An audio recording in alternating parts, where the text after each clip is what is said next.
Chapter 1: The Perils and Opportunities Brought by a Mouse. Well, if this been a week, it seems I am destined to remain here forever. Chin Ho gazed du tathella fellas figure shambling past Thice window, unable to suppress a bitter smile. Indeed. He was not off this world, bubbled from a alternate parallel realm. As absurd as it sounds, he had merely vented his frustration on linea Buddha scoundrel who, instead of renouncing world lighty as expected, had indeed settled down. Shortly thereafter, had found himself in a catastrophic accident. Truly, good deed Sario Finn met with untimely ends, leaving behind regret for generations. Yet, that no longer mattered. After all, he had arrived in another world. Upon his arrival, he was greeted by the incident of an apocalypse, witnessing the transformation of a person into a zombie right before his eyes, followed swiftly by the second, the third, and soon, the 100th. In a time, zombies were rampant. As for the cause of the apocalypse, it had become irrelevant. What truly mattered was survival in this world of despair. Fortunately, the individual had inhabited ways reclusive via Taku, whose room was decorated with an array of comfort food tailored for his kind. This had allowed Chin how to sustain himself for the past week. However, now, he was left with butassing loaf of bread. Should that bread be consumed, he feared. Forget it. Nammer dwelling on this. I shall let he bread and quell my hunger. Retrieving his gaze from the window, Chin Hao made his way to the kitchen and grabbed a backpack. Upano pinning it. Whoosh! Emma leaped out, startling him. He quickly extracted the last loaf of bread, only to find that wretched mouse had already devoured a significant portion. Uvia Timmy bread is where shall roast you on a day. Chin Hao glared at the mouse, filled with resentment, yet and attacked in his anger.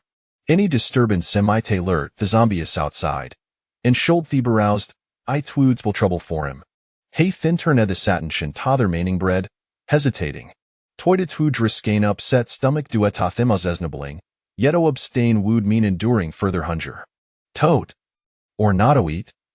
That was the question. Gurgle, gurgle. Just as Chin Hao wavered, his stomach protested vehemently. Damn it, Athasher, is shouldn't but because an expired food must be swallowed. He gritted his teeth in midi-final decision. However, at that moment, hiss, hiss, hiss. The sound of zombie echoed from outside.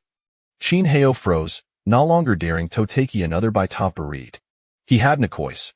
While it zombies out Sid locked awareness, their hearing way secute even the slightest noise would capture their attention. Hiss, hiss, hiss. These sounds persisted, seeming like congregating Gathis door. Kamion, Yashuriu, a Simeonu how wishes that scoundrel in be execute 1,000 times over. There is absolutely noonie inside. Please, I implore you, leave quickly. Panic surged within Chin Hao, and hesitantly pleaded. Yet it was futile. The commotion outside indicated thought Marie zombie esha jathered, no station Dathis door. Damn it, what is happening? E have not made a sound we have I attracted Theriton? Chin Hao's expression darkened, a bitter smile gracing his lips. Could these zombies possess the ability to see through walls? Soon enough, their sound became clear. Squeak, squeak. Squeak, squeak. A clear sound resonated in Chin Hao's ears. Turning around, he beheld the mouse, and under his incredulous and furious gaze, it swiftly darted into the bedroom. Then, crash. A deafening noise erupted. Unmistakably, the full-length murmur in the bedroom hushed into countless BS's. Damn. Acid from the expletive, Chin Hao found himself a talash for words thought hositwa words encapsulate his entire emotional state. Bam. Bam. Asha had imagined, the zombies outside began to pound frantically against the door. In merriments, cracks began to appear on the surface of the door. Damn it, have managed to survive until na must I perish duetoamus? Chin Hashi art brimmed with resentment. His swore to the heavens that should he be granted another chance, he would never coexist peacefully with thought mousy woods is I tat the fierce opportunity, roast it, sprinkle it with cumin and chilla powder, and feast in its flesh. Bam! Bam! The zombies continued Therilental's assault at the door. With each strike, more fissures appeared, spreading further outward, while its door began to precariously. I twaisiasito envisioned the Titwood not belong before a Theodore could no longer withstand the onslaught, ultimately splintering apart. At that moment, the zombies out Sidwood undoubted lysergine, devouring high massa furemer foot. Chin has mind recedent searcho solution, yet despair settled in Asher realized it had don la trois cois asleep though his death orbe devoured by the zombies. No, there was a third option. To fight back with Allah's might even if you were a parashot their hands, he would take a few zombies down with him.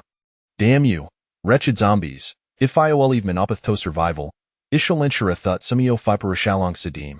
Chin Hea gritted his teeth, speaking through clenched jaws. However, in the next moment, a mechanical voice resonate in his mind. Ding! The ultimate apocalypse dominance system is binding Tothost. Ding! The ultimate apocalypse dominance system is successful about the host. Ding! Congratulations, host, you have received a novice gift pack. Will the Olakido open it no? After a brief moment of astonishment, Asmala crept tanto Chin Hea's lips. What was these? A golden finger. The quintessential tool for ally filtering reversal. The commencement of a miraculous rebirth. A seasoned web novel reader with over twada catastrophe experience, Noon understood this better than him. In truth, from Themamin the arrived in these world, had been eagerly anticipating this golden finger. Yet, a week had passed without a tratio fit, leading him to resign himself to the reality thought such blessings were reserved for others. However, had not anticipated such a light full surprise would emerge now. Indeed, golden fingers may reveal it, but they never fail to shout. Open it. Without a moment's hesitation, Chin Heo made his decision. Ding! The novice gift Bacas Banopin the host may make a final selection from the following three options. 1. A luxurious villa worth hundreds of millions. 2. Choose an ephemeral celebrity partner. 3. The ability to stop time. Chapter 2 Stopping Time and Slaying First Zombie. Simple. Direct. Brutal. True to its nature, the system presented a choice before him. The excitement within him was palpable. Yet, Chin Ho was not in it to squander time in mere exhilaration. After all, the zombies outside could breach the turret in a moment. With no hesitation, have focused it intently on the three options. The first choice, a villa worth hundreds of millions shaded been before the apocalypse, possessing the property would undoubtedly grant thimalifo fun paralleled luxuriamid's chaos. But now, it was likely less significant than a pack of instant noodles. The second option, selecting Gaifmal as celebritious partner, was undoubtedly the ultimate fantasy forever man. Had it been pre-ordo the apocalypse, he would have been thrillidan torn between cois such as demi myandri ba. However, in Thai's apocalyptic scenario, having gone additional woman wooden like complicati his existence a clearly, own light hosa thinking with thirla were halves would make to full a choice. Thus, own lie the final option remained. The ability to stop time.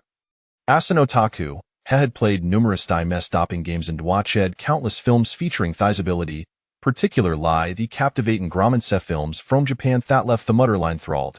This understanding made Haimakuli wary of the terrifying potential of such an ability.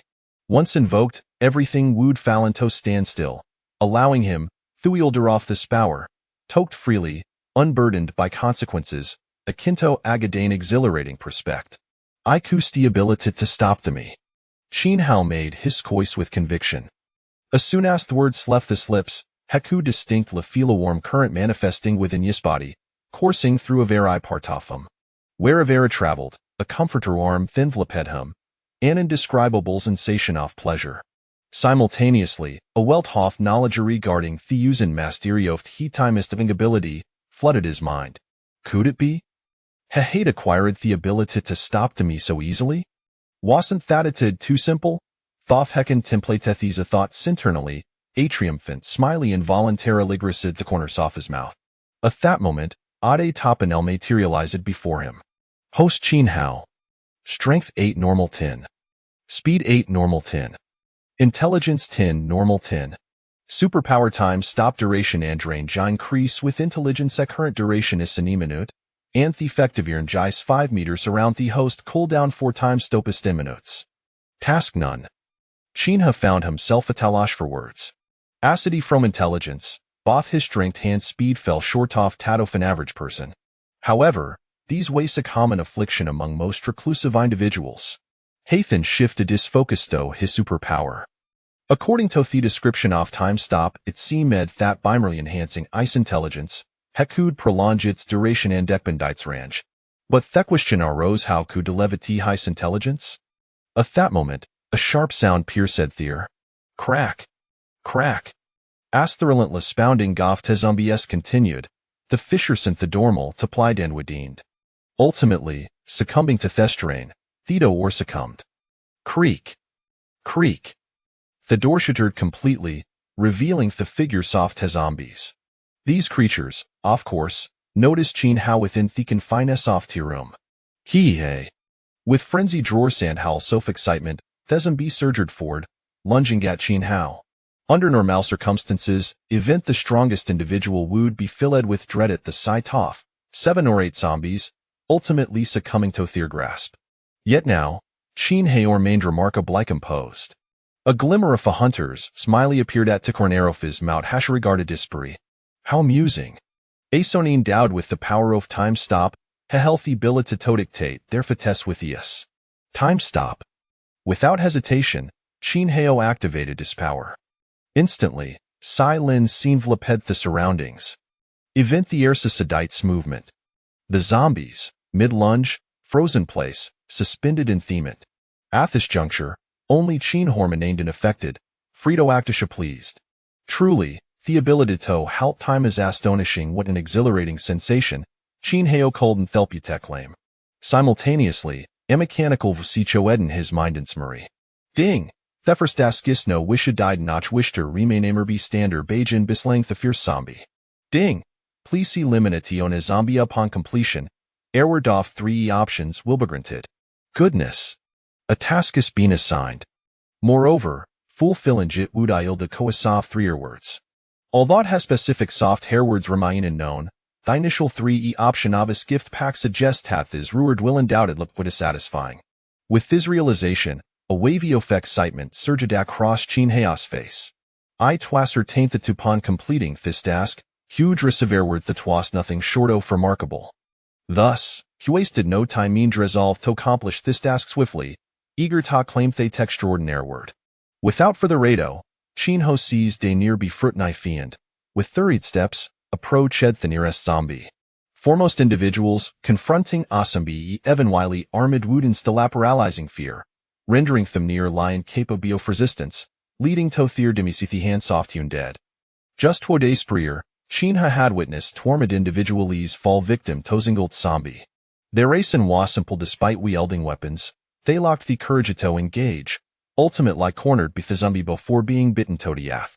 But now, with the zombie is frozen in place, Alhanidid was to master courage to eliminate tethemiasili. Damn zombies, how the tide shave a turn just moment sago, you soap my life.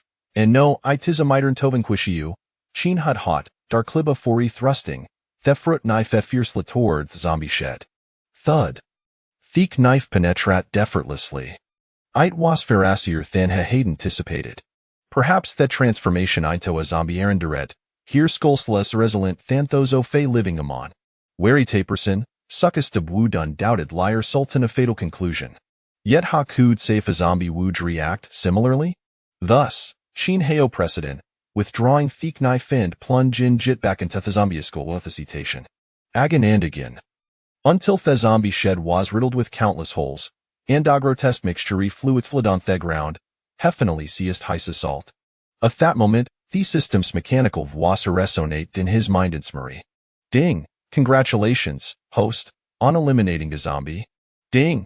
Congratulations, host, on completing the task guide nach wischter remain be stander bajin bislang the fierce zombie. Ding! Congratulations, host, on receiving GA3 option task reward. Please make our final selection from the following options. 1. A box of pickled vegetable instant noodles. 2. 1 trillion Huaxia coins. 3. The dragon spear, a weapon of Zhao Zilong from 3 kingdoms. Look at that. Just look at it. Their word shave arrived. Sodomly. So effortlessly. So delightfully. Chapter 3. 2 tasks, double happiness and rewards. Now that the reward from the three choices has been secured, there is little left to deliberate. Thus, it is imperative to make a final decision without hesitation. Qin Hao immediately focused his attention on the three options before him. The first choice was a box of pickled vegetable instant noodles. Although sustenance is undeniably important in the realm of superpowers, food has ceased to be a pressing concern. Moreover, he despised the thought of consuming pickled vegetable instant noodles. Next came the second option, 100 billion huaxia coins. Goodness, that is an astronomical figure. One he had previously dared not even dream of. However, in this apocalyptic world, 100 billion huaxia coins is merely a number. Only a fool would choose such an option. Finally, the third choice presented itself, the dragon spear, a weapon belonging to the legendary warrior Zhao Zilong. Zhao Zilong, a figure akin to a deity during the Three Kingdoms period, wielded the dragon spear with such prowess that it instilled fear and trepidation in all who heard of it. Having claimed the heads of countless heroes and valiant warriors, it is evident that the dragon spear possesses formidable power. Terrifying, indeed. Given the current circumstances, possessing a reliable weapon would undoubtedly enhance his efficiency in dispatching zombies, thereby significantly bolstering his safety. Furthermore, he was eager to experience the feeling of a spear that strikes like a dragon. I choose the dragon spear, Qin Hao declared decisively. As soon as the words left his lips, a silver spear materialized in his grasp, measuring 2 meters in length and glinting ominously in the sunlight. A gentle swing produced a sensation of cleaving through space itself. Truly, this weapon, forged by Zhao Zilong, was nothing short of extraordinary.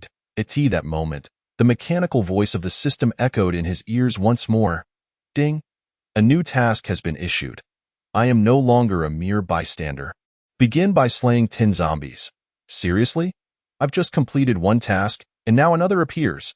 Qin Hao mused that in truth, this was not merely a task but rather a reward delivered right to his doorstep. Since it was offered so freely, there was no reason to hesitate. He would undoubtedly proceed to complete this task and claim another round of 3 choices as a reward. He opened the data panel to observe the changes following the issuance of the new task. Host: Qin Hao. Strength: 8, normal human, 10, speed, 8, normal human, 10, intelligence, 10, normal human, 10, superpower, time stop, duration and range increase with intelligence, currently lasting 1 minute and affecting a radius of 5 meters around the host. Cooldown period of 10 minutes. Task: I am no longer a mere bystander. Begin by slaying 10 zombies, 0-10. Indeed, upon acquiring an unfinished task, it would appear on the data panel. At that moment, the system's mechanical voice resonated once more. Friendly reminder: half of the 1-minute limit for the host's time stop ability remains. Should the ability be activated again, a 10-minute interval will be required. Well then, time cannot be squandered. He must utilize the remaining half-minute to eliminate all nearby zombies. Otherwise, once the time stop ability ceases, the remaining zombies would undoubtedly rush at him with fervor. Even though he now wielded the dragon spear, facing multiple zombies at a distance of 3 to 4 meters still posed a significant threat.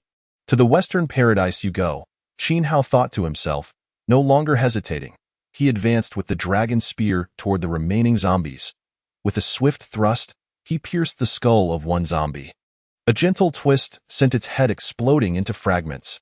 With the head obliterated, there was no need to glance back. Qin Hao swung the dragon spear in a perfect arc, effortlessly impaling another zombie's head. Just like the first, a slight stir resulted in its head bursting open like a watermelon. In mere moments, after repeatedly stabbing and twisting, the heads of the 7 zombies before him lay shattered beyond recognition. They were undeniably dead, beyond the point of revival. After dispatching these zombies, Qin Hao's thoughts shifted as he turned to enter the bedroom. Not far from the shattered floor mirror, a mouse lay motionless. This mouse had nearly cost him his life.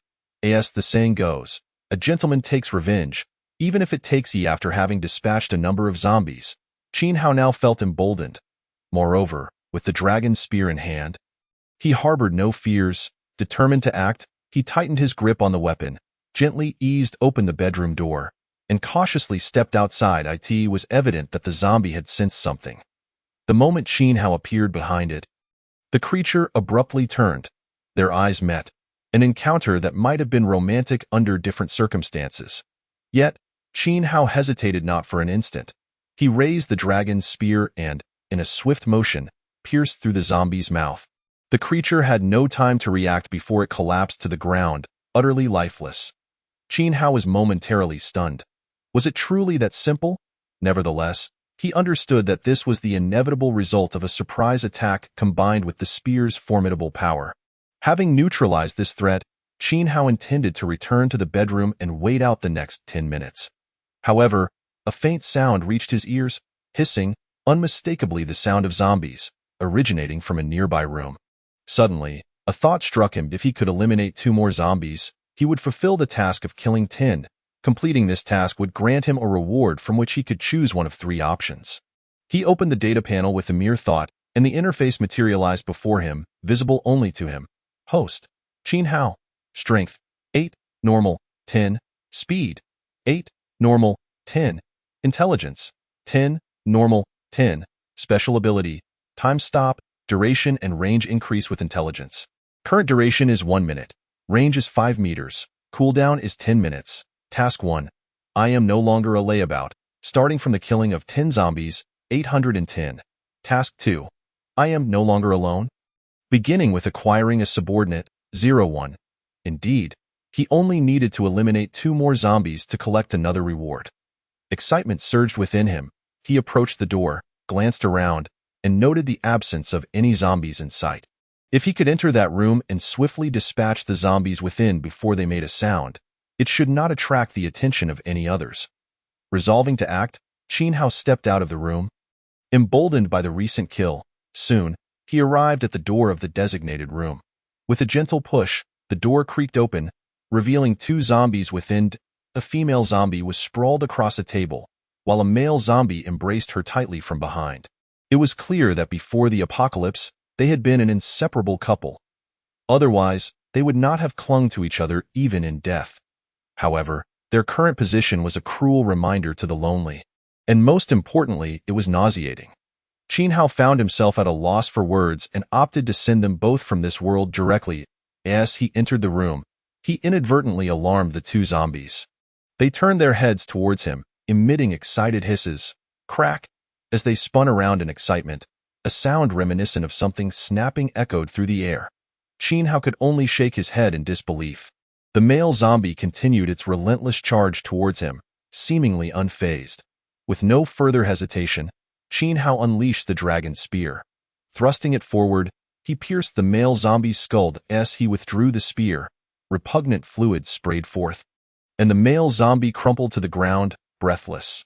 Next, the female zombie, unaffected by the demise of her companion, lunged at Qin Hao with wild abandon. He took a step back, creating distance as he deftly aimed the spear once more. Launching it in a graceful arc toward her head, with ease, it penetrated her skull, just as it had with the male zombie, and she too fell lifeless. Immediately, the system's prompt resonated in his mind. Ding, congratulations, host. You have killed 10 zombies. Ding, congratulations, host. You have completed the task. I am no longer a layabout. Starting from the killing of 10 zombies. Ding, congratulations, host. You have received a reward. Please choose one of the following options. 1. 10 attribute points. 2. A top-tier socialite from the heavens. 3. A spatial ring of 10 cubic meters. Well then, another reward has arrived, as effortlessly as ever. However, this particular reward seemed rather frivolous.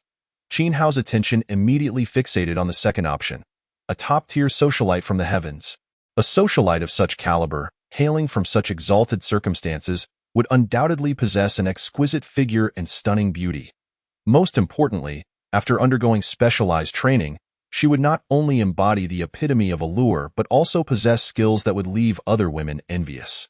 It was undeniable that for someone who had never experienced intimacy, the allure of such a reward would be overwhelming.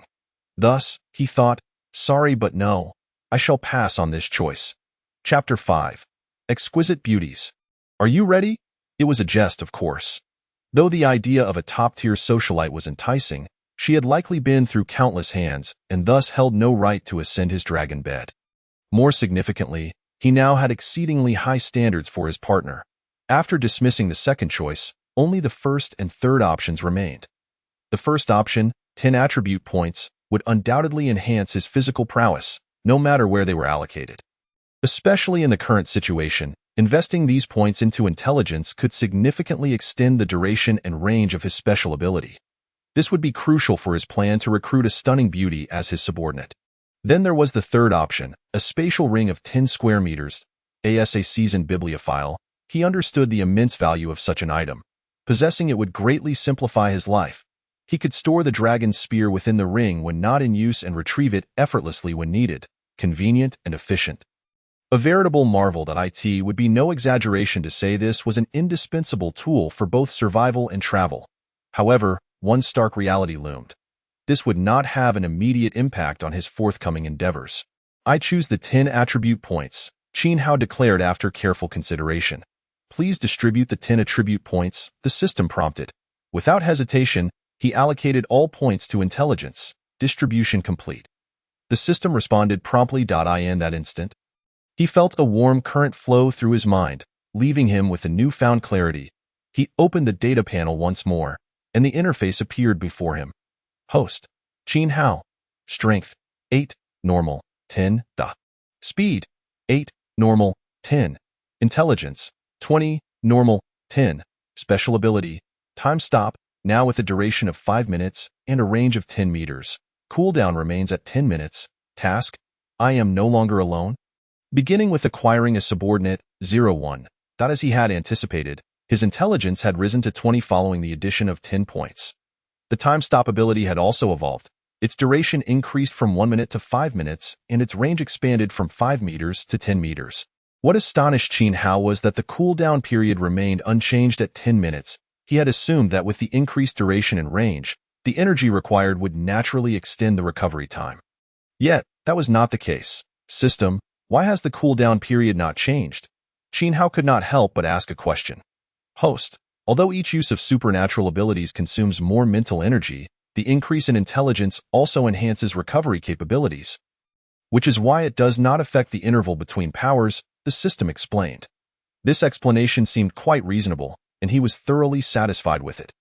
Meanwhile, in his mind, the mechanical voice of the system echoed once more. Ding! A new mission has been issued. Say goodbye to your idle life by killing 100 zombies. Ding! Please eliminate 100 zombies, and upon completion, you will receive a reward of your choice from 3 options. Well, another task had arrived. It felt as if he had just picked up a sesame seed, only to be presented with a watermelon, followed by 10 more watermelons. If only it could be unrelated to idle life. Nevertheless, it was no longer significant. Oh system, you are simply marvelous. If it weren't for the absence of an audience here, I would be unable to resist singing a tune of good fortune. The duration of his abilities had increased, and the 10-minute interval had also passed. It was time to recruit that exquisite beauty as his subordinate. Without further hesitation, Qin Hao grasped his dragon spear and exited the room. He did not return to his own room, but directly descended the stairs. As long as he did not encounter a horde of zombies, he would refrain from using his time-stopping ability. After all, the duration was limited, and he needed to maximize the effectiveness of those precious 5 minutes. Stealthily and cautiously, he endeavored to avoid attracting the attention of other zombies. However, as fate would have it, when he descended from the 6th floor to the 3rd, he encountered 3 zombies feasting on a corpse, which had evidently belonged to a survivor not long before. Alas, such is the apocalypse.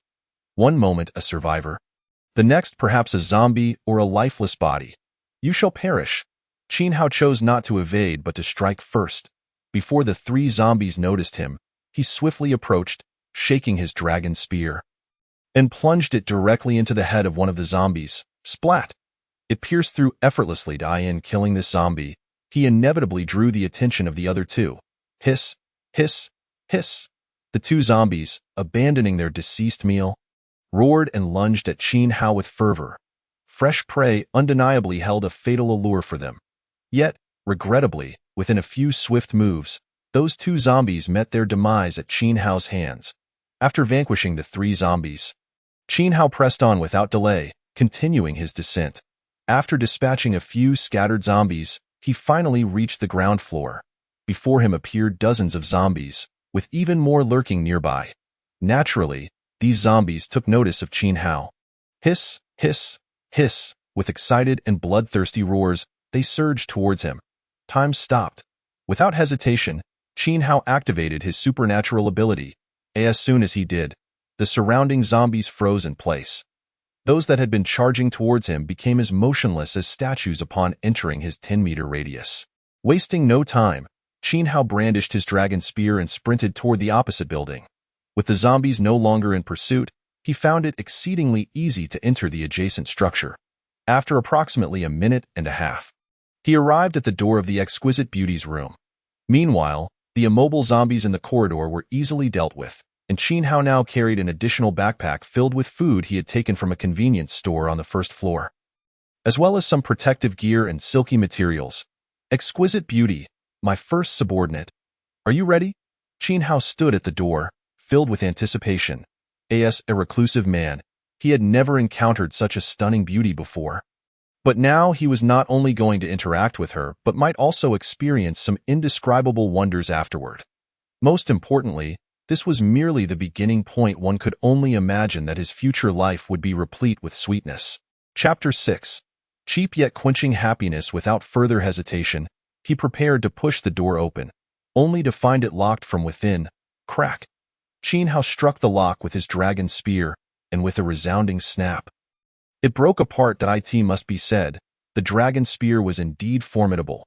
He then pushed the door open and stepped inside, immediately presented with a breathtaking sight. Before him stood a striking silhouette, though he could not see her face. Her tall stature and long, pristine legs were enough to captivate his gaze. Moments later, Qin Hao approached this figure.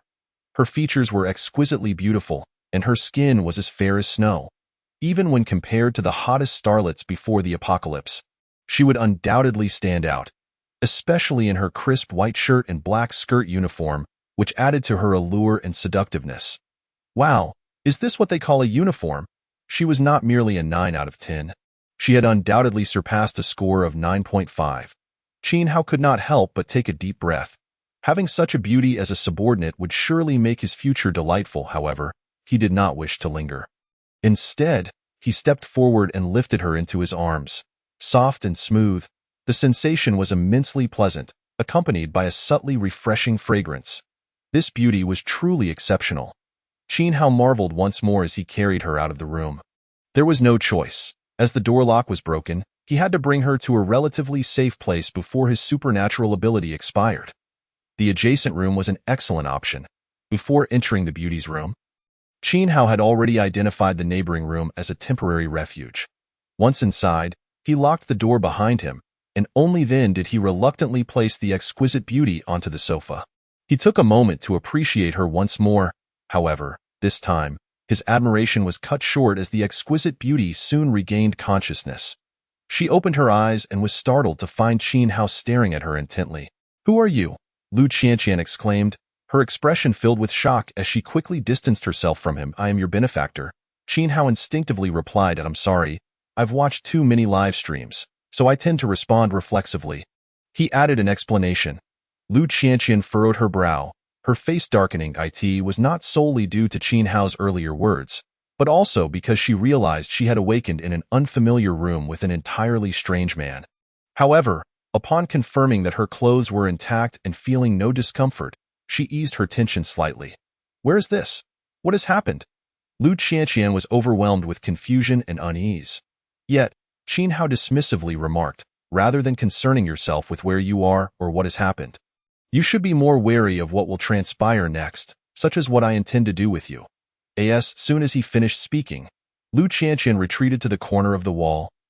With nowhere else to go, is it really that dramatic? Qin Hao thought, feeling somewhat exasperated. Enough of this idle chatter, he straightforwardly stated. "You are an exceptionally rare beauty, and your looks and figure grant you the privilege to follow me. Therefore, I wish to make you my subordinate. If you agree, I can guarantee not only your food supply but also your absolute safety." This was, after all, a task from the system, and he needed to complete it promptly. Yet, Lu Qianqian was taken aback. "What do you mean by subordinate? You are clearly suggesting I become your woman, but isn't that a bit too direct? Moreover, promising me food and safety, Surely you jest. Lu Qianqian's expression chilled as she retorted, in this apocalyptic world, where zombies abound and humanity has turned cruel and bloodthirsty, you likely lack the ability to protect yourself. How then could you safeguard me? Clearly, she did not regard Qin Hao as a serious threat. You can take a look outside, Qin Hao replied nonchalantly. What do you mean? Lu Qianqian was puzzled, yet she approached the door, gently opening a crack to peer through. Through the gap, she beheld the zombies in the corridor, each one with a hole through its head, lying motionless on the ground, utterly lifeless. Did you kill all of these?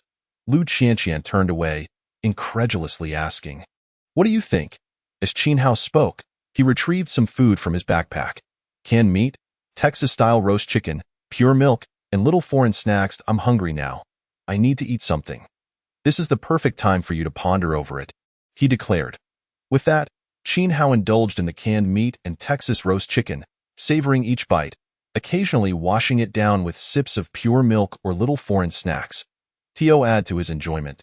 He exaggeratedly emitted sounds of delight. It was only then that Lu Qianqian noticed the dragons in the corner, connecting it to the gunshots that had pierced the heads of those zombies. It was evident that the dragons was responsible.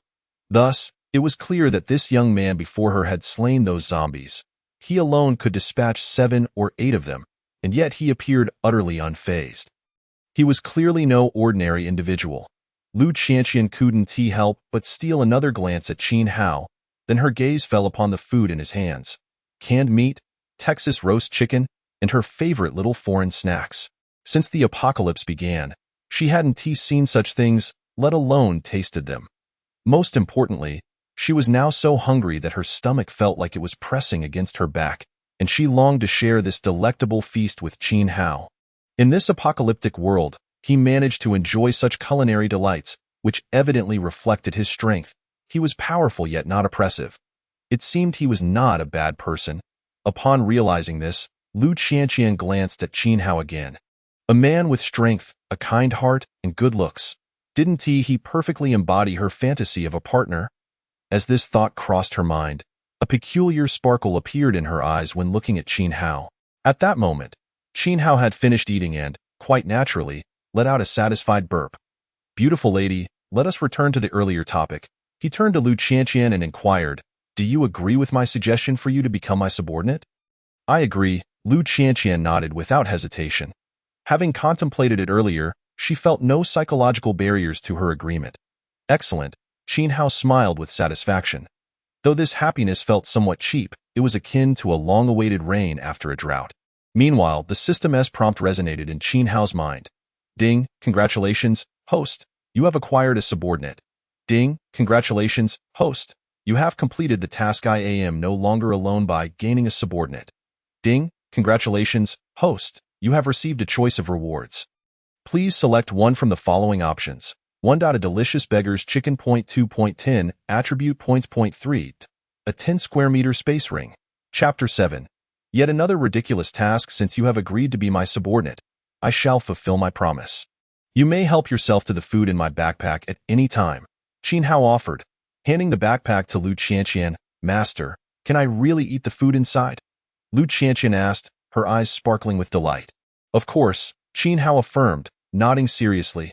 However, you must repeat your earlier address of me.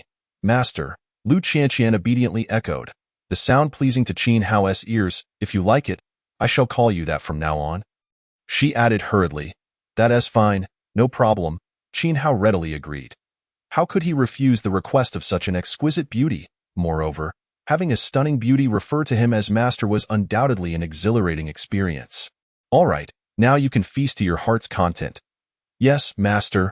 Lu Qianqian eagerly unzipped the backpack, pulled out a sausage, tore off the packaging, and took a bite. Her eyes instantly lit up, and without a care for her ladylike demeanor.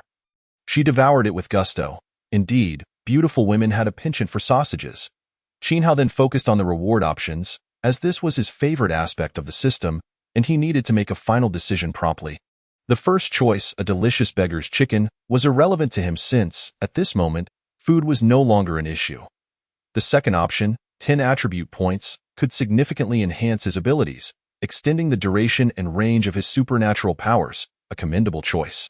The last option, a 10 square meter space ring, had previously eluded him due to his immediate need for abilities. Now that it had reappeared, he could not let it slip away again. Possessing this ring would greatly facilitate his future life. I choose the 10 square meter space ring, Qin Hao declared. As soon as the words left his mouth, a small silver ring appeared on his right index finger. However, wearing a ring on the index finger signified being single, not belonging to any woman. Yet he belonged to every potential woman that might come into his life. Dragons. Enter the ring, with a thought. The dragons, previously in the corner, transformed into a beam of light and entered the ring. As an avid reader, he was well aware of how to utilize the space ring without needing to consult the system. Master, what just happened? Lu Qianqian paused her chewing, noticing the fleeting light. However, the sight of her with the sausage in her mouth was quite amusing. Wait, Master, there was a long gun in the corner. How did it vanish from the room? Lu Qianqian asked, puzzled.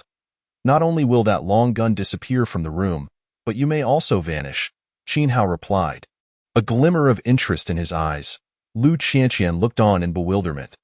Yet, in the next instant, a dizzying sensation engulfed her, and she found herself in a confined space, slightly larger than a school dormitory. The walls appeared to be made of an unidentifiable material that resembled neither stone nor jade. But she paid little heed to the surroundings, for within this limited space lay her Master's dragons. Master's long gun is here, but where is this place? Just as confusion overwhelmed her, the dizzying sensation returned, and she was abruptly back in the room, standing before Qin Hao. Master, just now, she began. But Qin Hao shook his head, his expression serious. Enough of your curiosity. This is a secret of mine, and it's not yet time to share it with you. Having just become his subordinate, he naturally wouldn't disclose his secrets to her. Nor would he let anyone else know. I'm sorry, Master. I shouldn't have asked. Lu Qianqian quickly apologized. It's all right, Qin Hao replied with a nonchalant smile. The reason he had placed Lu Qianqian into the space ring was to verify whether it could indeed contain a person. The outcome was incredibly satisfying. This meant he could go wherever he pleased while bringing Lu Qianqian and more beautiful subordinates along. Ding! I am no longer alone. I have gained 5 subordinates. Ding! Upon completing the task of acquiring 5 subordinates, you are eligible for a choice of rewards. It came suddenly, without warning, and was quite perplexing. The system's prompt sounded once more. System, I was just contemplating, and then you issued such a task. Was that intentional? Nonetheless, such intentionality did not inspire any resentment towards the system.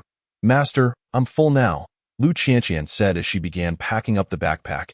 Qin Hao nodded slightly, then became momentarily stunned. This was due to Lu Qianqian approaching him with a bashful expression, her lips gently biting in a captivating manner. The allure was undeniable, especially as this enchanting gesture was executed by an exquisite beauty, amplifying its charm to the utmost. Master, would you care to join me for a bath? Lu Qianqian inquired softly, her voice barely above a whisper. Although she was a woman, she was quite astute, fully aware that the term subordinate was merely a euphemism. In reality, she was but one of the master's women. Moreover, the moment she agreed, she had already prepared herself for what was to come. Particularly, Qin Hao's recently displayed mysterious abilities prompted Lu Qianqian to take the initiative. However, as soon as the words left her lips, Qin Hao was left dumbfounded. After all, it was an unexpected proposition. Yet, despite the surprise, Qin Hao found himself unable to refuse Lu Qianqian's invitation. Who would be foolish enough to turn down such irresistible gentleness?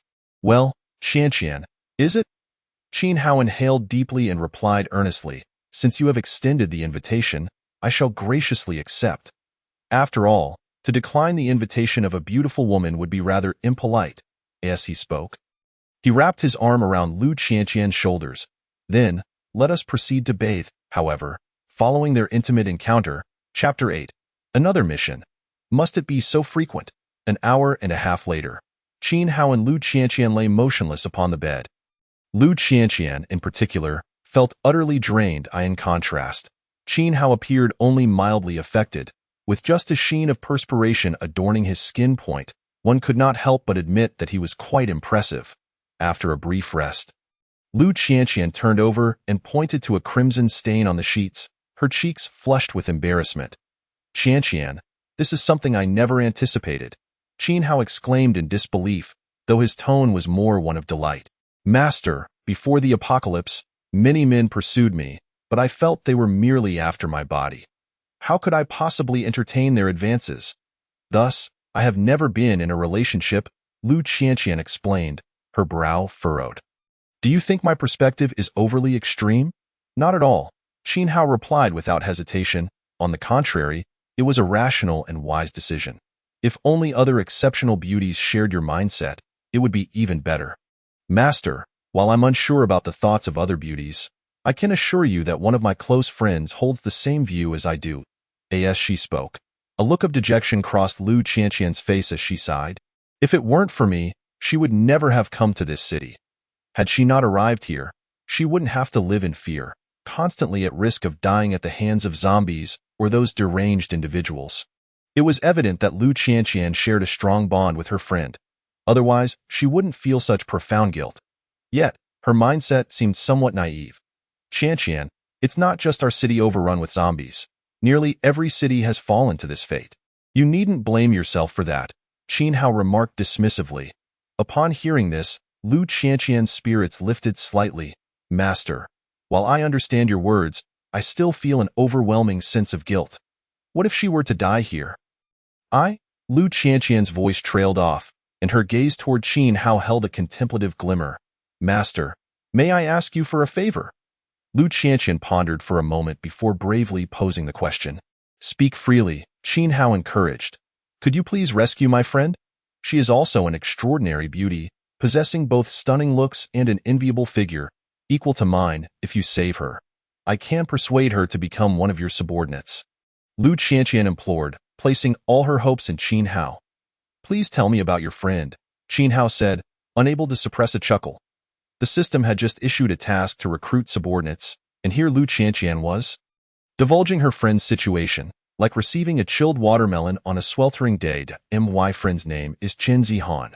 When the apocalypse broke out, she was working as a part-time tutor in the Xinghe Bay Villa community, thus becoming trapped inside. Just yesterday, I managed to contact her using a walkie-talkie I found, but it's out of battery now, and I've lost touch. Still, I'm certain she is alive, Lu Qianqian declared, her expression one of hope. Rest assured, regardless of whether your friend is still alive, we shall venture to the Xinghe Bay Villa community, Qin Hao affirmed, for he had just received a new task from the system. Ding, begin conquering this city, starting with a villa community. Ding, please occupy a villa community. Upon completion, a choice of 3 rewards will be granted. Given the need to occupy a villa community, the Xinghe Bay Villa community, being the most luxurious and grand in Changyuan City, was undoubtedly the most fitting choice. It also served as an excellent potential base of operations for him. Master, thank you. Lu Qianqian expressed her gratitude profusely. However, I must inform you that it is getting late, and we can only set off tomorrow. The dangers of the post-apocalyptic world at night are far too great. Qin Hao cautioned. I understand, but I still appreciate your help. And how do you intend to express your gratitude? Qin Hao began, but his words were cut short as Lu Qianqian leaned in closer. Although her lips were still somewhat numb, she felt it was her duty to oblige the master's needs. Another half-hour later, are you all right? Qin Hao noticed Lu Qianqian's swollen cheeks, and a pang of guilt washed over him, realizing that his peculiar preferences had led to excessive actions. Master, I'm fine. Really, Lu Qianqian stammered, struggling to articulate her words. Qianqian, you should stay here and rest. I need to go find some food and clear out the surrounding zombies, Qin Hao suggested as he stood up. It was essential to eliminate the zombies in the building. Otherwise, a long, restless night awaited them. Master, I want to go with you, Lu Qianqian insisted, rising from the bed. Are you sure your body can handle it? Qin Hao expressed his concerns. Master, I may have difficulty speaking, but I'm otherwise fine, Lu Qianqian reassured him, demonstrating by taking a few steps around the room. Though she was somewhat affected, it was not a significant hindrance, the most pressing issue being her swollen lips. Ah, what a predicament, Qin Hao sighed. Since you wish to accompany me, then so be it, he relented, reasoning that in times of danger, he could utilize his time-stopping ability. Having Lu Qianqian with him would not become a burden. Besides, he could always place her into his spatial ring if necessary. Master, I also wish to slay zombies alongside you and become a formidable person, Lu Qianqian declared earnestly before they exited the room. There was no choice. Soon enough, the master would have more beautiful subordinates, and she needed to prepare. She aspired not only to be an aesthetically pleasing ornament for the master, but also to become a powerful ally who could alleviate his burdens. Very well, that is settled, Qin Hao readily agreed.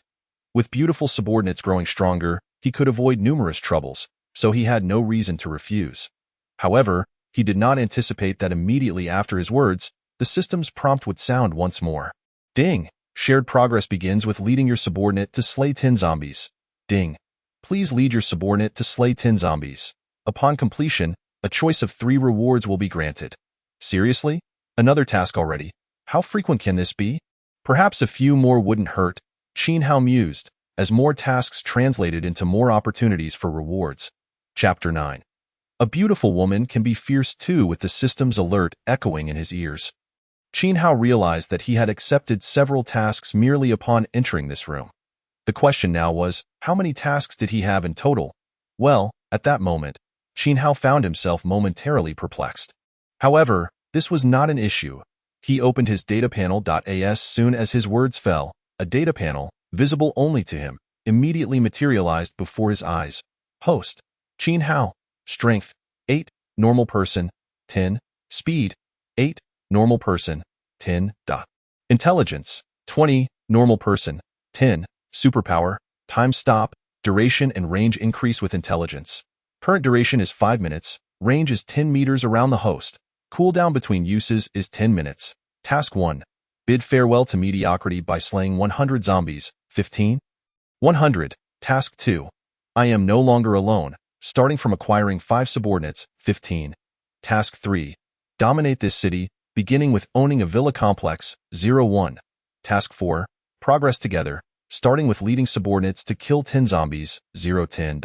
It was clear that he already possessed 4 tasks. 4 tasks, which meant 4 rewards yet to be unlocked, each a choice among 3. The mere thought of it filled him with excitement. Therefore, he had to swiftly complete the tasks and claim the rewards that rightfully belonged to him. Come, let me introduce you to those zombies outside. Qin Hao, brandishing his Longdon gun, eagerly stepped out of the door, with Lu Qianqian closely trailing behind him, as they exited the room and intentionally made some noise. The sound of footsteps and the grunts of zombies echoed around them. In no time, over 10 zombies appeared in their line of sight. Upon noticing the two, the zombies immediately erupted into frenzied roars, charging towards Qin Hao and Lu Qianqian as if driven mad. Did you not wish to slay zombies? Well, these zombies are now yours, Qin Hao said with a smile, glancing at Lu Qianqian. Although Lu Qianqian had resolved to follow Qin Hao in defeating zombies, the sudden appearance of so many exceeded her expectations. Master, Lu Qianqian found it hard to articulate her thoughts, for Qin Hao had already activated his time stop ability. It was no joke. Having finally acquired a stunningly beautiful Su, as soon as the words left his lips, the data panel visible only to him materialized once more. Host: Qin Hao. Strength: 8, normal person, 10. Speed: 8, normal person, 10. Intelligence: 20, normal person, 10. Superpower, time stop, duration and range increase with intelligence, currently lasting 5 minutes with a range of 10 meters around the host. Cooldown time for the time stop ability is 10 minutes. Items: free ability refresh 3 times. Task 1. Bid farewell to the salted fish by killing 100 zombies, 7100. Task 2. I am no longer alone once I have acquired 5 subordinates, 15. Task 3. Dominate this city by owning a villa community, 01. Indeed, the data panel now included a category for items, featuring the item for a free ability refresh 3 times. Wait a moment. There seems to be an issue with the progress of the first task. It must be noted that he initially killed 15 zombies, and just moments ago eliminated around 40 more, yet it now displays a total of 70 kills. Could it be that those zombies slain by Lu Qianqian also counted towards his task? System, what is the meaning of this? Qin Hao directly posed the question to the system. Host: Lu Qianqian is your subordinate. When she kills zombies, it counts as you killing them, thus her actions naturally advance your task progress. the system explained. However, this explanation feels rather simplistic, reminiscent of a cause and effect reasoning. Nevertheless, Qin Hao found it delightful. After all, this was the legendary unexpected boon. Master, I have eliminated all those zombies. Lu Qianqian returned to Qin Hao's side, holding her Longdon gun, her face brimming with anticipation. She exuded an air of seeking praise. Excellent, you have done remarkably well, and I am exceedingly satisfied. Qin Hao generously lavished her with praise, and he did not hesitate to express his affection either, gently kissing her forehead as he spoke. Master!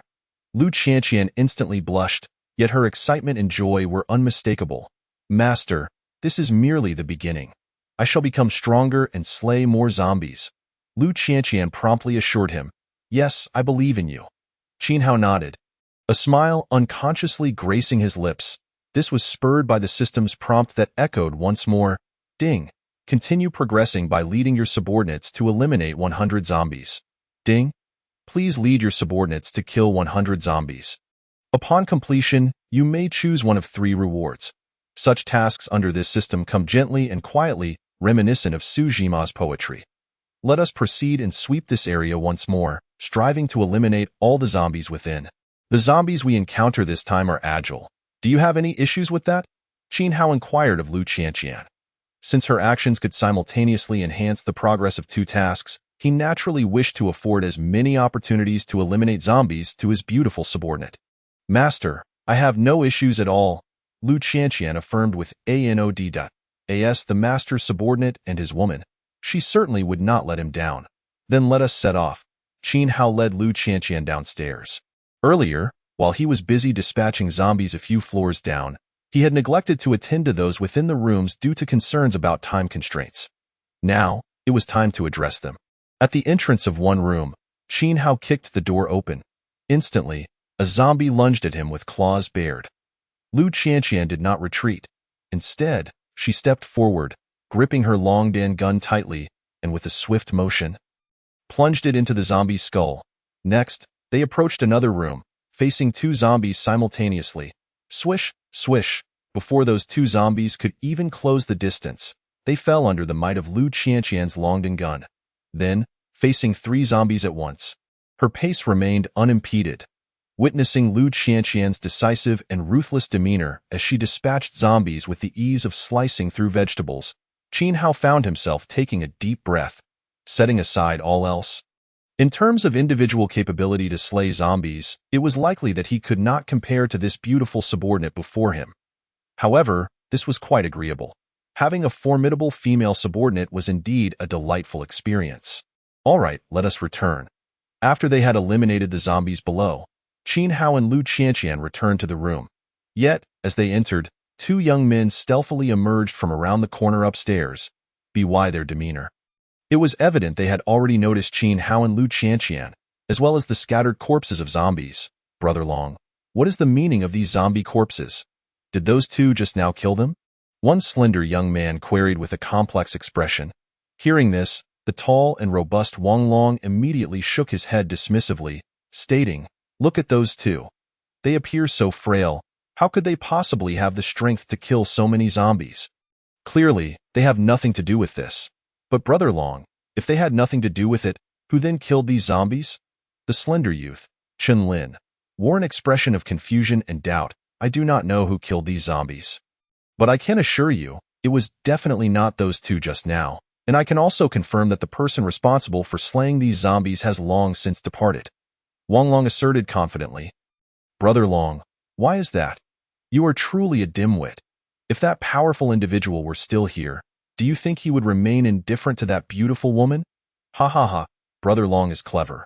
We must eliminate that man and claim the woman for ourselves.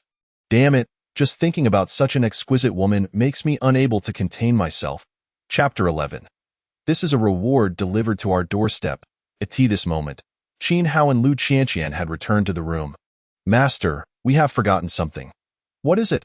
Master, we initially planned to go out and search for some food, but we ultimately overlooked it. All right, I just remembered this now.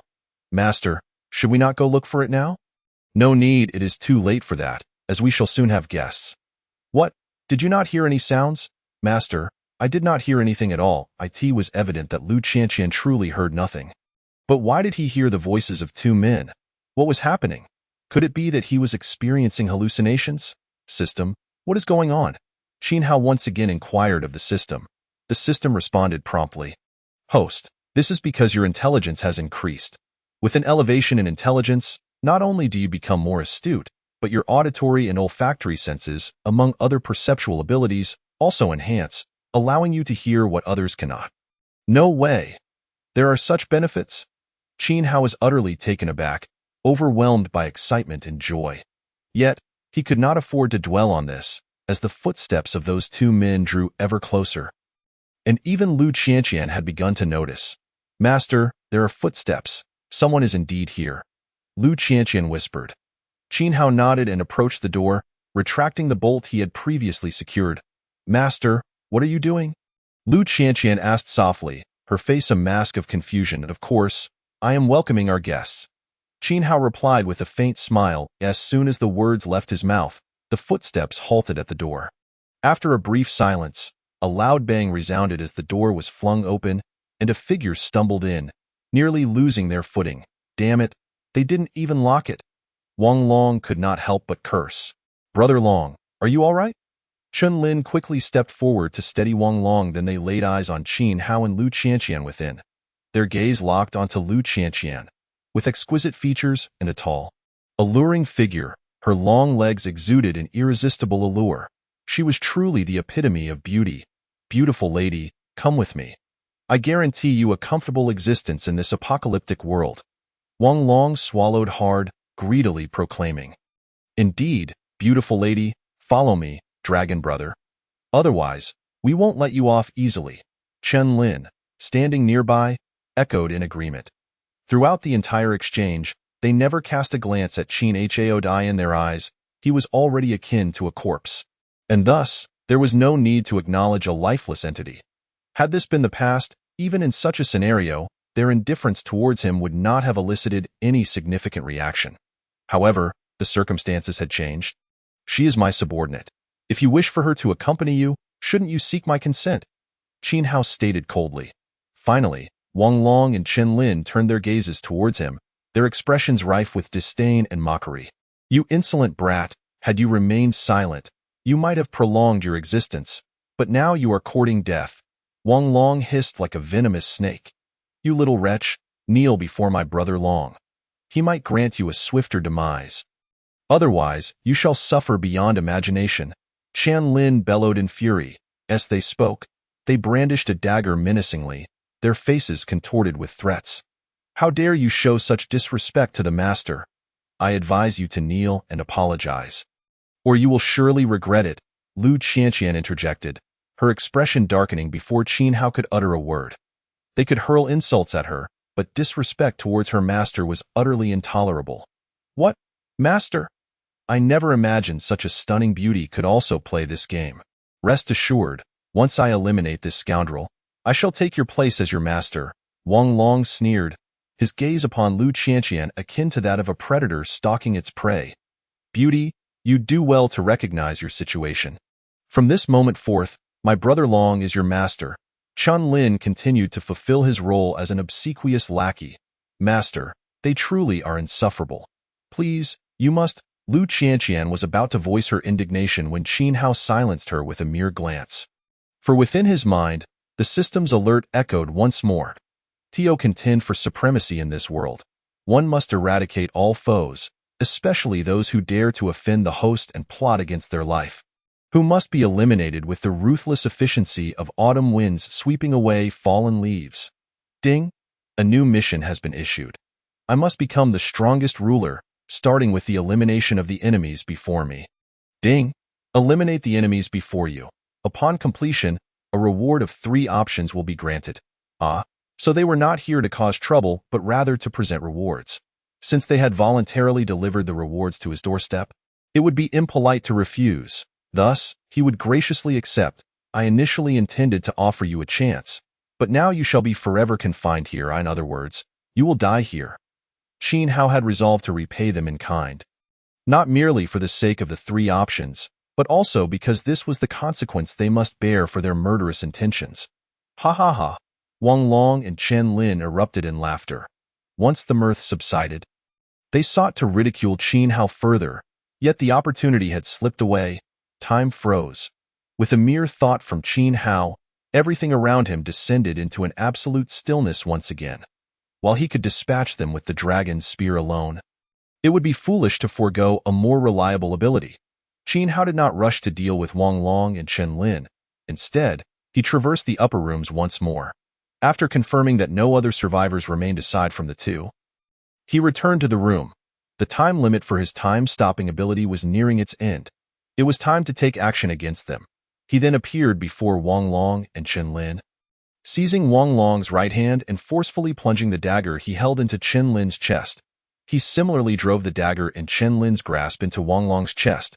Having performed these actions, the time limit of his ability expired, and both Wang Long and Chen Lin, along with Lu Qianqian not far away, could finally regain their freedom. "Damn it! How dare you strike at me?" Wang Long exclaimed. Bewilderment etched on his face. "Why?"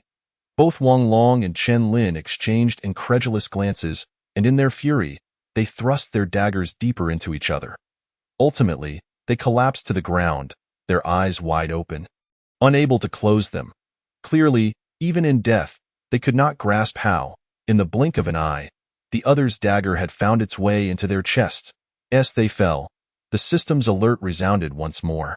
"Ding! Congratulations, host, for eliminating the enemy before you. Ding! Congratulations, host, for completing the mission. I must become the strongest ruler, starting with the elimination of the enemies before me. Ding! Congratulations, host, for receiving a 3-option mission reward. Please select from the following offerings. 1. A zombie minion. 2. A doubling of the space ring's capacity. 3. The ability to control magnetic fields. Look at that, more rewards. It was undeniable that the word more was filled with a familiar essence. Chapter 12. Contacting best friend Chen Zihan. As before, since the 3-option reward was at hand, a final choice must be made. The first option, a zombie minion, was dismissed without a second thought. The second option, doubling the space ring's capacity, would naturally allow for the storage of more items. Yet for him, the current capacity sufficed, rendering further expansion unnecessary for the time being. The third option, the ability to control magnetic fields, this was akin to Magneto's power. Just envisioning Magneto's capabilities made apparent the strength of this ability. Possessing it would allow him to effortlessly manipulate all metals within his sight and even fulfill a childhood dream of flight. What an exhilarating prospect! Comparatively, the first two options were utterly trivial. Devoid of any merit, I choose the ability to control magnetic fields. Qin Hao made his choice swiftly. As his words fell, he felt a warm current flow through his body, enveloping him in a comforting sensation. Simultaneously, a new memory emerged in his mind, imparting knowledge about the manipulation of magnetic fields. Dragon Spear. Emerge. With a thought, a radiant glow flickered from the space ring in his hand. In the next moment, the dragon's spear leaned against the wall. Qin Hao's right hand gestured towards the distant spear, lifting it gently with a commanding motion. "Rise," he uttered softly. An unseen force acted upon the dragon's spear. And under the astonished gaze of Lu Qianqian, the spear began to float away from the wall, drifting upwards like a willow catkin, ultimately suspending itself in midair. Hovering gracefully, it resembled the stance of a masterful practitioner. This was undoubtedly the most vivid impression Qin Hao left on Lu Qianqian. "Master." This, Lu Qianqian gazed at him, her expression a mix of astonishment and reverence. "It's nothing, just a routine operation." Qin Hao shrugged casually. "You see, even masters are so humble." At that moment, the sky gradually darkened. After consuming a light meal, it was time for rest. Yet this time was different. Sleeping beside an exquisite beauty was a far cry from the solitude of previous nights. However, before they could retire, they needed to accomplish one final task: to change rooms. After the previous ordeal, the double bed in their current room was on the verge of collapse, and there was no telling when it might give way. Although switching rooms posed some inconvenience, he bore no resentment towards it. 5 minutes later, they arrived at a new room. This room appeared to have been newly renovated within the past year, its walls pristine as a woman's skin. The murals fresh and unblemished, and even the furniture seemed recently acquired. Only the room's owner was mysteriously absent. No matter, he thought, this room belongs to us tonight. Qianqian, return to your previous room and fetch that intercom. Qin Hao instructed. But, Master, the battery is dead. The intercom is unusable, Lu Qianqian replied, her disappointment evident. Yet a smile soon graced her face. Master, I understand. I'll go retrieve the intercom right away. Lu Qianqian had spotted the batteries Qin Hao had recently found. Master, this is the intercom. Lu Qianqian once again returned to the room, handing the walkie-talkie to Qin Hao before replacing the batteries. Although Qin Hao had never used a walkie-talkie before, after a brief examination, he quickly grasped its functioning. For someone who was a novice with electronic devices, this was indeed a remarkable feat. It goes without saying that this was a natural outcome of his enhanced intellect. Where is your best friend on which channel? Never mind. Perhaps you should reach out to her, Qin Hao suggested as he returned the device to Lu Qianqian. All right, Master, Lu Qianqian replied, then proceeded to contact her close friend. Chen Zihan. Zihan, are you there? It's Qianqian. She received no reply from her friend, but instead heard the voices of others. Qianqian, I'm not Zihan, but I'm your favorite uncle. Get lost, you barefooted uncle. This beauty surely prefers delicate young men like me. What do you know? Nowadays, young ladies are into daddy types. By the way, lovely lady, how about letting me be your daddy? Lu Qianqian couldn't help but frown. In the past, she would have ignored such teasing remarks. But now that she was the master's woman, their disrespect towards her felt like a slight against him, which she could not tolerate. Can you all keep your mouths clean? Do you understand the concepts of politeness and respect? Lu Qianqian retorted indignantly. However, such words only incited them further. Beautiful lady, whether my mouth is clean or not, wouldn't you like to find out? My mouth is the cleanest. Why don't you come along with me? How can you treat a beauty like this? Come here, darling. Let daddy take care of you, little sister. Although I'm an uncle, I'm very gentle.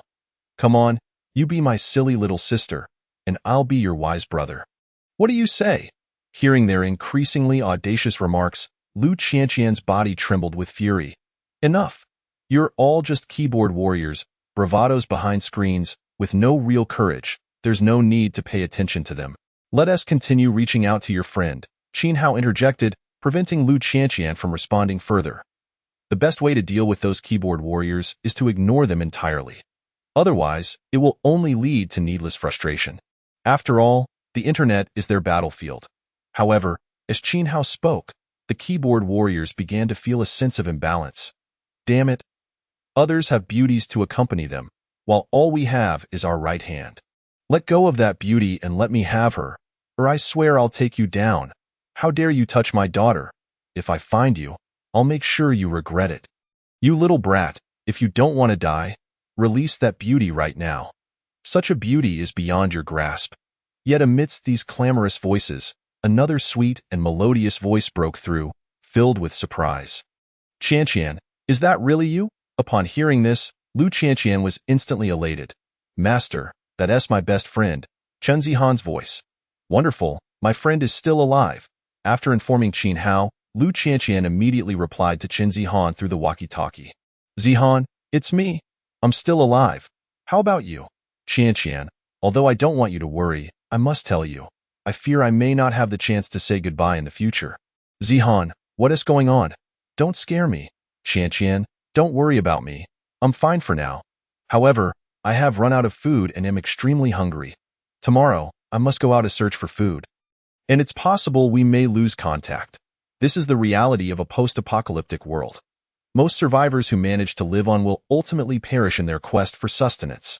Under normal circumstances, such words would be disheartening. Yet Lu Qianqian responded with excitement, that's wonderful, really? Then she quickly collected her thoughts and explained, Zihan, don't misunderstand. What I want to tell you is that tomorrow, Master will take me to find you. From now on, not only will Master ensure our food supply, but we will also no longer live in fear of zombies. Indeed, tomorrow, Qin Hao would appear before Chen Zihan, and he would gain yet another beautiful subordinate. Master? Qianqian, what are you talking about? How can you casually refer to someone as master? And who exactly is this master you speak of? Chen Zihan's voice was filled with confusion. Although they were separated by the walkie-talkie, One could easily imagine her shock, even picturing her mouth agape. Mouth agape? Well, perhaps I overthought it. Qin Hao mused, as he had anticipated. Others began to chime in a way, calling him master. Beautiful lady, you're hurting my feelings. Damn it, you scoundrel. You've brainwashed the beauty. Beauty, don't let that scoundrel deceive you. Quickly leave him and come to your daddy. Yet Lu Qianqian heeded Qin Hao's advice and ignored the keyboard warriors. Continuing to address Qin Zihan. Zihan, I can't explain everything right now, but you need to understand one thing. Master is truly powerful. Those zombies are mere trivialities before him, so you must trust me. And more importantly, trust Master, understood? All right, Qianqian, I believe you. Although Qin Zihan still felt perplexed, she acquiesced. By the way, Qianqian, I must go now. The zombies outside are increasing in number. If they hear any noise, I'll be in real trouble. After giving Lu Qianqian a warning, Qin Zihan's voice fell silent, evidently having disconnected. However, the voices of others rose even higher. Damn it, another beauty has fallen for that scoundrel. If I catch you, I'll tear you limb from limb. I am going insane. I'm the father of those two beauties. You scoundrel, have some nerve. Amidst these voices, another distinct voice emerged. Excuse me, Sister Qianqian, do you want a well-behaved and understanding little sister? I'd love to join you, Master. I'm a top-notch beauty. Could you help me as well? I can be your warm little kitty. Meow, Master. I used to work at Tianshang Renjin, and I was the #1 star. Please let me be your woman. Upon hearing these remarks, Qin Hao shook his head. Top-notch beauties. They must be delusional. Just as Qin Hao was about to turn off the walkie-talkie, a voice filled with disdain yet melodious rang out. You people are truly embarrassing us women. Don't think that the so-called master is merely toying with you. Even if he genuinely sought you out, he likely lacks the capability in this apocalypse. Where zombies are everywhere, no one can move freely, so please, have some self-respect and do not trample on your dignity, nor undermine the dignity of women. Her words resonated powerfully. As soon as this voice echoed, the entire walkie-talkie fell silent. Not only were her words striking, but her identity also commanded attention. Indeed, everyone recognized it. The speaker was none other than Lin Mushi, the renowned female president of the Tongji Group in Changyuan City, and a notable feminist across the nation. Moreover, she was an exceptionally stunning beauty, both in appearance and figure. Wow, I can't believe our Lin Beauty is still alive. Lin Beauty, you are my dream lover. Because of you, I've lost count of how much tissue I've wasted. My Lady Mushi, where are you now? Let me rescue you, and I'll be your devoted admirer. Forget those two women. Lin Beauty, let me be your father. Before the apocalypse, these keyboard warriors would never have had the chance to converse with a beauty like Lin Mushi, so naturally, they seized this rare opportunity to indulge in their fantasies. However, Lin Mushi paid them no mind and continued. So where is this so-called master? Why are you silent? Have I hit the nail on the head? If so, then please know when to stop pretending to be someone extraordinary and deceiving us kind-hearted and innocent women. Other women may be pure or not, but the term innocent evidently bears no relation to Lin Mushi. She is indeed a most intriguing woman. Qin Hao couldn't help but chuckle. Miss Lin, if I interpret your words correctly, you believe I lack the capability to appear in a certain place, do you not? Qin Hao inquired. Indeed, do not presume I am unaware. Individuals like yourself merely indulge in empty bravado, lacking the ability and courage to confront the hordes of zombies outside. Lin Mushi retorted with a dismissive air. Very well, provide me with your address, and I shall demonstrate my capabilities tomorrow. However, I must clarify that when I do appear before you, you must accompany me and serve as my subordinate. Qin Hao declared, expressing his thoughts candidly. Initially, he was anxious about his 5 subordinates, but Lin Mushi's sudden emergence was unexpected. Since she had stepped forward, he felt compelled to accept her. All right, no problem that I am currently at the highest level of the Tongshiren group. You had best truly show up here tomorrow, or else you may as well cease to exist on the intercom. Lin Mushi promptly agreed. Following the completion of their wager, the intercom became abuzz with excitement. Could it be that our dream lover is destined to become that rogue's woman? Someone should swiftly emerge to deal with that scoundrel. Lin, my father is within the Tongshiren group. Rest assured, if that rogue appears here, I shall deliver a couple of well-placed punches to him. Master, I am not far from the Tongshiren group. Could you perhaps rescue me in passing? I am a man, yet should the master save me? I would be willing to assume any position the master desires. However, both Qin Hao and Lin Mushi had ceased to hear their words, having turned off the intercom for different reasons. Lin Mushi aimed to conserve battery power, hoping for salvation from the authorities or a hero, while Qin Hao simply wished to avoid the drivel of keyboard warriors. For him, food and supplies were no longer pressing concerns. 0.5 kilometers away, in the high-tech zone, stood a 20-story building, the headquarters of the Tongshiren Group. In a luxurious office of approximately 200 square meters on the top floor, only Lin Mushi remained. Yet, at this moment, the assertiveness and dominance she had displayed over the intercom had dissipated, leaving her akin to a frightened fawn hidden in the innermost recesses of the office's cloakroom. The sounds of zombies echoed in her ears. And not just one or two. It was evident that her prior vocalizations had attracted the attention of the undead outside. Bang, bang, bang. As the deafening noise intensified, the zombies began to pound relentlessly against the office door. Chapter 14. A beautiful day begins with the completion of a task. The sounds grew louder and more frantic. One could only imagine that the number of zombies outside had exceeded 10, perhaps even more. Fortunately, the door was sufficiently sturdy. Despite the overwhelming number of zombies, breaching the office door remained a formidable challenge. Lin Mushi breathed a sigh of relief as the relentless banging ceased, seemingly abandoning their intent to enter after failing to breach the door. Yet, while the door was resilient, it could not withstand the continuous assault of the zombies indefinitely, and more critically, food supplies had dwindled. If no one appeared to rescue her, she might perish not by the hands of the undead, but rather from starvation. As Lin Mushi pondered these thoughts, she could not help but recall the individual from the intercom. Shaking her head in disgust, he was merely an incompetent fool, perhaps curled up like a dead dog beneath a bed. Relying on such a person was utterly foolish. A smirk of disdain and mockery crept across Lin Mushi's lips. As for their wager, if he truly appeared here, she would not only be his subordinate but could even become his woman. What would it matter if he executed her on the spot? Meanwhile, in another location, the Xinghe Bay Villa community housed a villa at its center. Within one of its rooms, Chen Zihan lay motionless on the bed. Deprived of sustenance, she could only resort to this method to conserve energy. Why did Qianqian refer to that person as master? Did she truly choose to become that man's woman for the sake of survival?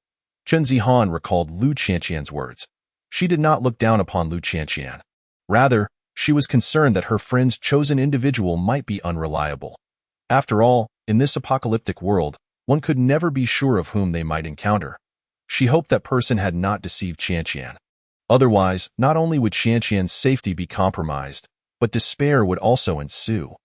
Furthermore, Qianqian mentioned that he would come looking for her, but with the streets teeming with vicious, bloodthirsty zombies, would he truly be willing to brave such dangers?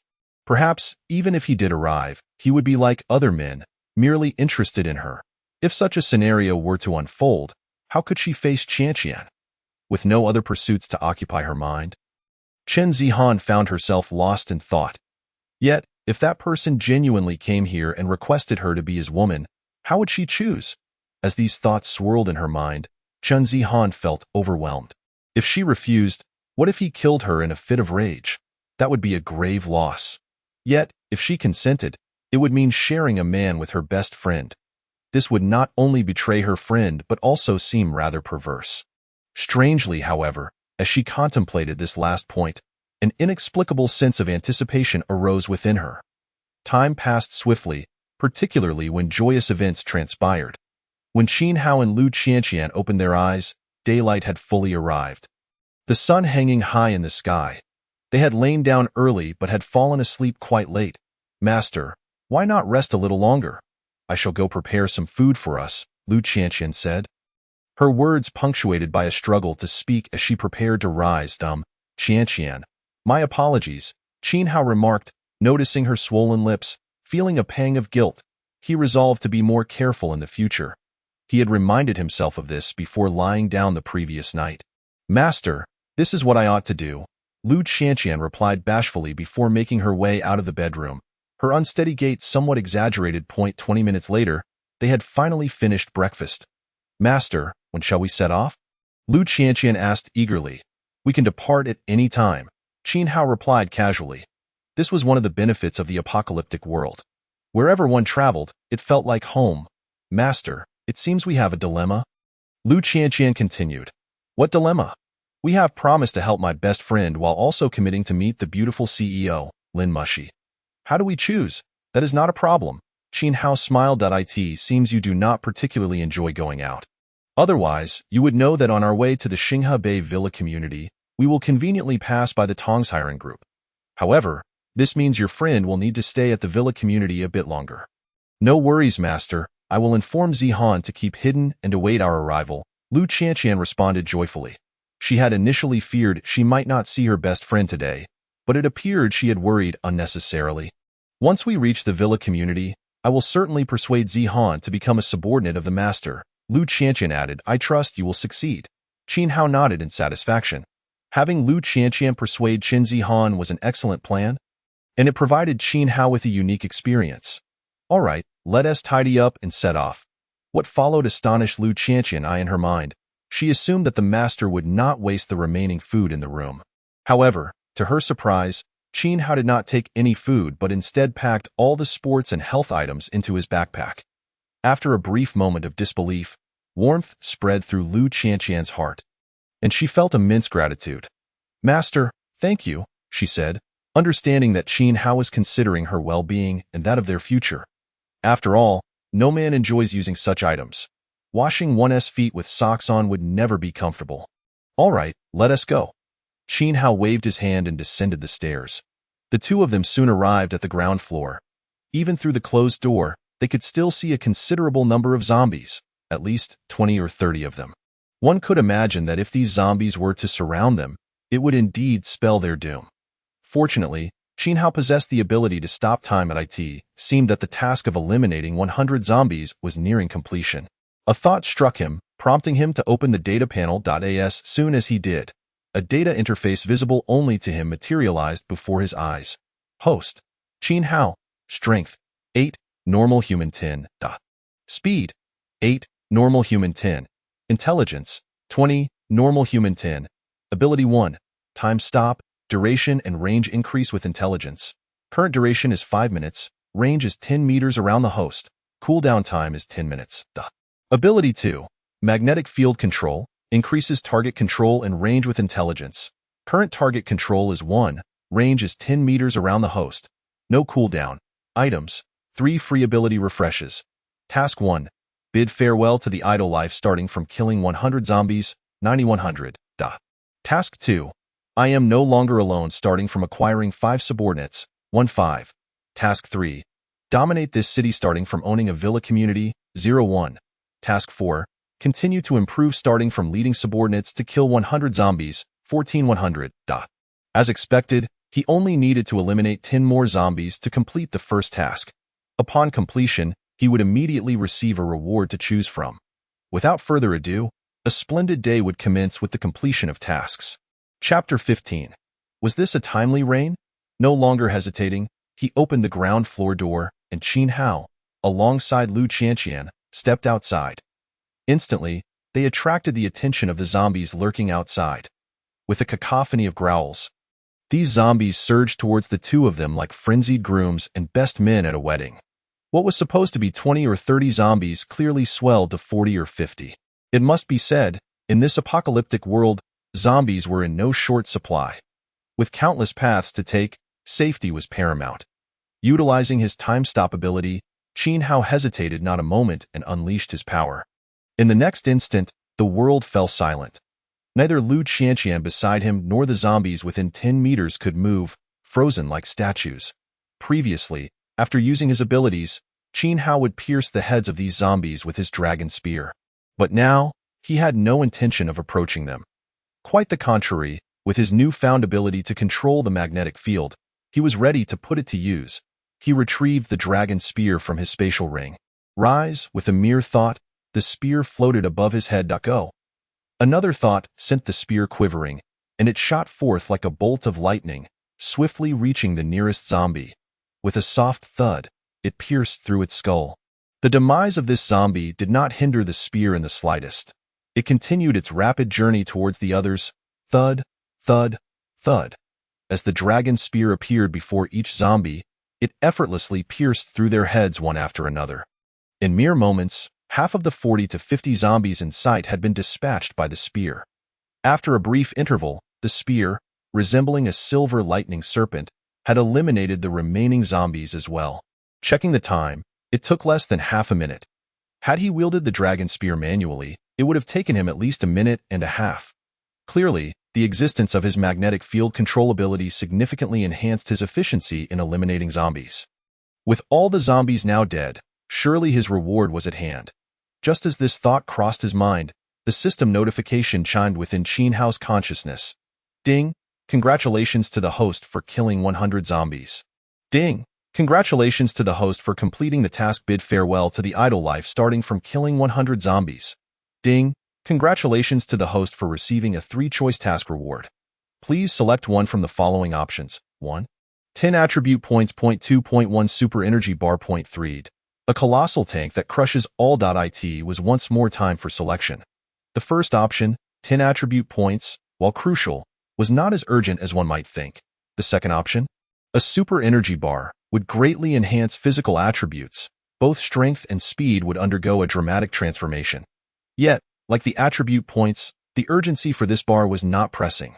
The third option, a colossal tank that crushes all. Though its size was uncertain, was undoubtedly a high-quality vehicle produced by the system, likely an invincible behemoth.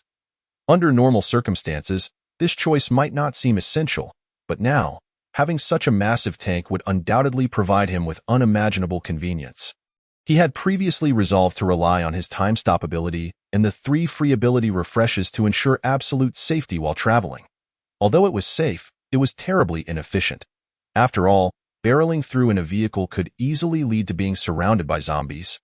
And should the time stop ability be on cooldown, it could spell disaster. However, with the acquisition of the colossal tank, his concerns for safety would vanish, and his efficiency in travel and tasks would soar. I choose the colossal tank that crushes all.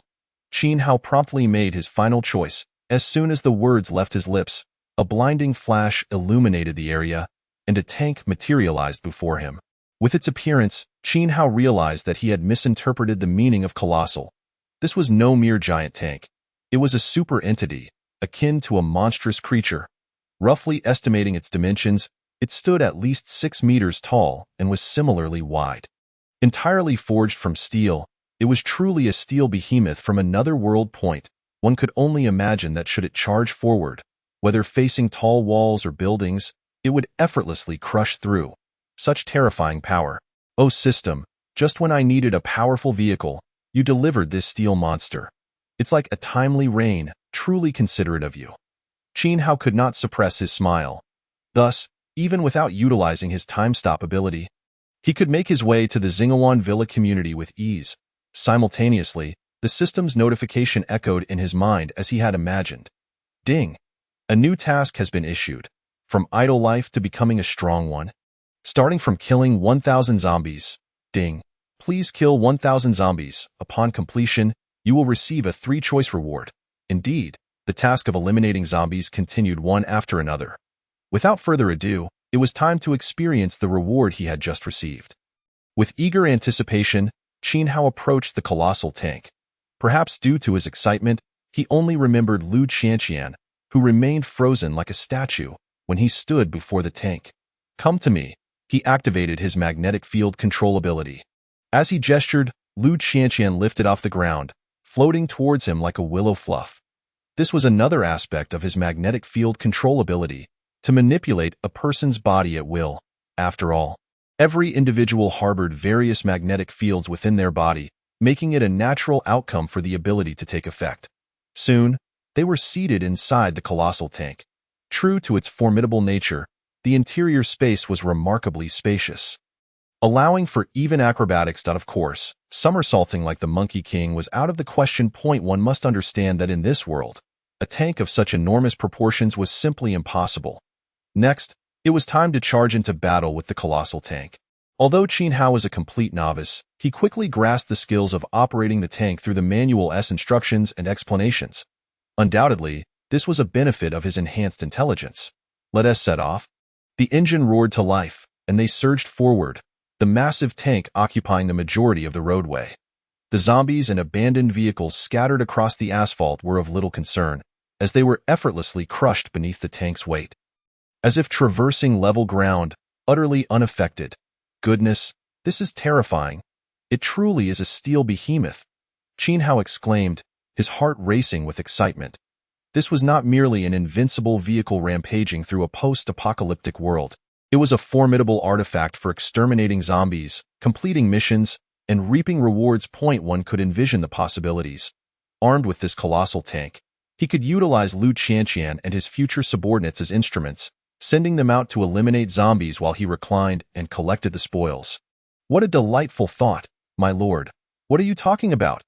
Lu Qianqian's voice interrupted, evidently having regained her mobility as the effects of the time-stopping ability wore off. Are we really driving a tank? It's enormous. As they passed a large shopping mall, the reflection in the glass showcased the tank's imposing figure, causing Lu Qianqian to gasp in astonishment, her mouth agape. Qin Hao couldn't help but glance at her alluring, parted lips. This woman truly had a tendency to forget her discomforts. Qianqian, I must remind you, do refrain from opening your mouth so wide in my presence, Qin Hao said earnestly. Lu Qianqian paused, momentarily bewildered. Why had the conversation shifted from the tank to her mouth? And what did her mouth's openness have to do with anything? My lord, what do you mean? She asked innocently. You must understand, for women, when the mouth is open, it serves purposes beyond eating and speaking, he hinted, careful to be discreet. Nevertheless, Lu Qianqian was no naive child. The flush on her cheeks indicated she had grasped his meaning. My lord, why do you always think of such things? It's utterly embarrassing. She feigned annoyance, yet the next moment, she unexpectedly leaned down. Half an hour later, contented expressions adorned their faces. Lu Qianqian suddenly exclaimed, my lord, why are there so many zombies appearing all at once? Sure enough, they found themselves surrounded by a throng of zombies, clustering in layers, perhaps around 100, though they had transformed into the undead. Their curiosity about the situation remained, much like that of the living. Qin Hao offered an explanation. As soon as he spoke, Lu Qianqian fell silent, her blush deepening. My lord, what shall we do? She asked shyly. What else can we do? We shall crush them, Qin Hao declared, revving the engine. The gigantic tank barreled forward like a beast, effortlessly turning the zombies into mere pulp beneath its treads. Lu Qianqian was left dumbfounded. This was truly horrifying. By the way, activate the intercom and inform that arrogant woman that we are en route. She must not perish at the hands of the zombies before we arrive. Qin Hao instructed.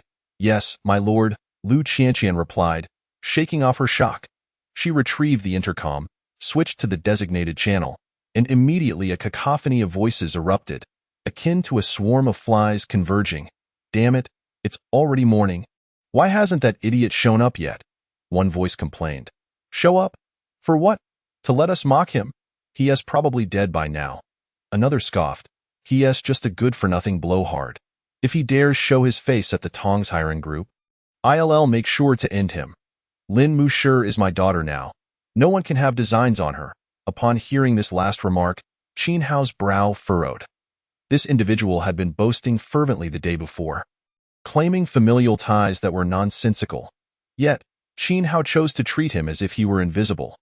Qianqian, relay a message to them, he gestured. Yes, my lord, she complied, then spoke into the intercom. Zihuan, we are on our way. You must hide and wait for us, understood? Linzong, we should arrive at the Tongs hiring group in about half an hour. I hope you have not forgotten our wager from yesterday. As Lu Qianqian's voice resonated. The intercom fell silent, only to erupt into even louder chatter. No way. Is he really going to fulfill his promise? There are zombies everywhere. Does he truly intend to go to the Tongs hiring group? Don't be ridiculous. He is just boasting again. Damn it. You dare to come out? I'm at the Tongs hiring group. You better show up, or I'll smash you to bits. Lin Musher, having heard Lu Qianqian's words, shared the skepticism of most others. After all, with zombies swarming outside, no one would risk their life for someone else or a mere wager. In half an hour. You'll be here? Well then, I'll wait for you. If you truly arrive, I'll repeat what I said. Even if your master intends to execute me, I'll willingly cooperate. Lin Mu Shi coldly huffed, keeping her thoughts to herself due to the noise of the zombies outside. In contrast to Lin Mu Shi, Chen Zihuan, nestled in the Star River Bay Villa complex, wore a joyful smile. The two were best friends, and she trusted that Lu Qianqian would never deceive her. Qianqian, I understand. I won't go anywhere. I'll wait right here for you. Yet, a troubling thought crossed her mind. What if that master truly intended to make her his woman? A wave of uncontrollable crimson spread across her exquisite face at the thought. All right, Zihuan, just so you know, we are driving a massive tank. If you see us approaching, there's no need to be frightened, Lu Qianqian replied. However, her words prompted an even greater uproar. Damn it, so he really is just boasting. A tank? Why not say he is flying a spaceship or something? Yet, amidst the skepticism, there were gasps of astonishment. In a way, I actually see a tank that resembles a steel beast. Indeed, I see it too. I am on Liberation Road. You're on Liberation Road? So am I, and I can see that enormous tank you're all talking about. As these exclamations filled the air, the people on the intercom fell silent. Stunned. One person might exaggerate, but when so many echoed the same sentiment, it was likely the truth. Damn it, where did that bastard get such a massive tank? In this apocalyptic world, if I had a tank, I could go wherever I pleased, my lord. My sister and I are not far from Liberation Road. Could you possibly rescue us? In return, we would be willing to do anything for you. Handsome, I'm also not far from Liberation Road. I look just like a cute little sister. Please save me. I can call you my lord, or even daddy, or brother-in-law. Although we're both men, we can be your loyal subordinates, so please take us away from this hellhole. Initially dismissive of Qin Hao, a portion of the crowd immediately began to plead for his help. After all, possessing a massive tank would greatly enhance their chances of survival in this desolate world. What? He is really coming. But how does he have a giant tank? Lin Mu Shi shook her head in disbelief. Even if he truly had a tank and arrived at the Tong's hiring group, what difference would it make? The frenzied zombies within would surely tear him apart the moment he stepped inside. After a moment of disbelief, Lin Mushi resumed her usual demeanor of coldness and arrogance. She then attempted to turn off the intercom, mindful of conserving battery life. Just then, a furious voice echoed through the device. Imada, you scoundrel! You dare to come to the Tong's hiring group? Let me tell you, the beautiful Lin Zong, is now my daughter. If you dare to lay a hand on her, I will ensure your lineage is extinguished. It was evident that this was yet another insipid taunt. Qin Hao furrowed his brow once more. The provocation had stirred a simmering anger within him. This individual must pay the price. Chapter 17. The villains Chen Zhengxiong and Dong Wanlong make their appearance. Are you truly at the Tong's hiring group? Qin Hao finally spoke after a prolonged silence on the intercom. He recalled distinctly that this insolent rogue, who insisted on being called Dad, seemed to be associated with Tong's hiring group. Indeed, you little brat, your father is right here at Tong's hiring group. From your tone, it seems you harbor some dissatisfaction. The voice sneered mockingly. Tell me, which floor are you hiding on? When I visit the beautiful Lin, I might as well drop by to see you. Qin Hao replied indifferently, come if you dare. I'm on the 6th floor of Tong's hiring group. If you don't show up, you'll be nothing but a rootless coward. No problem. Just wait, Qin Hao concluded.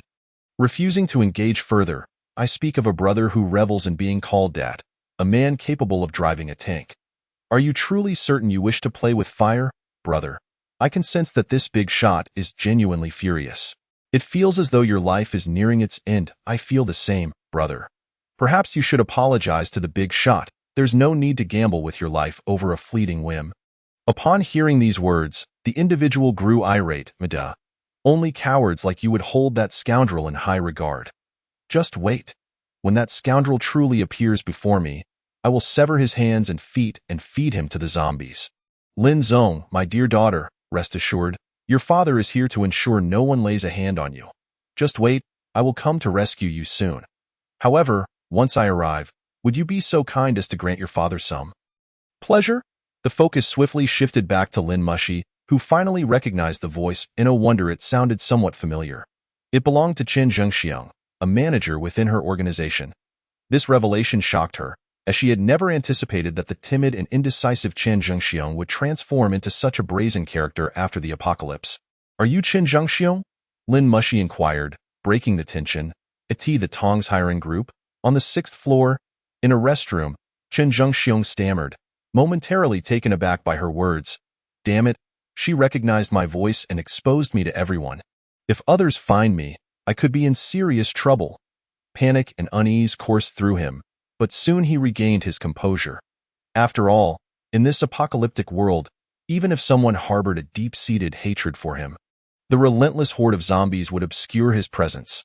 Lin Zong, I never expected you to recognize my voice. Rest assured, I, Chen Zhengxiong, always deliver on my promises. I will come to rescue you.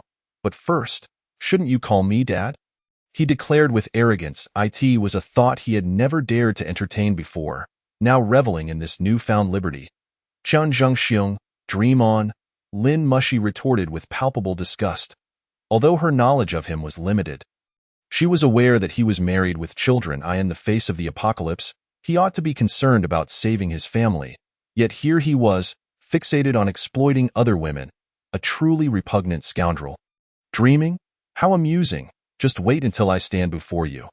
Then you will have no say in the matter. I will not only be your father, but also your brother-in-law, your teacher, and more. Ha ha ha. Chen Zhengxiong boasted recklessly.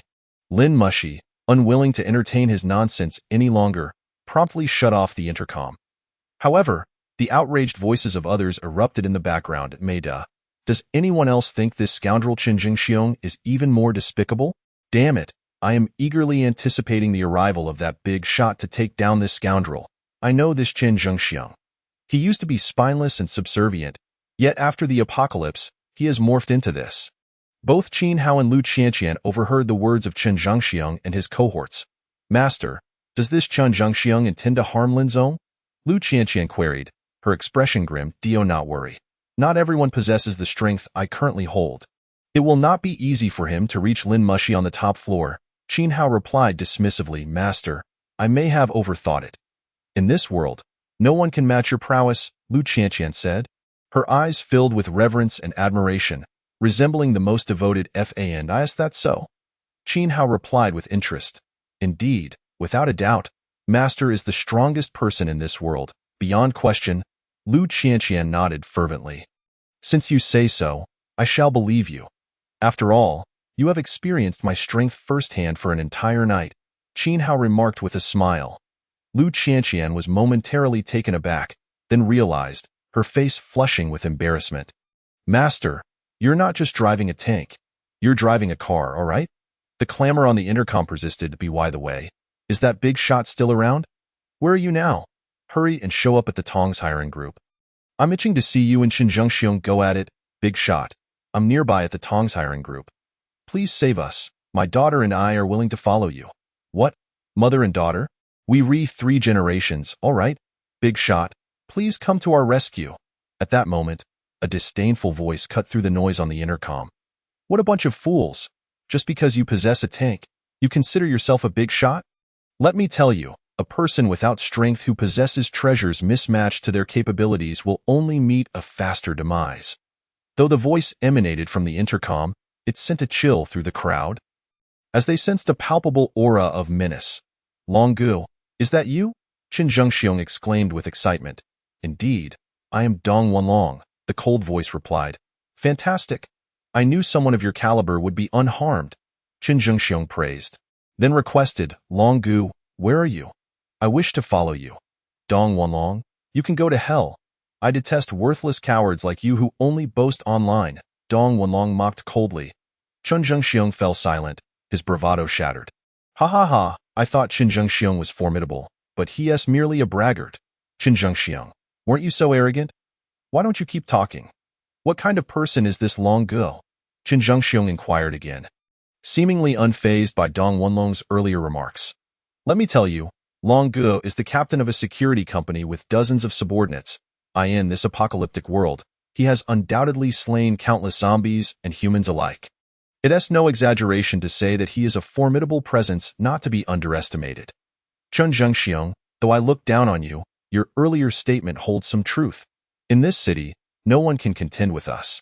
Suddenly, Dong Wenlong's tone shifted. As for that so-called big shot, I know you're lurking by the intercom.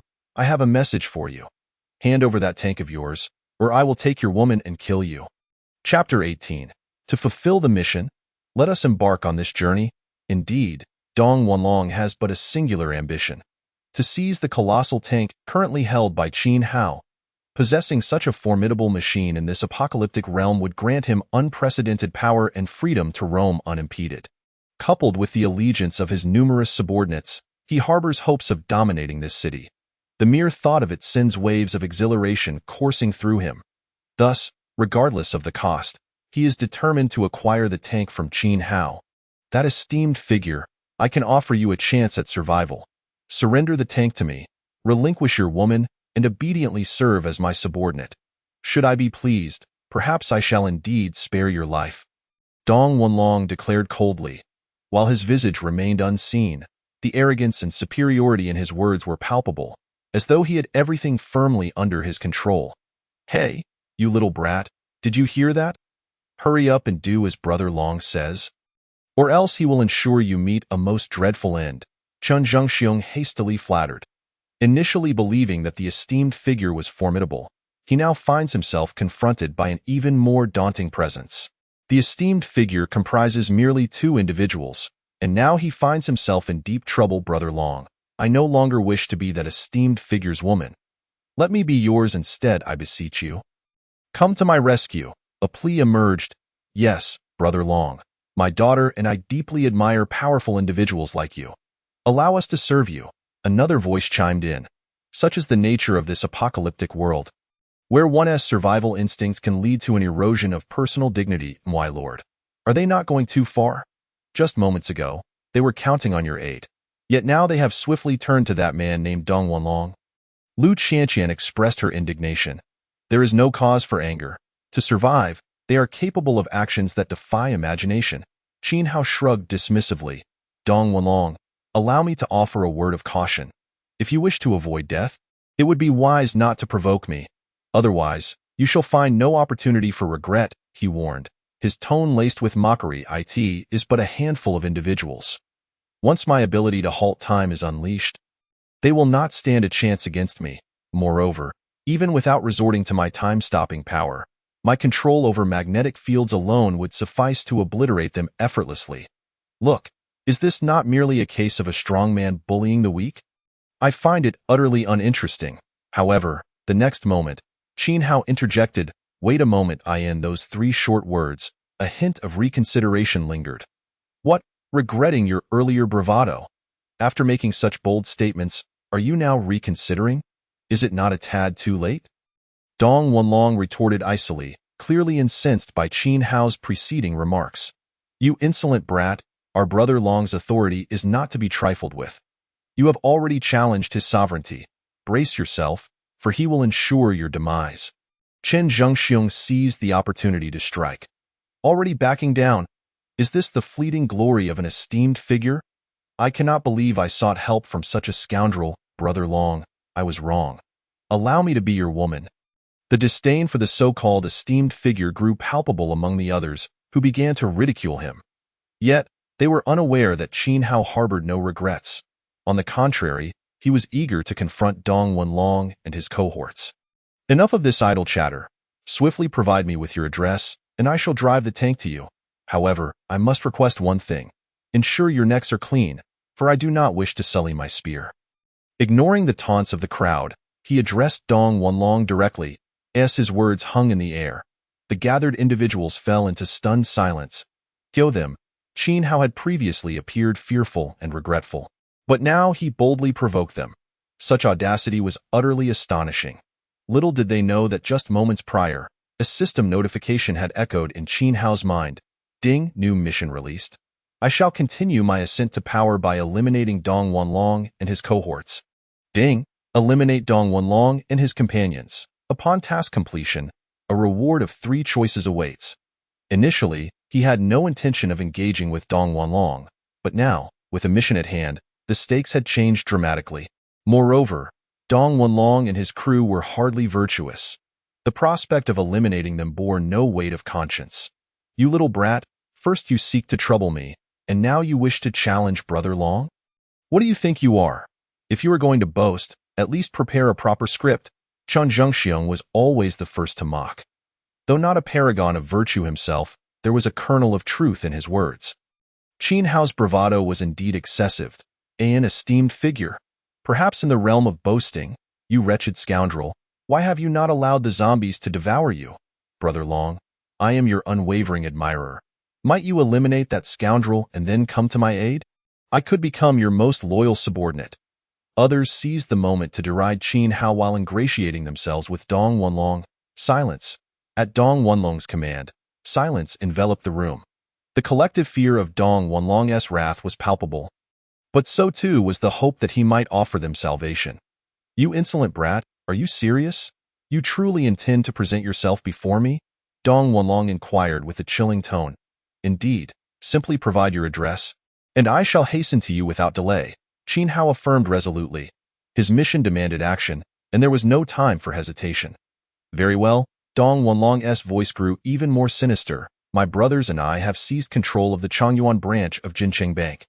You may now come to us, however. I must inform you that while you once had a chance to live, it is now too late. You shall not only perish here, but your death shall be excruciating. The malice in his tone was unmistakable, and one could sense the malevolence radiating from him through the intercom. In truth, he was indeed furious. Within the office of the bank's manager on the 4th floor, Dong Wanlong was seething, having shattered a porcelain vase in a fit of rage. What are you four still doing there? Hurry and prepare for that scoundrel's arrival. Dong Wanlong bar. Once the words of Qin Hao and Dong Wanlong came to a halt, the crowd erupted once more into a cacophony of voices. Amongst the clamor, the majority were vehemently denouncing Qin Hao, while simultaneously showering Dong Wanlong with flattery and sycophancy. Undoubtedly, Chen Zhengxiong was not absent from this assembly. You little brat, do you realize your impending demise, hence presenting yourself willingly? He sneered. But let me tell you, it is futile. The moment you provoked Long Gu, your fate was sealed at his hands. Qin Hao chose to disregard the words of the others. Yet he could not afford to overlook those of Chen Zhengxiong. After all, it was the presence of Dong Wanlong and his associates that had merely prolonged the inevitable departure of Chen Zhengxiong from this world. Thus he felt compelled to offer an explanation. Had it not been for the likes of you, Chen Zhengxiong, I would have been before you in an instant. Rest assured, once I deal with them, I shall promptly seek you out and usher you away from this realm. His voice was not loud, yet it resonated with an undeniable conviction and certainty. Chen Zhengxiong, are you afraid? That big shot has not forgotten his intent to eliminate you. Though I currently hold you in contempt, I still support the idea of you ridding the world of that scoundrel. The crowd erupted into further mockery. You little brat, do you truly think you can eliminate your father? Do you believe he wouldn't flay you alive? Chen Zhengxiong's furious voice rang out, continuing, however, the unfortunate truth is that I shall no longer have the opportunity to rid you from this world myself. For Long Gu and his crew will undoubtedly crush you like an insect. How exceedingly self-righteous, Qin Hao replied nonchalantly, choosing to ignore Chen Zhengxiong and the derisive remarks emanating from the intercom. In the Xinghe Bay Villa community, Chen Zihan naturally overheard the voices from the intercom. A frown creased her brow, and a look of concern graced her features. Though I am unaware of who Long Gu and his ilk are. They number in the dozens, whereas Qianqian and her companion are merely two. Should they collide, wouldn't it spell disaster? She dared not contemplate further. After all, any unforeseen mishap befalling Qin Hao would mean the severing of her last lifeline. Nevertheless, since Qianqian had assured her that the individual in question was no ordinary person, he must possess extraordinary qualities. Coupled with the fact that they had a massive tank at their disposal, she felt somewhat reassured. With this thought, Chen Zihan found herself slightly calmed. Subsequently, she mused, Qianqian has always possessed discerning taste. Her high regard for this master implies he must be remarkable in some way. Yet, what exactly makes him so exceptional? If he possesses extraordinary qualities, combined with a handsome appearance, being his woman might not be such a bad prospect. In the next moment, Chen Zihan hastily shook her head. Zihan, what are you thinking? Qianqian is your dear friend. How could you harbor such thoughts about her man? At this moment, unbeknownst to her, Within the same Xinghe Bay villa community, someone had already taken note of her presence, albeit only aware that she was concealed somewhere within the estate. As for communication, it was, of course, through the intercom, for following the outbreak of the apocalypse, with the absence of electricity and internet, this was their sole means of contact in another villa, distinct from the one occupied by Chan Zihan. A gathering of about a dozen individuals, both men and women clad in white trousers, was present. It was evident that they had previously lived lives of extravagance. However, since the onset of the apocalypse, they now found themselves in a state of disarray, akin to ordinary folk, gripped by fear and uncertainty. You all know that our food supply has dwindled to the point where we may not last until tomorrow. Speak up, what do you propose we do? A tall, robust youth with a fierce expression demanded. His name was Chan Erden, and his imposing stature and fierce demeanor had established him as the leader of this group. By the way, Master, weren't you quite resourceful in the past? Now, what do you suggest? Li Erden directed a mocking query at another youth named Chunshang. Before the apocalypse, Chunshang had been Li Erden's mentor and a well-known internet celebrity. The villa they resided in was purchased with gifts from his online followers. Though Chunshang was the mentor and owner of the villa, the emergence of the powerful Li Erden forced him into a subordinate position as the latter became the undisputed leader. Brother Erden, please refrain from calling me master. It is a source of great shame. Just call me Xiao Shang, or simply Shengzai. Chunshang hastily responded with a forced smile. What a waste, Li Erden retorted, kicking Chunshang to the ground, his voice laced with anger and derision. How could I possibly acknowledge someone like you as my master? It's an utter disgrace. Indeed, Brother Erden speaks the truth, Chunshang quickly concurred, not daring to voice any dissent. Enough.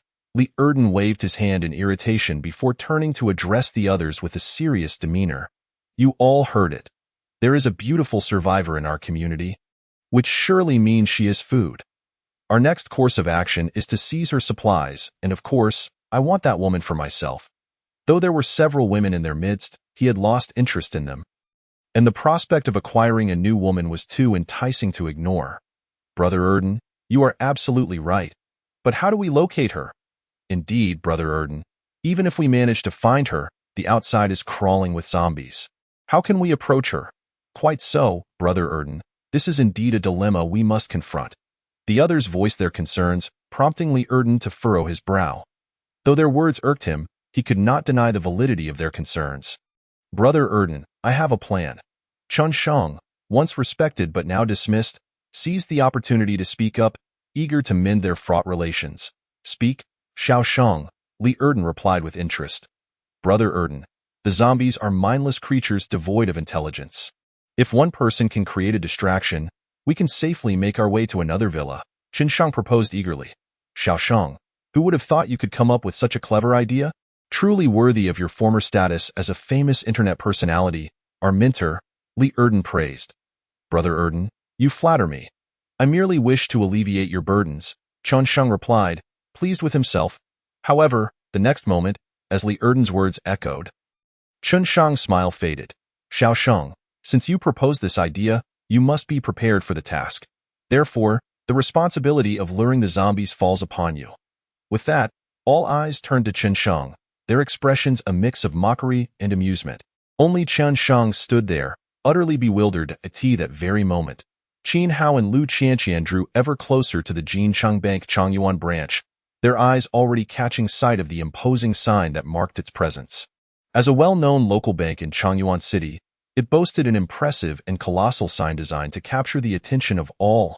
Master, we are nearly there, Lu Qianqian indicated. Indeed, Qin Hao nodded. What's the matter? You seem somewhat anxious and uneasy, Master. I do not doubt your capabilities. It's just that they number in the dozens while we are merely two. Lu Qianqian could not finish her thought. Yet her meaning was clear. Do not worry. Once we arrive, you need only blink, and regardless of their numbers, they will inevitably fall before you. Qin Hao replied with a smile, dismissing her concerns. Possessing both the ability to halt time and control magnetic fields, he felt confident that even if Dong Wenlong's group consisted of hundreds, it would not pose a challenge. Thus, the sky may rain down 5 words, and it would be of no consequence. Master, I have faith in you. Lu Qianqian promptly affirmed, her gaze filled with reverence and admiration firmly fixed upon Qin Hao's face. She then added, almost involuntarily and from the depths of her heart, "Master, you are truly remarkable." However, upon uttering those words, she couldn't help but recall her master's imaginative prowess, causing her cheeks to flush with embarrassment. "Master, I did not mean it in that way." Lu Qianqian hastily defended herself. Yet, as soon as she finished speaking, Qin Hao was left speechless. This woman seemed to exude an air of unwitting innocence, but undeniably, she was endearing. "All right, I understand. I will become increasingly formidable from here on." Qin Hao nodded and replied, "Master, I, too, hope you grow even stronger." Lu Qianqian echoed earnestly. After all, she was not implying anything untoward, hence she could respond with an air of solemnity and conviction. "Qianqian, when I speak of being formidable, I refer to that aspect," Qin Hao remarked with a knowing glance. Under Qin Hao's exceptional driving skills, Lu Qianqian found herself at a loss for words. "Ha ha ha." Observing the bewildered expression on Lu Qianqian's face, Qin Hao couldn't suppress his laughter. This woman was not only beautiful but also charming, a true treasure indeed. There would surely be more treasures to come. Open the data panel. Just as Lu Qianqian was still reeling from her shyness and astonishment, Qin Hao decided to open the data panel to check on the recent task completion status. With a mere thought, the data panel materialized before him. Host: Qin Hao. Strength: 8. Average person: 10. Speed: 8. Average person: 10. Intelligence: 20. Average person: 10. Ability 1. Time stop, duration and range increase with intelligence. Currently, duration is 5 minutes, range is 10 meters around the host, cooldown time is 10 minutes. Ability 2. Control magnetic field, target and range increase with intelligence. Currently can control one target within 10 meters of the host. No cooldown time. Items. Free ability refresh 3 times. Task 1. Transform from a useless person into a strong one by killing 1,000 zombies. 290-1000. Task 2. I am no longer alone by acquiring 5 subordinates. 15. Task 3. Dominate this city by owning a villa community. 01. Task 4. Continue progressing by leading subordinates to kill 100 zombies. 17,100. Task 5. I will continue to be a king by killing Dong Wanlong and his companions. 037. As anticipated, the task list had refreshed once more. The first task now required the killing of 1,000 zombies, and a 5th task had emerged. Although it had not been long since the task of killing zombies had changed, a third of it was already completed. With the acquisition of a giant tank, the efficiency in eliminating zombies had dramatically increased. Then came the 5th task. Based on the task progress, it was evident that Dong Wanlong and his associates numbered 37. This was one of the data panel's functions, to reveal the enemy's numbers to Qin Hao, the host. Yet, it mattered little.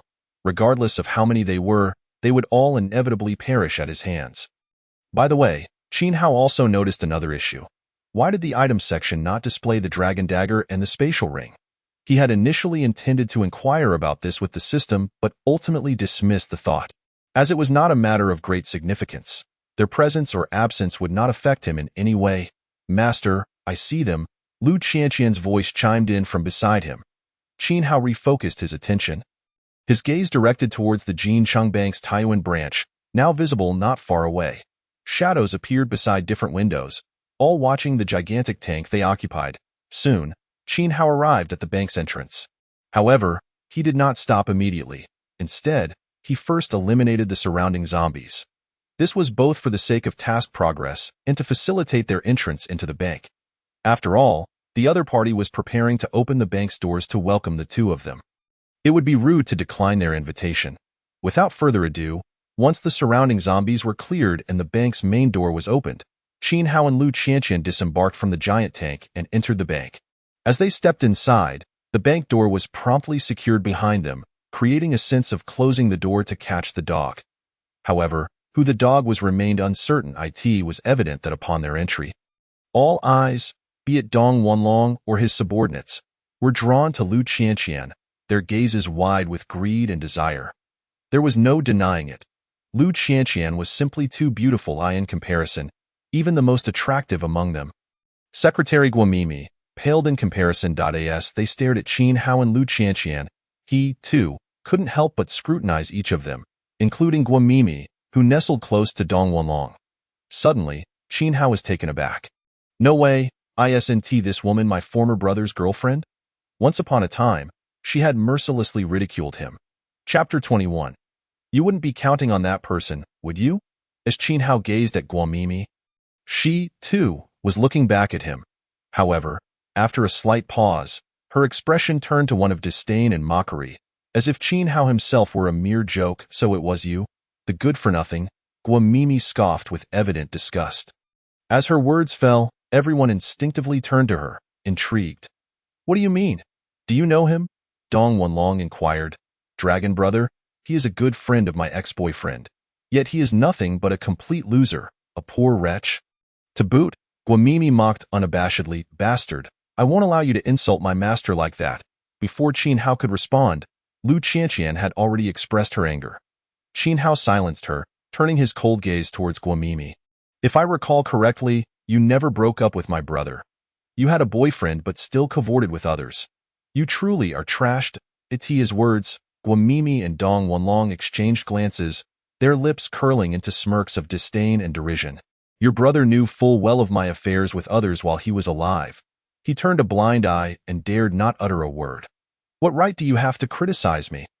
Guamimi retorted with a cold laugh. While he was alive. What do you mean? Qin Zhengguang is dead. Qin Hao's brow furrowed. You little brat, you're not mistaken. Your brother has indeed passed away, Dong Wanlong interjected. After a brief pause, Dong Wanlong's expression turned to one of mockery as he continued his taunts. Let me tell you, when we arrived here, we happened to find your brother and Secretary Gua together. And the two of us, with mutual feelings, indulged in some pleasurable activities right in front of him. But to our dismay, your brother showed no joy for us. Hence, I had no choice but to dispose of him to feed the zombies. Secretary Gua, don't you agree with my actions? As he spoke, he viciously pinched Guamimi behind him. Dragon brother, for me to become your woman, my ex-boyfriend should consider himself fortunate. If he lacked that awareness, then he deserved to die. Guamimi shamelessly concurred, all the while flaunting her pride against Dong Wanlong, filled with flattery and temptation, yet evoking disgust and anger. Initially, I felt slightly guilty about wanting to eliminate you. But now, even if the heavens themselves intervened, they could not dissuade my resolve to kill you. If you have any last words, speak them now. Otherwise, you shall not have the opportunity. Qin Hao's expression darkened. His countenance suffused with an aura of murderous intent. They not only deserve to die but should also be torn asunder.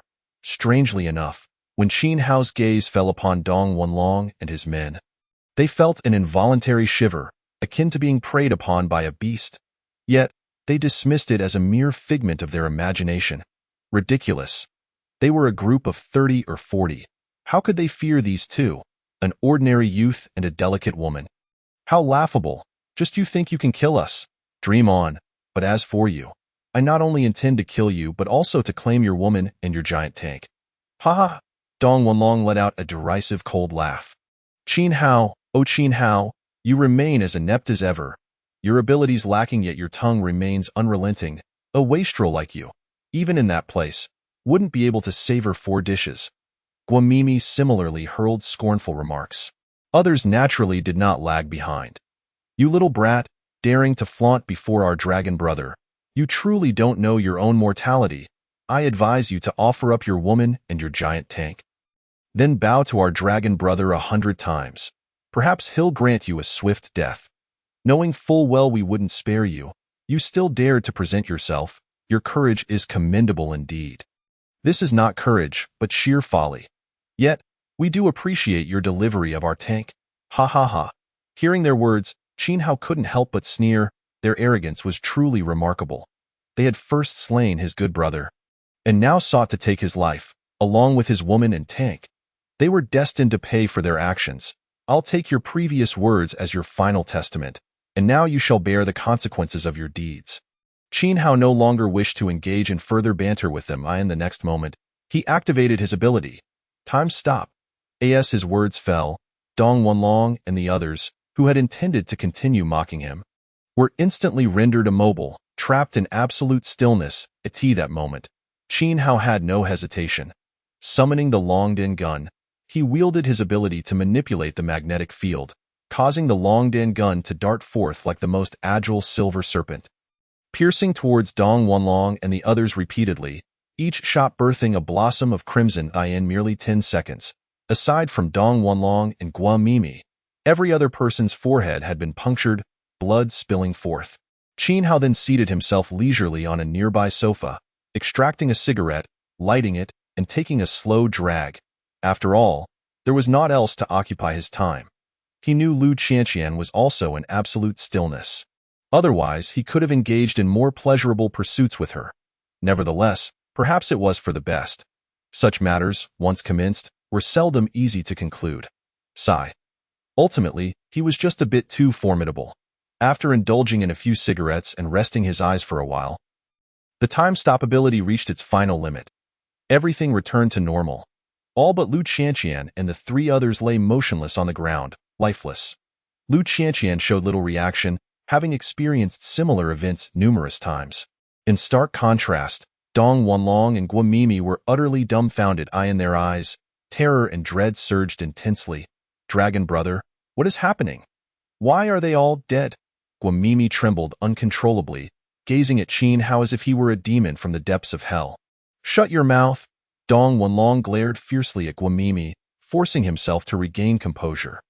Though he had no clue what had just transpired, as long as his subordinate remained, there was still a chance for redemption. You little brat, regardless of what you've done to them, you still cannot escape the fate of dying here. Damn it, attack! Overcome by fear and trepidation, Dong Wanlong issued the command to attack, believing that if his subordinate pulled the trigger, he could still salvage the situation. However, simultaneously, Qin Hao's disdainful voice rang out, "Surely, you don't expect to rely on that person?" As he spoke, he pointed toward a nearby corner. Dong Wanlong's expression shifted dramatically. Chapter 22. New Rewards. Ability Transmission. Indeed, Dong Wanlong's face paled instantly, for the direction Qin Hao indicated was where his subordinate was hiding. Damn it. How did he know there was another person? How did he sense their presence? Yet, Dong Wanlong could not afford to ponder these questions. Damn it, just shoot him, he bellowed like a mad dog. Alas, it was too late. A flash of light darted past his vision. Then came a scream.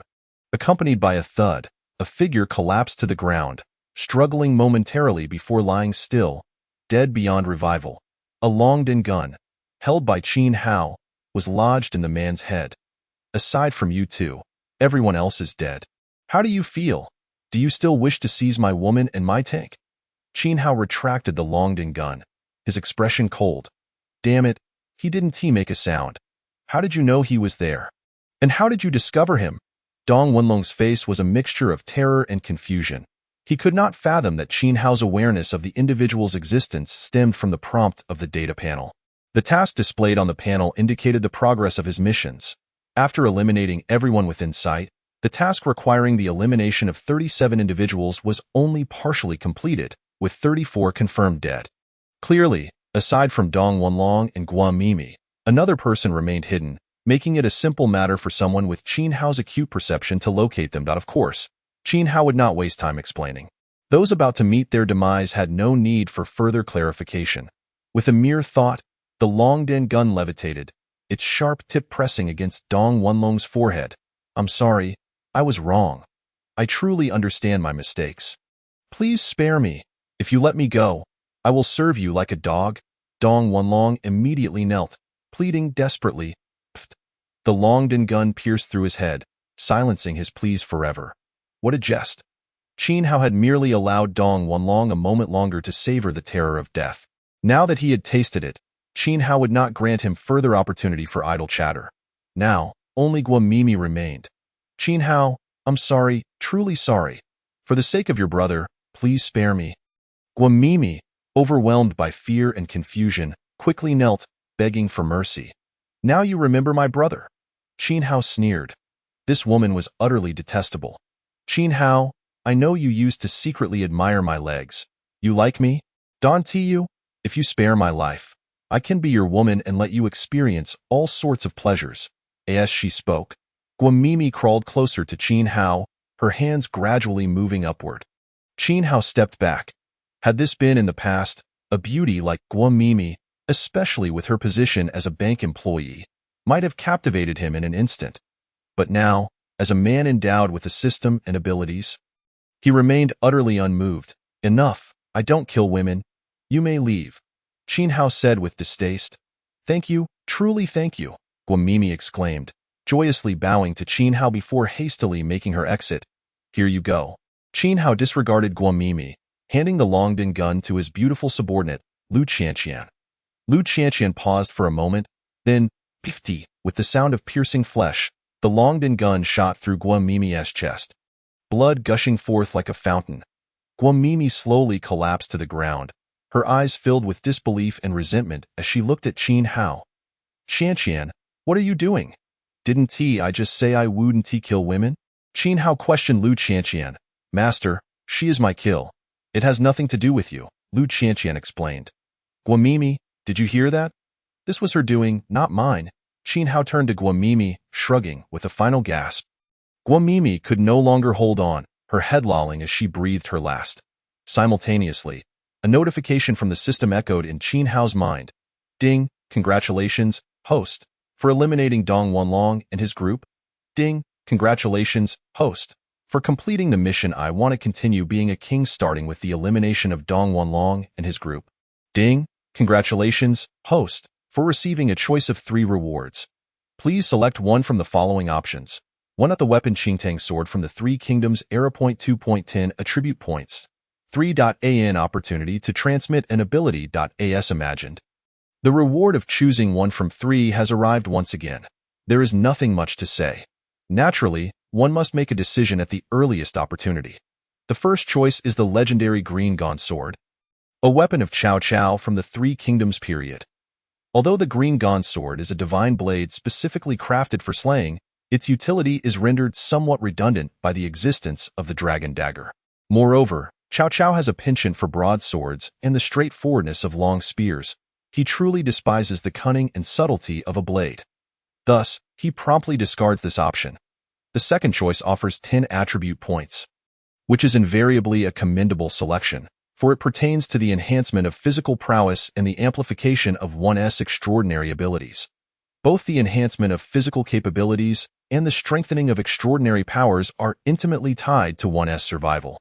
Finally, the third option presents an opportunity for the transmission of extraordinary abilities, which, as the name suggests, allows one to bestow their powers upon others, granting them abilities akin to one's own. One can imagine the efficiency if he were to pass on his abilities to Lu Qianqian. The efficacy of her exterminating zombies with her newly acquired powers would certainly be unparalleled compared to before. With each zombie she vanquishes counting as 2 tasks completed, a veritable ideal of a tool. In comparison to the 10 attribute points, this opportunity for ability transmission is evidently the more advantageous choice. Thus, he resolves to select the chance for ability transmission. With his final decision made, a new memory emerges in his mind. One that encompasses the knowledge and application of ability transmission. It truly this simple.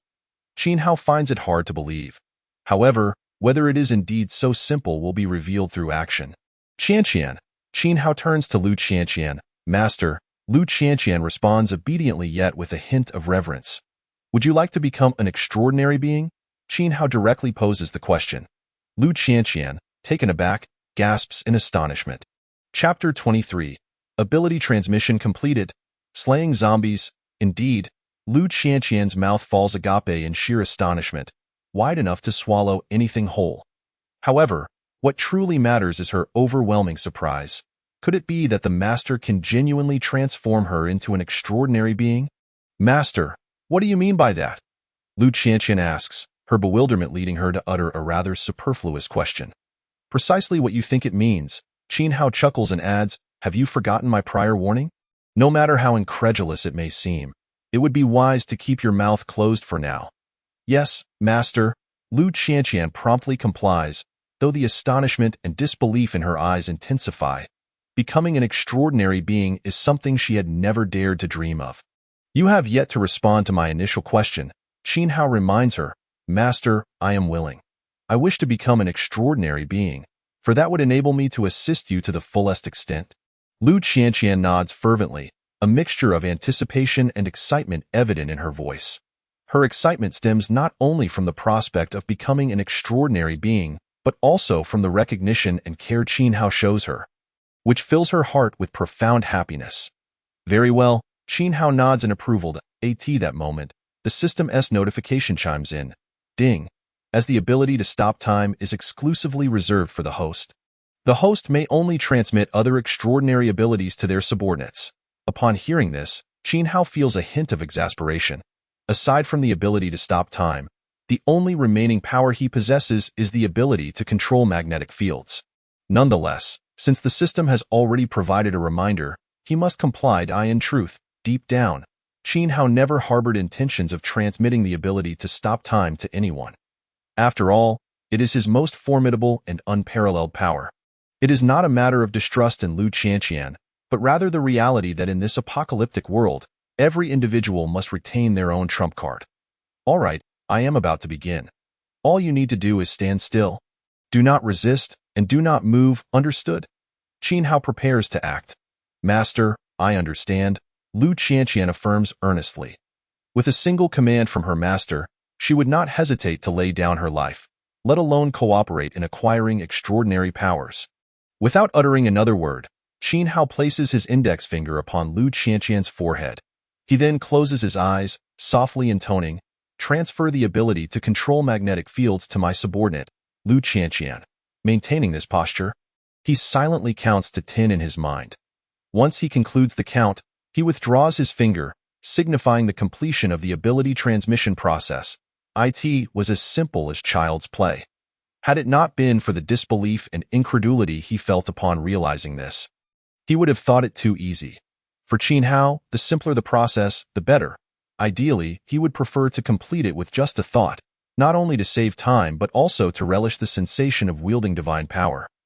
All right, open your eyes, he instructs Lu Qianqian. As she opens her eyes, astonishment is etched upon her face, clearly unprepared for the swiftness of the ability transmission process. Do not dawdle. Give it a try, Qin Hao suggests without further explanation. Yes, master. Lu Qianqian nods, still somewhat perplexed, yet her expression quickly shifts to one of excitement and anticipation. Her gaze fixates on a dagger not far away, left behind by Dong Wanlong and his companions after their demise. Rise! With a delicate gesture of her slender fingers towards the dagger, she softly commands, and the dagger trembles slightly before ascending into the air, hovering above her head. Go! With another gentle utterance, she directs the dagger towards Guamimi's face. And in a flash, it darts forward, piercing through with lightning speed, firmly pinning Guamimi's head to the ground.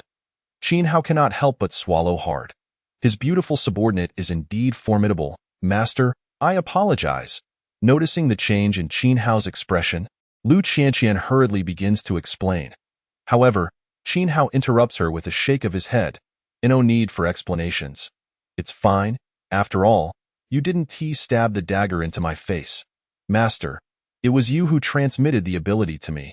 Even if I were to die, I would never harm you, Lu Qianqian assures him, her face a mix of fear and determination.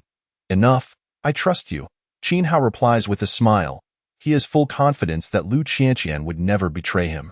Even if, by some stretch of the imagination, she were to contemplate using her powers against him, she would be incapable, for any transmitted extraordinary ability would not affect the true host, Qin Hao himself. This understanding is precisely why Qin Hao, having gleaned such insights from the system, decisively chose to transmit the extraordinary ability to Lu Qianqian. All right, let us proceed. Qin Hao retrieves a handgun from Dong Wanlong's subordinate and prepares to depart with Lu Qianqian. For there are still numerous matters to attend to before long. They find themselves downstairs, where they can clearly see a throng of zombies outside the door, relentlessly battering against it. Their presence has incited an even greater frenzy among the undead. And a rough estimate reveals no fewer than 50 or 60 to Qianqian. Do you have confidence in eliminating them? Qin Hao inquires. Master, I am confident, Lu Qianqian replies, her expression solemn. Although facing such a multitude of zombies leaves her feeling entirely unassured, she would not allow her master to feel disappointed.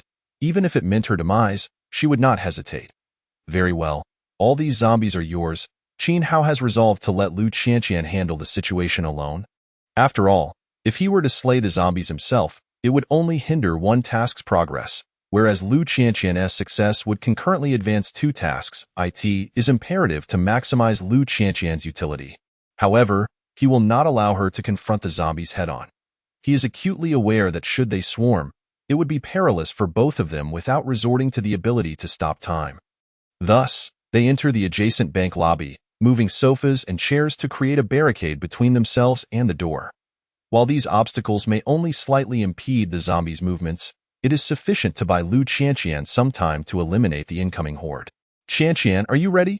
Qin Hao cast a glance at the nearby chairs and sofas, which were haphazardly strewn about, and smiled as he inquired of Lu Qianqian, Master, I am ready. Lu Qianqian nodded affirmatively. Meanwhile, a dagger hovered above her head. Its blade pointed menacingly towards the entrance, like a predatory beast poised to pounce at any moment. Let us begin. As soon as the words left his lips, with a mere thought from Qin Hao, the door lock clicked open and fell to the ground. Hee. The zombies outside crashed through the door, charging towards Qin Hao and Lu Qianqian like a pack of rabid dogs. Chapter 24. Let the zombies call you father, you wretched zombies. Perish, Lu Qianqian exclaimed with a fierce cry. Whoosh, under her command, the dagger shot forth like a lightning-fast golden serpent, instantly appearing before a zombie. Then, plunge, it pierced through without hesitation. The lightning silver serpent twisted and, with blinding speed, impaled another zombie's skull. This was followed by a third, a fourth, and an eighth zombie. In the blink of an eye, 8 zombies lay slain, yet the remaining horde had closed the distance by a third.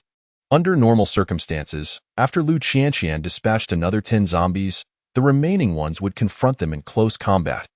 Fortunately, the disorderly sofas and chairs played their part.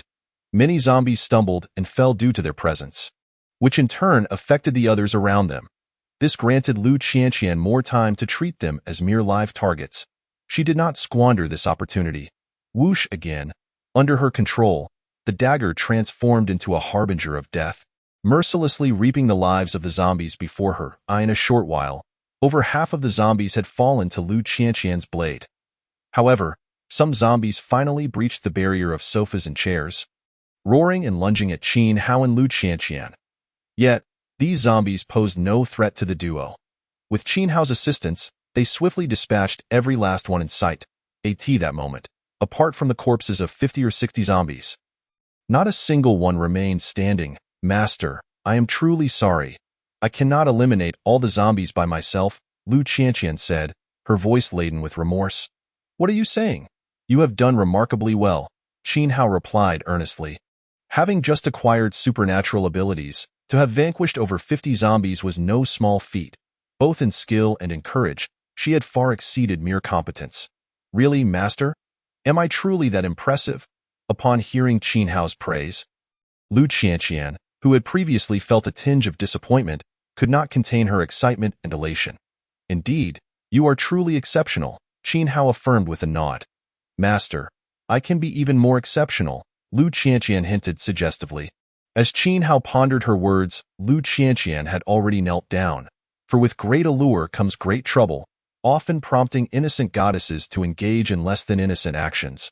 After more than half an hour, Qin Hao and Lu Qianqian paused. Aside from Lu Qianqian's lips tingling and her speech becoming somewhat slurred, their surroundings were now littered with more than double the number of zombie corpses. These zombies had naturally joined the fray, and in return, they could only be exterminated. While indulging in the exquisite service provided by the beautiful Lu Qianqian, they continued to eliminate the zombies that appeared within their line of sight. This sensation was rather unique. All right, Qianqian, we must take our leave. Otherwise, those on the radio might think we have perished, Qin Hao remarked, referring to the onlookers and keyboard warriors on the intercom. Yes, master, she replied, her words coming out haltingly. Alas, it was all his fault. No, next time. This cannot happen again, Qin Hao silently vowed, though such a promise seemed to lack credibility. Afterward, they exited the unit, having dispatched a significant number of zombies. Thus, the remaining ones outside posed no threat to them. After slaying a few more zombies, Qin Hao and Lu Qianqian entered the massive tank. Once inside, at Qin Hao's signal, Lu Qianqian activated the intercom. The first voice to emerge was that of Chen Zhengxiang, the keyboard warrior. You are truly foolish. That scoundrel has yet to utter a word, which clearly indicates he is dead. A deceased person cannot speak. And what a pity for that beauty, though she deserves her fate for refusing to be my daughter. Other voices quickly chimed in. That scoundrel is dead. When will it be your turn, Chen Zhengxiang? Indeed, you are correct. It would be best if Long Ge and the others dealt with you too, Long Ge. Are you there? Could you please save the two of us? In return, we will serve you well. In the opulent office of the highest tier of Tongji Group, Lin Mushi also heard these voices and, like the others, believed Qin Hao had perished. After all, if he were still alive, he should have appeared at the Tongji Group by now. If you had shown up here, I could have truly fulfilled my promise. But now it is evidently impossible, she sighed. I must admit, compared to that scoundrel Chen Zhengxiang, you are a far better person. At least you possess the courage to take action and do not utter such loathsome words. Contrasting Lin Mushi's disappointment, Qian Zihan in the Xinghuan Villa district was in a state of anxiety. It was not merely because if Qin Hao and the others encountered misfortune, she would have no one to rescue her. It was also because she had noticed the presence of several individuals in her line of sight. These individuals repeatedly entered various villas, seemingly searching for food, or perhaps for people. Regardless of their intent, should they reach her villa and discover her, she would find herself in grave peril. In a world like this, a woman's beauty often brings unimaginable and terrifying disasters. Qianqian, what is wrong? Why have you ceased speaking? Is it truly impossible? Absolutely impossible. Did you not say that your master was omnipotent? Yet, the opposing side numbered in the dozens, while they were merely two. The disparity was indeed vast. Your master, are you not omnipotent? I beg you, please do not let anything happen to you and Qianqian as long as you are safe and appear here. I will acquiesce to any request of yours. Chen Zihan's heart raced with confusion and urgency. After all, Qin Hao and Lu Qianqian were her only hope of escaping her current crisis and surviving. Qianqian, and your master, I believe you are both safe. Please, can you say something? Chen Zihan could no longer contain herself and urgently called out to Qin Hao and Lu Qianqian over the intercom. However, as soon as her words fell, she was met with derision and disdain from all sides. Haha, you still think they are safe? You must be dreaming. Beauty, you can no longer rely on them. That scoundrel is dead, and your friend has become Long Ji's woman. Sister, like us, you should quickly seek help from Long Ge. Perhaps he might grant you a chance at survival. And of course, Chen Zhengxiang's voice was not absent. I can't believe it, Beauty. You still pin your hopes on them? Why not become my daughter instead? Perhaps after I take in Linda, Beauty, I might pay you a visit as well, haha. However, the next moment, Chen Zhengxiang's voice abruptly ceased as another voice rang out. Chen Zhengxiang, I truly find you laughable. Your countdown to oblivion has begun, yet you still have the audacity to entertain thoughts of being someone else's father. But this is for the best. Practice a bit more, so when I appear and toss you to those zombies, perhaps they will be inclined to call you father and grant you a fleeting chance at survival. Chapter 25. The reactions of the people to Qin Hao's survival. Indeed, it was none other than Qin Hao himself. Had it not been for Chen Zhengxiang's arrogant remarks, which he found utterly intolerable, he would have remained silent and would not have spoken so extensively. This Chen Zhengxiang was truly oblivious to the gravity of the situation. Nevertheless, it mattered little now. Having dealt with Dong Wenlong and his associates, it was time for that scoundrel Chen Zhengxiang to face the consequences. However, system, I have a question I wish to inquire about, if I may. Qin Hao initiated a dialogue with the system, his demeanor sincere and polite. This was hardly superfluous. The system was his greatest assurance of dominance in this apocalyptic world, and he certainly had to treat it with the utmost respect. Host, due to the insignificance of the opponent, even if you were to eliminate him, no rewards would be bestowed upon you. The system's voice resonated. It was a prompt reply. One had to admit, the system was indeed formidable, capable of discerning his innermost thoughts. Very well, I understand. Qin Hao felt neither disappointed nor disheartened. Rather, he wholeheartedly agreed with the system's explanation. A petty figure like Chen Zhengxiang, akin to a keyboard warrior, was unworthy of any reward. Nonetheless, even so, Chen Zhengxiong would still have to pay the price for his actions. As Qin Hao conversed with the system, a brief silence enveloped the walkie-talkie, followed by an incessant cacophony of voices. What is happening? How is he still alive? Why did Long Gu let him go? Long Gu and his group showed no reaction, yet he was the one who spoke up. Could it be that Long Gu did not slay him, but rather fell victim to him instead? Long Gu had a group of dozens, while they were merely two. How could the two of them possibly contend with Long Ji's crew? Chen Zhengxiong, equally incredulous, exclaimed, "What are you all thinking? The reason he is still alive is undoubtedly because he did not confront Long Gu. Otherwise, he would surely have perished at their hands, I tell you. Long Ji's group is armed. Long Gu, are you listening? Please come out and say something." Yet, no one responded. As Chen Zhengxiong grew anxious and was about to speak again, a grave voice cut through the noise. Everyone, I must inform you. I am right across from the Changyuan branch of Jincheng Bank. I can assure you that the two big shots entered the bank and emerged unscathed. They are now en route to Tong's hiring group. I also spotted that massive tank of theirs approaching from the direction of the bank. Goodness, it seems the big shots truly eliminated Long Gu and his crew. With the utterance of these two voices, the crowd fell silent once more. Although they were loath to accept it, they had to admit that the seemingly invincible Long Gu and his entourage had not only failed to eliminate that big shot, but had instead been outmaneuvered by him. This was beyond incredulity. Awesome, awesome, awesome. Important things are worth repeating thrice. Big shot, I knew you wouldn't come to harm. Big shot, I admire you greatly. Let me be your adorable accessory, the kind that calls you daddy, master, husband, daddy. Let me be your long-haired little darling. My hair will be the reins for your galloping steed. Big shot, please save me. Let me be your servant, and I will help you eliminate that bastard Chen Zhengxiong. Once the crowd accepted the reality, they began to flatter and beseech Qin Hao for assistance. It is important to note that prior to this, most of them had hoped for the demise of Qin Hao and his companion in order to curry favor with the seemingly more powerful Long Gu. Such was the nature of the apocalypse. To survive, morals and humanity had become irrelevant, or perhaps they had simply ceased to exist. In the Xinghe Bay Villa community, Qian, Master, you both are still alive. That is truly wonderful. I am genuinely delighted for you. Were it not for the presence of zombies outside and the ill-intentioned young survivors, Qian Zihan could hardly contain her excitement. It was not merely because Qin Hao and his companion were alive, but also due to the prowess they had displayed after vanquishing Long Gu and his crew. Following such a person, one could truly survive and thrive. Qian, you must hide well.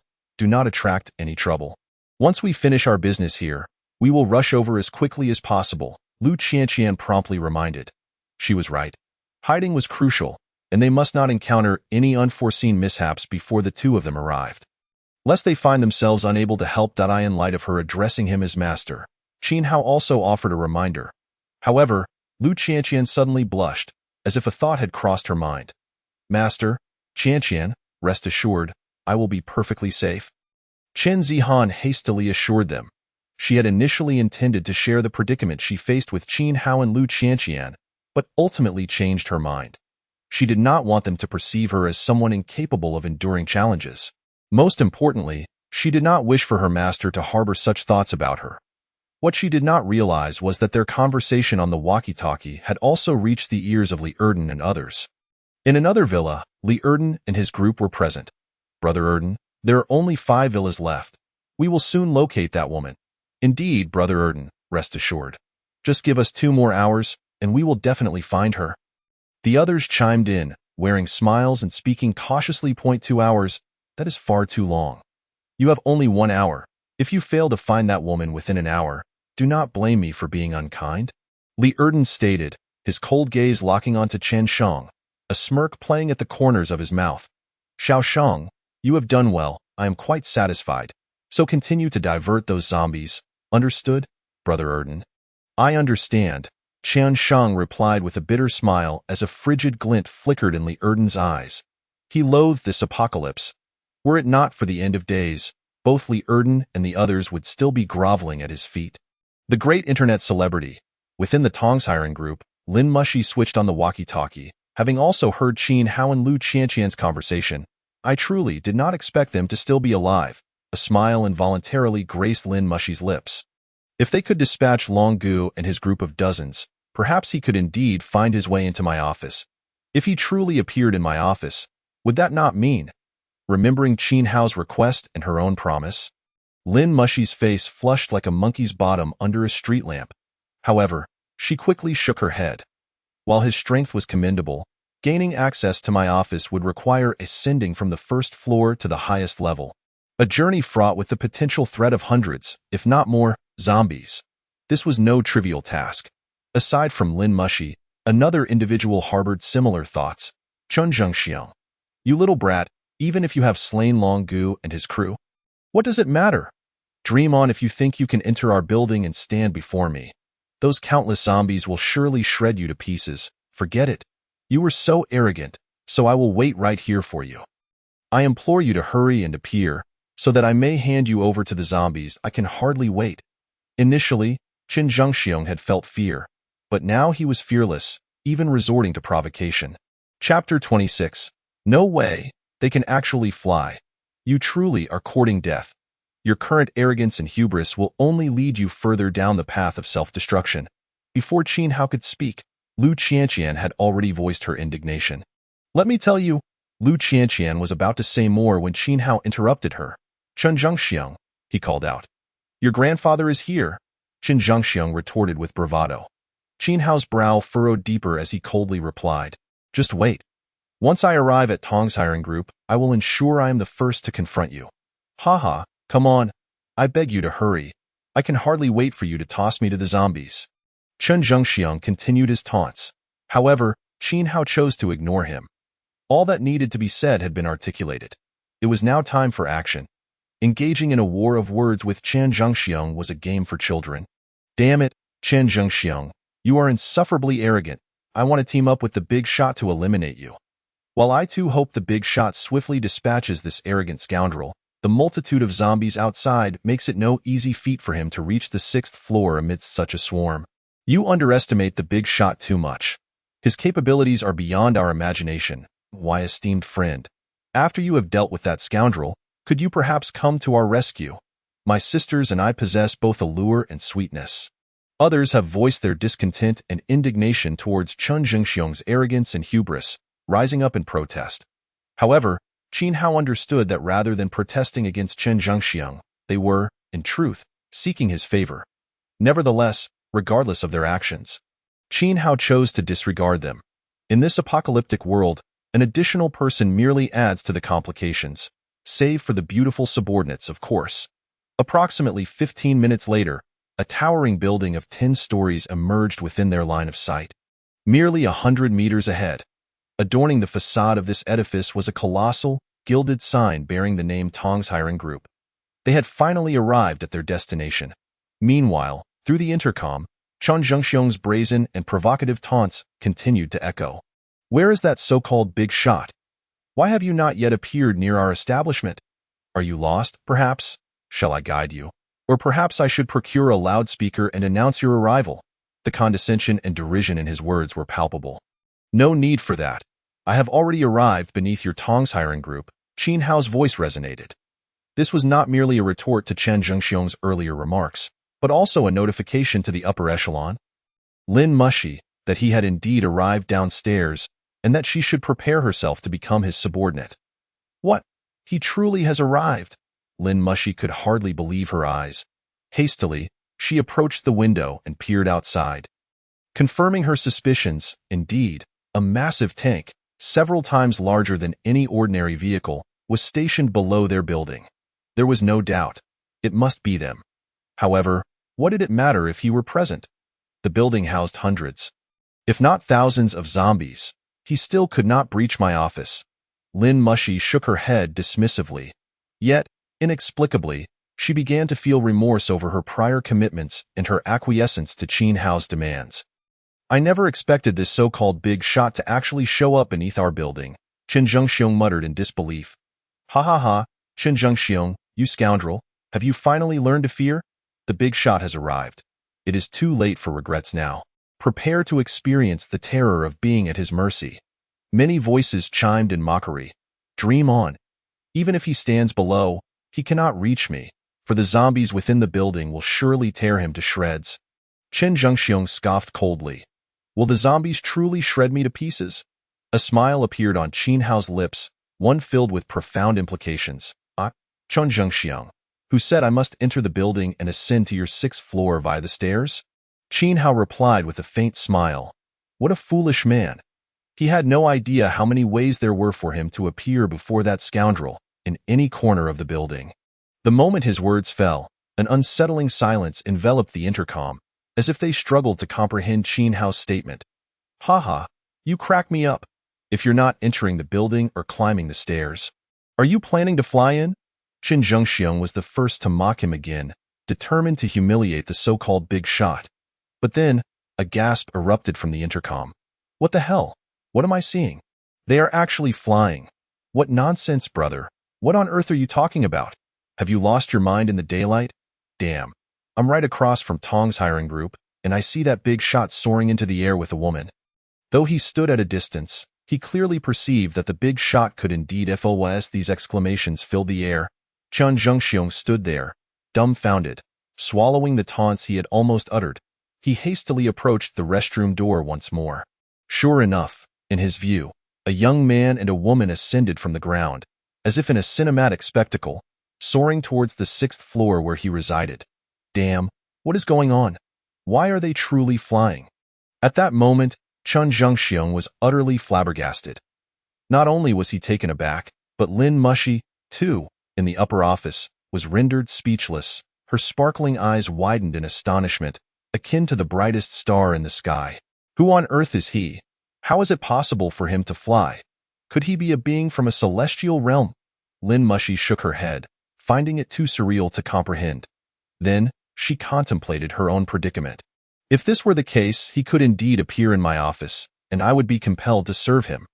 Should he make unreasonable demands, I would have no choice but to comply. No, I cannot allow that.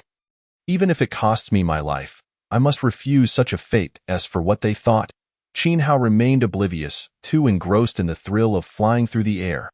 This sensation of flight, was it merely a sensation? It felt as if he was indeed soaring. It was exhilarating beyond measure. Truly, the system was remarkable. Merely a power gained from a trifecta of rewards bestowed upon him for controlling magnetic fields had yielded such effects. Qin Hao could not help but marvel inwardly. Indeed, this was yet another aspect of the magnetic field controllability. He brimmed with anticipation for the next set of rewards to be bestowed upon him upon completing the task. Chapter 27. The Return of Blissful Troubles. Master, I see someone, said Lu Qianqian, her gaze fixed ahead. Though the head quickly withdrew, it did not escape Qin Hao's notice. The fear and trepidation in that expression were unmistakable. It was none other than the keyboard warrior, Chen Zhengxiong, the very person they sought. Is it not a tad too late for him to think of hiding now? Qin Hao remarked indifferently, however, due to the small size of the window and the foul stench emanating from it. Qin Hao pivoted and approached a massive floor-to-ceiling window. With a mere thought, the dragon's might gun materialized before him and, like a flash of lightning, struck towards the immense window. There were no surprises. With a resounding crack, the enormous window shattered into countless shards, cascading down like rain. It was evident that some of the larger fragments fell upon a few zombies below, rendering them lifeless. Moreover, the cacophony had drawn the attention of numerous zombies, who, devoid of awareness, charged at Qin Hao and Lu Qianqian with reckless abandon. Like dumplings, they tumbled to the ground, their heads bursting upon impact, utterly lifeless. Since the host's actions directly resulted in the demise of those zombies, their deaths would contribute to the host's task progress. Just as Qin Hao was contemplating this, the system detected the thought and preemptively provided an explanation. System, you truly are magnificent. Qin Hao could not help but express his admiration inwardly. Then, under his command, the dragon's might gun transformed once more into beams of light, targeting other large windows nearby. This was a task too convenient to overlook. After shattering all the surrounding windows and eliminating a considerable number of zombies, Qin Hao finally withdrew the dragon's might gun, satisfied. However, they did not immediately enter the building through the broken windows, for the 6th floor still harbored numerous zombies. The commotion had evidently attracted more from other floors. leading them to converge upon this location. Though the presence of these zombies was indeed a time-consuming nuisance, Qin Hao remained unperturbed. After all, these zombies were essential for his rewards and fortification.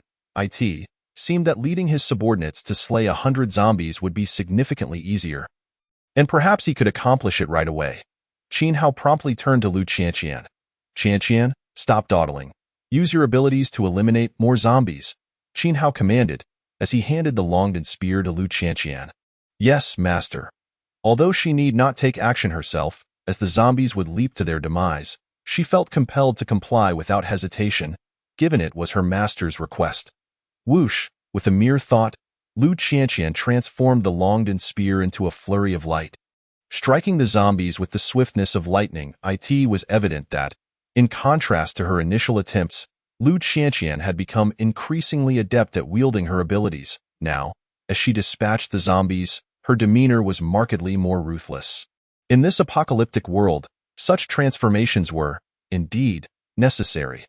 Within the walkie-talkie, nearby survivors who had observed Qin Hao and his companions could not help but exclaim in astonishment, "My goodness, you won't believe what I just saw.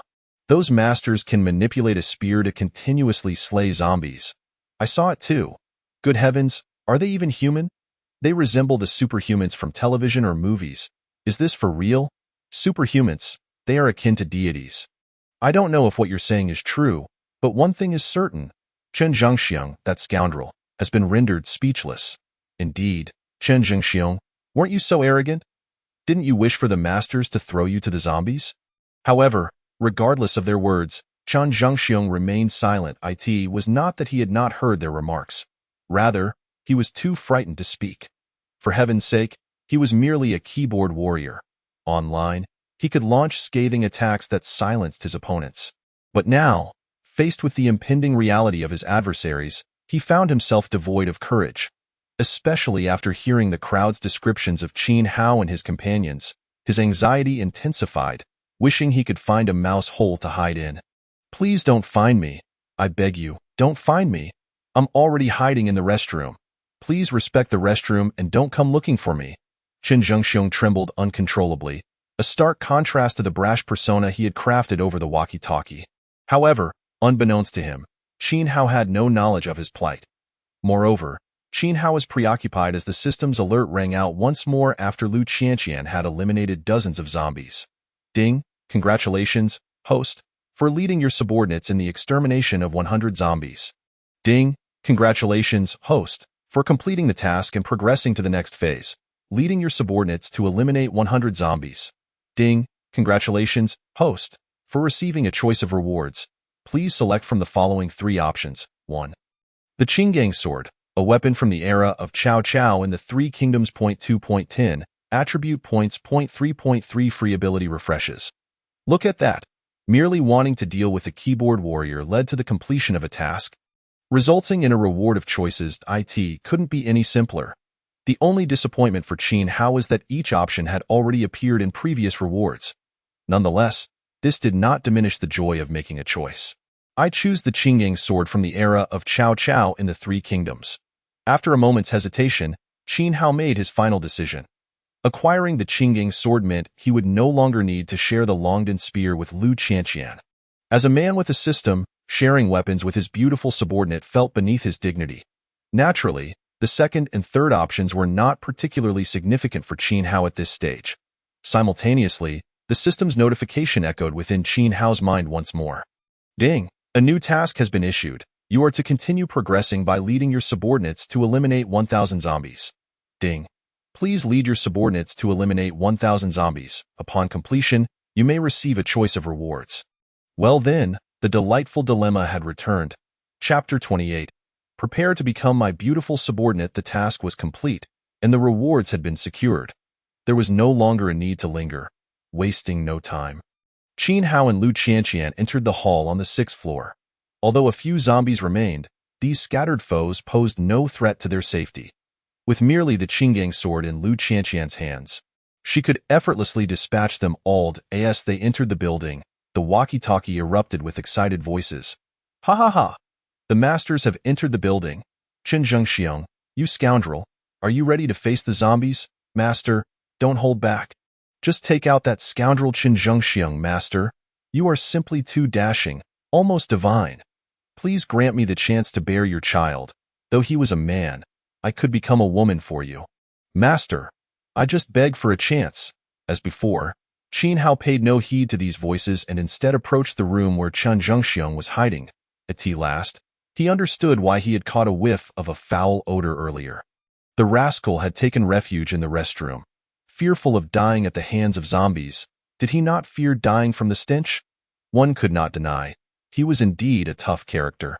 However, at that moment, the so-called tough guy, Qin Zhengxiang, trembled in a corner, his anxiety compounded by the cacophony of voices emanating from the walkie-talkie. Please, please ignore me. Just treat me as a mere fart. I was wrong. I truly realized my mistakes. Please let me remain in this restroom, even for a lifetime. Qin Zhengxiang once again prayed fervently in his heart. Unfortunately, his prayers bore no fruit. Come out, with a cold voice resonating. All of Qin Zhengxiang's hopes and prayers evaporated. It was over. He knew he had been discovered. Qin Zhengxiang fell into utter despair. Simultaneously, a crack echoed as the door shattered into fragments. Then, their eyes met. No, no. Qin Zhengxiang hesitated briefly, then attempted to dive into one of the stalls. Yet, under the influence of an unseen force, his body lifted off the ground, drifting towards Qin Hao and Lu Qianqian like a willow catkin. Regardless of Qin Zhengxiang's desperate struggles, which proved utterly futile, soon, he found himself before Qin Hao and Lu Qianqian. Thud. Qin Zhengxiang immediately knelt before them. Master, I'm sorry, truly sorry. I had no idea you were this formidable. Otherwise, I wouldn't dare to trouble you even if you beat me to death. I beg you for a chance to live, even if it means serving you like a beast, as he pleaded. He prostrated himself repeatedly, and within moments, his forehead was bloodied. Since Qin Hao and Lu Qianqian were still using the walkie-talkie, Qin Zhengxiang's desperate pleas were broadcasted. Ha ha ha! This is fantastic. That scoundrel is truly about to meet his end at the hands of the Master. Master, didn't that scoundrel want to confront the zombies? You must give him that chance. Qin Zhengxiang, how dare you offend the Master? This is the fate you deserve, Master, after dealing with that scoundrel Qin Zhengxiang. Could you also save my daughter and me? We've been fantasizing about serving you together. Upon hearing the crowd's comments, Qin Hao felt a stir in his heart, nearly forgetting Qin Zhengxiang's plea. They reminded him. Qin Hao chuckled lightly and said with a hint of mockery, Didn't you want to confront the zombies? I shall fulfill that wish for you now. No, please don't. I was wrong. I truly know my mistakes. Please grant me another chance. Qin Zhengxiang continued to amidst the mocking words of Qin Hao and the anguished cries of Qin Zhengxiang. The zombie had already pounced on him, tearing at his flesh like a bloodthirsty beast. Soon, his struggles ceased, and the sight of his demise was so horrific that it was unbearable to behold. Suddenly, a flash of light emanated, and the Longdin gun pierced through the zombie's skull. Since the creature had fulfilled its purpose as a mere tool, there was no need to allow it to linger any longer. Qin Hao retracted the Longdin gun, casting not even a glance at Qin Zhengxiang. A man unworthy of his attention, particularly one who did not even merit a basic reward. At that moment, the intercom erupted with a cacophony of voices, akin to a tempest. The boss is amazing. The boss is amazing. The boss is amazing. Important matters should be repeated thrice. Boss, you are my ultimate idol. That scoundrel Qin Zhengxiang is finally dead. Why do I feel such exhilaration? Ah, I understand. It is my love for the boss. Boss, I am at the happy community near the Jiren group. I implore you to save me. I can be your ornament. Boss, it's just the two of us, mother and daughter. If you take us both, we can introduce you to more women, as we know several surviving beauties. Qin Hao chose to ignore their words, a mother and daughter duo? Perhaps, when he arrived, it would merely be a middle-aged woman and a mongrel. Such is the nature of the internet. One can never ascertain whether the other side is human or ghost. Did you truly kill Qin Zhengxiang? A clear and melodious voice inquired. Upon hearing this, a smile graced Qin Hao's lips. Had the stunning Lin de Beauty finally spoken? Indeed, that man perished before my eyes, Qin Hao replied. Then you? Lin Mashishi stammered, struggling to articulate her thoughts. However, it mattered not. For Qin Hao had already discerned her intentions. Rest assured, I shall soon appear in your office before you. At that time. I hope you will fulfill your promise and become my subordinate, Qin Hao declared candidly.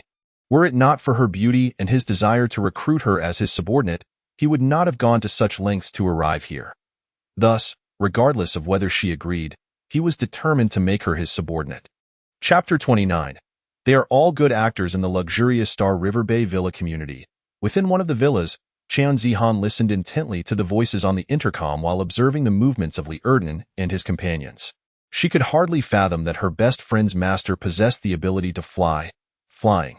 Such an extraordinary power was akin to the supernatural abilities depicted in television or movies. It was no wonder her friend was willing to become that person's woman. Filled with unwavering faith in his capabilities, an ability user could indeed do as they pleased in this apocalyptic world. If Qianqian and her master were to appear in the villa community, both the zombies and the survivors would become as insignificant as ants. Hurry and arrive. Once you are here, I shall be completely safe, Qian Zihan thought, her heart brimming with anticipation. However, as she observed Li Erden and his group drawing closer to her villa, her anxiety and concern surged. She realized that if this continued, they would reach her villa in no more than half an hour. Once they entered, her location would be discovered, and she would face an unimaginably grim fate. At that moment, even if Qianqian and her master arrived, she would have lost all face to continue living. Reflecting on this, Qian Zihan could not help but call out over the intercom, "Qianqian, Zihan, what is it?" Lu Qianqian's voice resonated. "Qianqian, it's nothing. Don't worry that I am here waiting for you. Please, be safe." Qian Zihan ultimately decided to change her stance. Perhaps her friend's master intended to rescue her out of consideration for Qianqian. If she were to make demands now, it might jeopardize Qianqian's standing in his eyes. She could never bring herself to affect her best friend's position for her own sake. "Zihan, is something wrong? We are best friends. You must tell me if anything is amiss." Lu Qianqian sensed an unusual tension. "Qianqian, you are overthinking. Truly, nothing is wrong. I must go now. My intercom is running low on battery, so I shall speak to you later," Chen Zihan stated before hanging up. "Zihan, Zihan." Upon receiving no response from Chen Zihan, Lu Qianqian grew increasingly worried and instinctively glanced at Qin Hao beside her. Enough of this. Once we rescue Lin Mishishi, we shall head to the villa community without delay, Qin Hao stated resolutely. "Master, thank you." Lu Qianqian expressed her heartfelt gratitude. "Master, once we save Zihan, I will be sure to express my thanks properly," Lu Qianqian assured him eagerly. "Feel free to express your gratitude. But why are you fixated on my extraordinary talents?" Qin Hao teased, somewhat exasperated. "Master. All right, enough chatter. We must go meet the stunning Linda Beauty," he concluded. With that, they ceased their idle talk and ascended the stairs towards the highest floor where Lin Mishishi resided. On the top floor, in the office, Lin Mishishi, who had been reclining on the sofa, stood up and began to pace, deep in thought. She moved cautiously, fearful of making any noise, for outside the office, countless zombies still roamed. Aside from those wandering zombies, the corridors and the hall below undoubtedly harbored even more die in the past. She would have had no doubt that, due to the presence of these zombies, that so-called boss would have had no chance of appearing here. But now, everything had changed. After all, they were dealing with an ability user who could soar through the AI, or it was likely that the zombies had not even seen the boss before he had already arrived on the highest floor, perhaps even entering her office through the window. Thinking along these lines, Lin Mishishi turned her gaze towards the window. Upon doing so, she froze in astonishment. For outside the window, a young man and woman hovered in midair, their faces adorned with enigmatic smiles. After eliminating Chen Zhengxiong, Qin Hao had initially considered ascending through the building, as the zombies represented his assurance in completing the mission and growing stronger. However, due to some issues concerning Qian Zihan, he was compelled to abandon that idea. Zombies were abundant, but acquiring a suitable beautiful subordinate was not an easy feat. Thus, for the sake of his beautiful subordinate Chen Zihan, Qin Hao was left with no choice but to make some sacrifices. With a decisive crack, without any further ado, the Longdan gun and the Qinggang sword surged forth, shattering the immense floor-to-ceiling window into a myriad of fragments, no longer obstructing their path. They stepped inside, and the two of them appeared before Lin Mushishi simultaneously. Linda Beauty, I have arrived before you. According to our agreement, you must now become my subordinate, Qin Hao stated bluntly. There was no alternative. An unexpected situation had arisen with Chan Zihan, and everything needed to be resolved with utmost efficiency. As Qin Hao's words echoed, the voices of the onlookers on the intercom erupted once more. Ha ha ha, Linda Beauty is about to become the boss's woman. If the boss wants to take Linda Beauty into his harem, he can do so at will. Are you a deity, boss? Just watch. Linda Beauty will soon succumb. No one can resist the boss's charm. Boss, one more woman doesn't make a difference. Why not take us mother and daughter into your harem as well? After their remarks, Lin Mushishi's firm voice rang out. What do you mean by subordinate? Isn't that just another term for your woman? Let me make this clear. Others may submit to your threats, but for me, Lin Mushishi, to yield and agree to become your woman is utterly impossible. As a staunch feminist, she could not abide men who held themselves above her, dismissing women. Now, Qin Hao's desire to have her become his subordinate had clearly crossed a line she could not accept. Lin, you are a renowned figure. How can you go back on your word? As Qin Hao remained silent, Lu Qianqian, filled with indignation, raised her voice in protest. Following her declaration, the bystanders quickly echoed her sentiments. Indeed, Lin, the esteemed beauty, how could you possibly refuse the powerful one? Moreover, you had previously made a commitment, did you not? Lin, you were once my goddess, but now that you have turned down the powerful one, you are no longer worthy of that title in my eyes. How outrageous it is to refuse such a formidable figure, Lin. You are ungrateful, but we mother and daughter are obedient.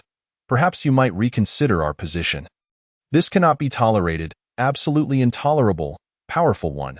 Do not pay heed to that Lin Beauty any longer. Allow me to be your adornment instead. By the way, I am male and quite handsome. Regarding Lin Mushishi's rejection of Qin Hao, both men and women outwardly displayed anger and dissatisfaction. However, Qin Hao discerned the underlying feelings. Men secretly rejoiced at Lin Mushishi's refusal of Qin Hao, while women felt an increase in their own opportunities as a result. It must be acknowledged, they were all skilled performers. Yet, one could only anticipate how they would continue their act once Lin Mushishi eventually acquiesced. Chapter 30. Compromise is a simple matter. Leave this place at once. Let me tell you, even if I were to leap from a building or perish at the hands of a zombie, I shall never become your subordinate, so do not harbor such dreams, Lin Mushishi declared resolutely, her tone leaving no room for doubt. Though her stance caused her inner turmoil as a feminist, she found it even more difficult to accept the notion of serving any man. Lin Mushishi, how can you be like this? I must tell you, Lu Qianqian, torn between urgency and rage, was cut short by Qin Hao. Qianqian, have a bite to eat first. Ignoring Lin Mushishi, Qin Hao produced some food and handed it to Lu Qianqian. She instantly grasped his intent, accepting the sausage he offered, tearing open the packaging, and devouring it eagerly. Master, this sausage is filled with meat? I absolutely adore it, she exclaimed exaggeratedly, taking a large bite, consuming nearly half of it in one go. As long as you enjoy it, Qin Hao replied nonchalantly, though he felt a chill in certain places. Yet, this did not deter him from voraciously consuming roast chicken, engaging Lu Qianqian in lively banter. Relishing each moment as if they were indulging in a five-star feast, in this apocalyptic world, savoring roast chicken and sausages was akin to experiencing a luxurious banquet before the cataclysm. Gulp. Although Lin Mushishi recognized that Qin Hao and Lu Qianqian were deliberately trying to entice her, she could not suppress her own salivation. To make matters worse, her stomach began to grumble audibly. It was hardly surprising. After all, she had gone several days without food. Even if a cow stood before her, she could have devoured it whole. I am so hungry. If only I could partake in what they are eating. It would be an exquisite delight, Lin Mushishi mused internally, yet she quickly shook her head and resolutely proclaimed, do not think that by presenting food, I shall yield to you. I assure you, even if I were to starve to death, I will never consume a morsel of your offerings. I reiterate, even if zombies were to invade this office, I would not capitulate out of fear. With her words hanging in the air, Lu Qianqian's anger flared anew. unable to contain herself. Qin Hao merely chuckled dismissively before taking another bite of roast chicken, casually saying, "Since our good intentions have been laid bare, we must resort to a different approach." His gaze shifted toward the office door, specifically locking onto the lock itself. "What are you planning?" Lin Mishishi's nerves surged. "Nothing much," Qin Hao shrugged, smiling lightly. "You claimed that even if zombies confronted you, you would not succumb to fear. I do not believe that, so I wish to test your resolve." With a snap of his fingers, the lock responded, breaking cleanly. Almost immediately, the zombies outside crashed through the door. Hiss! A dozen zombies, upon seeing the trio, let out excited roars and lunged toward them frantically. As Qin Hao and Lu Qianqian moved effortlessly behind Lin Mishishi. The horde of zombies surged toward her. Lin Mishishi was taken aback. These were ferocious creatures, and now a dozen of them had poured in. It was easy to imagine how swiftly they could tear her apart. Panic set in, fear gripped her, and her body trembled uncontrollably. Despite her earlier bravado about facing zombies without fear, the reality was a vastly different experience. Once words are spoken, they are as water poured out. I cannot change my mind. Furthermore, serving a man is utterly unacceptable to me. However, if things progress this way, I will surely meet a tragic end at the hands of the zombies. I do not wish to die. Especially not in such a miserable manner. As Lin Mishishi wrestled with these thoughts, the zombies drew ever closer, their claws nearly brushing her face. The stench wafting over her was nauseating. It's over. It's over. I am truly going to die, but I do not want to die. I really do not want to die. What should I do?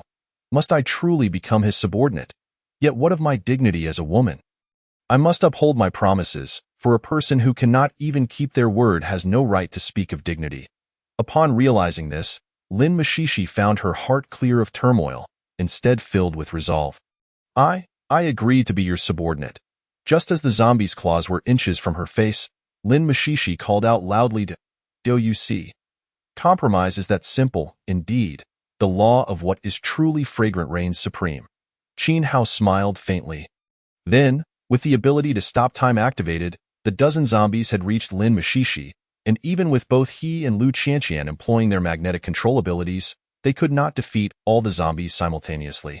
To ensure that Lin Mishishi, this beautiful subordinate, did not fall victim to the undead, he employed the power of time stoppage, freezing everything before him.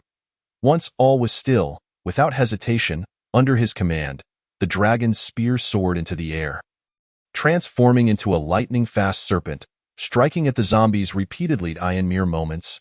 It pierced through the heads of the creatures, as the ability maintained its effect, and with no other pressing matters, Qin Hao picked up the intercom. "Zihuan, are you all right?" His recent conversation with Lu Qianqian indicated that her current situation was precarious, prompting him to inquire. However, the response he received was a cacophony of chatter from the onlookers. "Boss, you finally spoke. It goes without saying that Lin Beauty has become your woman, right? To conquer even her. You truly are formidable. Speaking of which, I am an easily captivated little kitty. Are you interested? Boss, my mother and I have been waiting for your reply." "Do you truly have no interest in us?" "Boss, I am 17.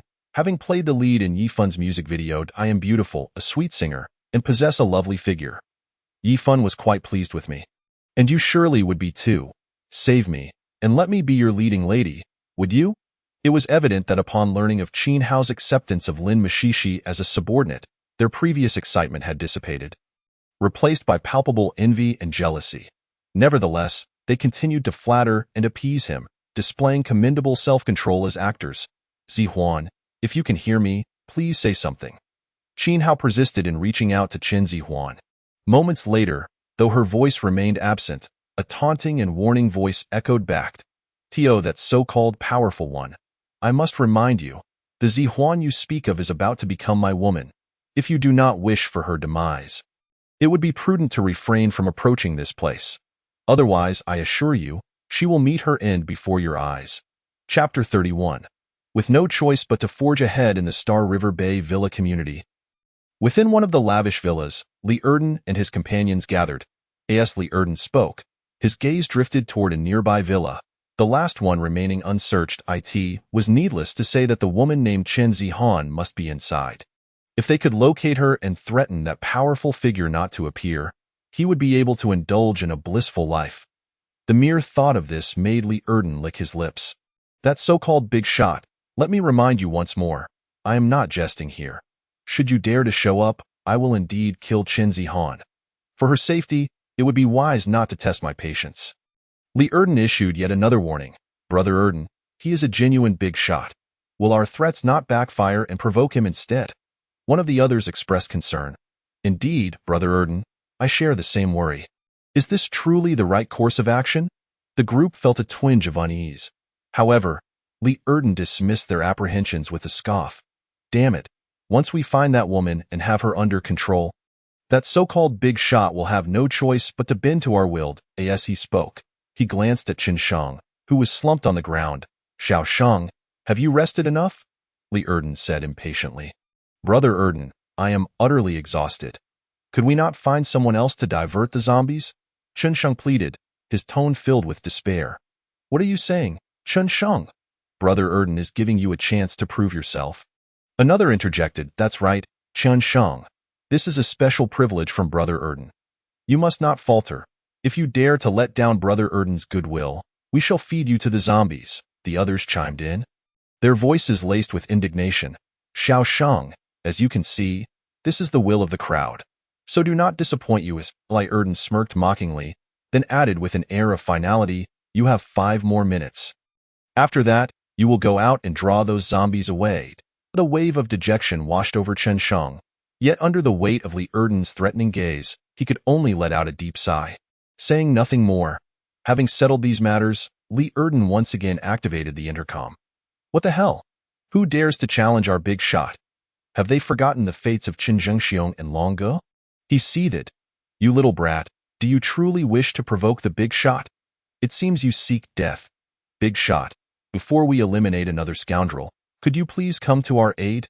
We promise not to disappoint you. Big shot, we are near that villa community.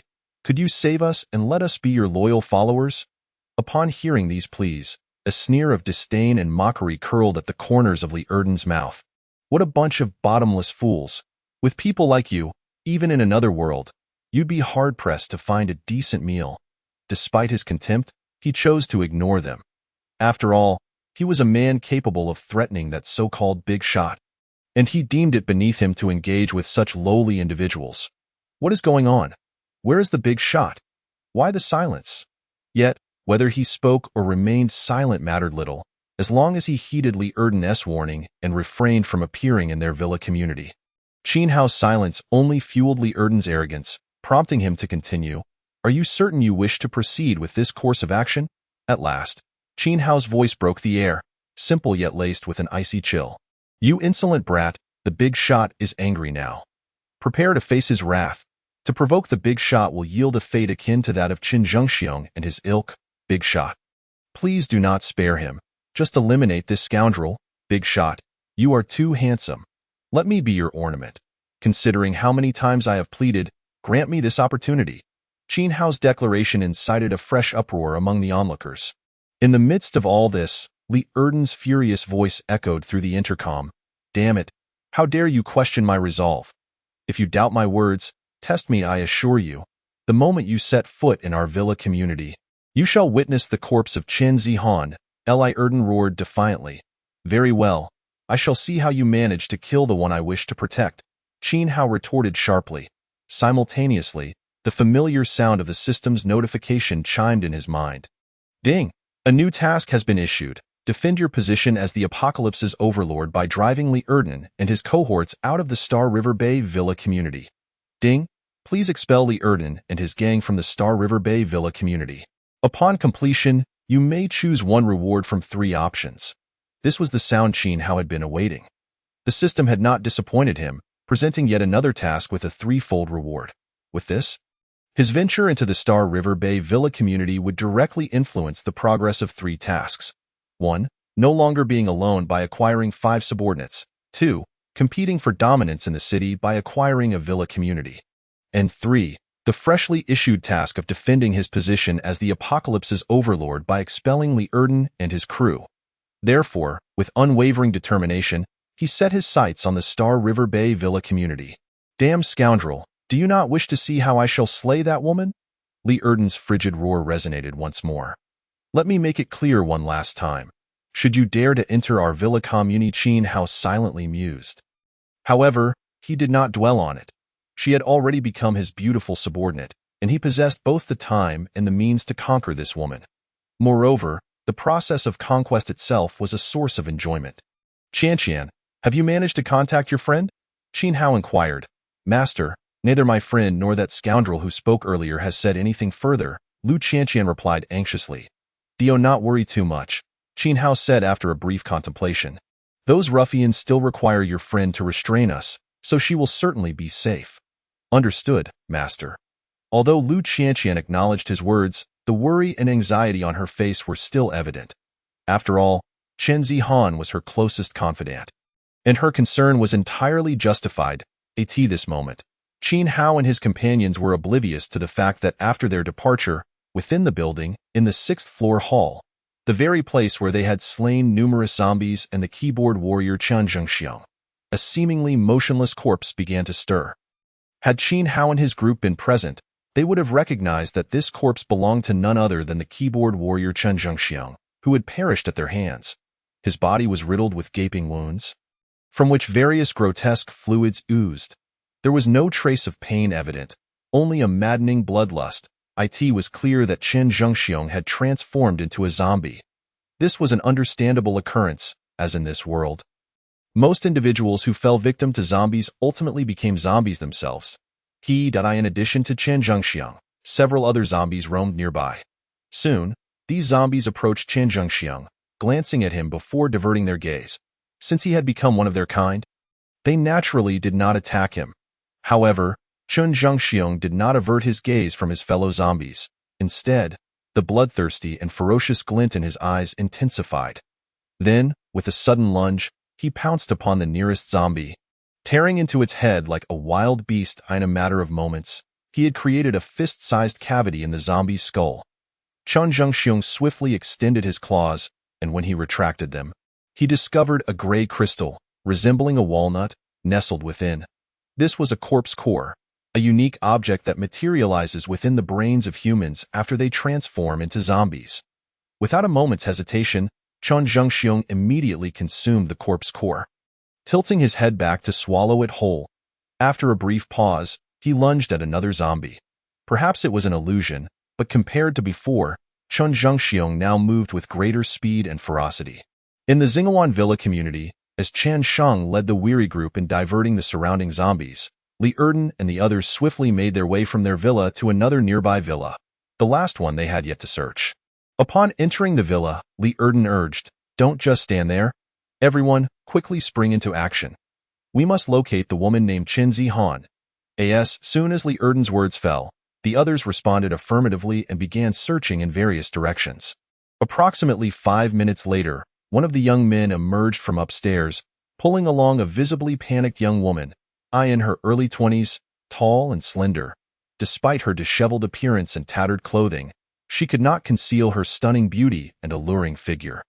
A beauty, truly a rare and exquisite gem. Upon seeing her, both Li Erden and the others instantly brightened, feeling as though their souls had been captivated. "Are you the Chen Zihan they speak of?" Li Erden couldn't help but lick his lips. "Yes, I am Chen Zihan." Though Chen Zihan was gripped by terror, she managed to nod. If denying her identity could help, she would certainly have done so fervently. "Indeed, truly remarkable. No wonder that so-called big shot went to great lengths to rescue you." Li Erden unabashedly expressed his desire and greed, continuing, "From this moment forth, you shall be mine, as long as you serve me well. I promise you will live comfortably in this apocalyptic world." "How amusing. You have offended my friend's master, who will undoubtedly not spare you. If you cannot even ensure your own safety, how can you guarantee mine?" As Li Erden approached, Chen Zihan's expression turned icy, and she shouted angrily, "What do you want? I warn you, do not lay a finger on me, or you will regret it." At her words, Li Erden was momentarily taken aback. But soon his expression darkened. Damn woman, you are just a fish on my chopping board, and you dare to talk back. I will touch you now and see how you make me regret it. With a cold sneer, Li Erden swiftly advanced toward Chen Zihan. This excessively beautiful woman had ignited his fury, and he was determined to dispose of her on the spot. However, in the next moment, a dagger suddenly appeared in Chen Zihan's hand, poised against her throat. If you take another step closer, I will end my own life. Chen Zihan declared resolutely. What, do you think you can threaten me like this? You should know that whether you live or die has nothing to do with me. Li Erden's eyes blazed with fury, almost materializing into a tangible form. Indeed, you are correct. My life or death is of no concern to you. If that is the case, then I shall die before your eyes. With that, Chen Zihan raised the dagger high and plunged it toward her chest. Chapter 33. The magnificent Reba and the enchanting Juju. The Jincheng Business Hotel is situated approximately 2 kilometers from Changyuan City. It is the only 5-star hotel in Changyuan City, renowned for its luxury and high standards of service, making it a premier establishment in the region. It is no exaggeration to say that anyone fortunate enough to stay here is either immensely wealthy or influential. However, with the outbreak of the apocalypse, like many other places, it has also become a haven for zombies. Even if some survivors remain, they have retreated silently into their rooms. This moment, on the top floor. Within one of the rooms, 2 survivors, a pair of young women, found themselves in distress. Despite their pale faces betraying their fear, they could not conceal their stunning beauty, which would provoke envy and admiration in other women. If anyone were present, they would recognize that these were not ordinary beauties, but renowned female celebrities who possessed countless male admirers before the apocalypse. Point 1. Slightly plump yet possessing alluring curves, was the magnificent Reba. The other, petite and exuding an adorable innocence that invoked a protective instinct, was the enchanting Juju, often referred to as a beauty of 4,000 years. Indeed, it was they. Had it not been for work arrangements, they would not have found themselves in Changyuan City or trapped in this hotel. However, it was too late for regrets. For them, only one matter held significance: surviving day by day while seeking every possible opportunity to escape this hotel and reach a relatively safe zone. The walkie-talkie in their possession was their only means of finding such a safe haven. Juju, it's the same as usual. They are still discussing trivial matters over their IT. Seems our desire to leave this hotel is truly futile. Reba lamented, leaning against the wall, her disappointment palpable. Reba's sister, do not be so pessimistic. Perhaps the heroic savior who will rescue us has already appeared, Juju said mysteriously. At her words, Reba's heart stirred, and a glimmer of hope sparkled in her lively eyes. Juju, did you hear something? Did I miss a crucial piece of information? Are officials or military personnel talking inside? Reba asked eagerly. But Juju shook her head. Reba's sister, you are overthinking it. I heard the same things you did. What I meant is that perhaps we can rely on one of those individuals. Upon hearing this, disappointment washed over Reba, and she looked at Juju in disbelief, asking again, please don't tell me that the person you wish to rely on is one of those so-called big shots praised by the onlookers. Sister Reba, perhaps that formidable figure is indeed our legendary hero. Perhaps only that individual can extricate us from this place and grant us a relatively secure existence. Juju nodded, her face alight with anticipation and hope. Sister Reba, I do not deny the immense power of that individual. In fact, their strength carries an air of mystery. Yet, as you can discern, they are not a benevolent character, if we wish for them to rescue us. It is likely that we must make certain sacrifices, Reba responded dismissively. Although she refrained from detailing the sacrifices she mentioned, she trusted that Juju comprehended the implication of her words.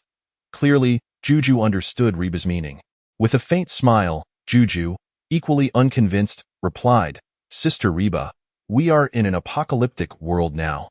The previous order and rules have vanished. If we cling to our past notions and wish to survive in this world, it may prove to be a formidable challenge. Under Reba's puzzled and astonished gaze, Juju continued, thus, Sister Reba, if we desire to persist, at times, making sacrifices is simply a matter of course. In that moment, Reba was utterly taken aback. She could hardly fathom that her typically innocent and unblemished sister Juju harbored such thoughts. Well, It seems my perspective has become outdated, Reba mused with a wry smile, murmuring to herself at that moment. Qin Hao, accompanied by Lu Qianqian and Lin Mushi, had just passed by the Jinqing Business Hotel and couldn't help but glance at the hotel beside them. In the past, he would hastily move away whenever he passed by, as the hotel exuded an overwhelming sense of inaccessibility. But now, he could easily become the master of that very establishment. Master, are you interested in this hotel? If so, I can clear out the zombies inside and make it your private property. Lu Qianqian noted, observing Qin Hao's demeanor. No need. It is merely a trivial hotel, hardly worth our time, Qin Hao replied, shaking his head. The nearby Star River Bay Villa community was evidently far more appealing. Moreover, without even the simplest of rewards for a three-choice task, Qin Hao lacked the incentive to squander time on such matters. However, their exchange did not escape Lin Mushi's notice, prompting her to suppress a disdainful smirk. Though both possessed extraordinary abilities and were quite formidable, was it not a tad exaggerated to speak of becoming the owner of a hotel? Lin Mushi thought to herself. Yet, despite her skepticism, she refrained from expressing it, recognizing the need to avoid inciting the young man's ire. After all, he was not one to show mercy. Should she provoke him, he might very well abandon her to the zombies. Though Lin Mushi endeavored to conceal her thoughts, Qin Hao sensed her discontent. He couldn't resist the urge to subject her to a dose of reality. Nevertheless, he held back, as the Star River Bay Villa community was now within sight.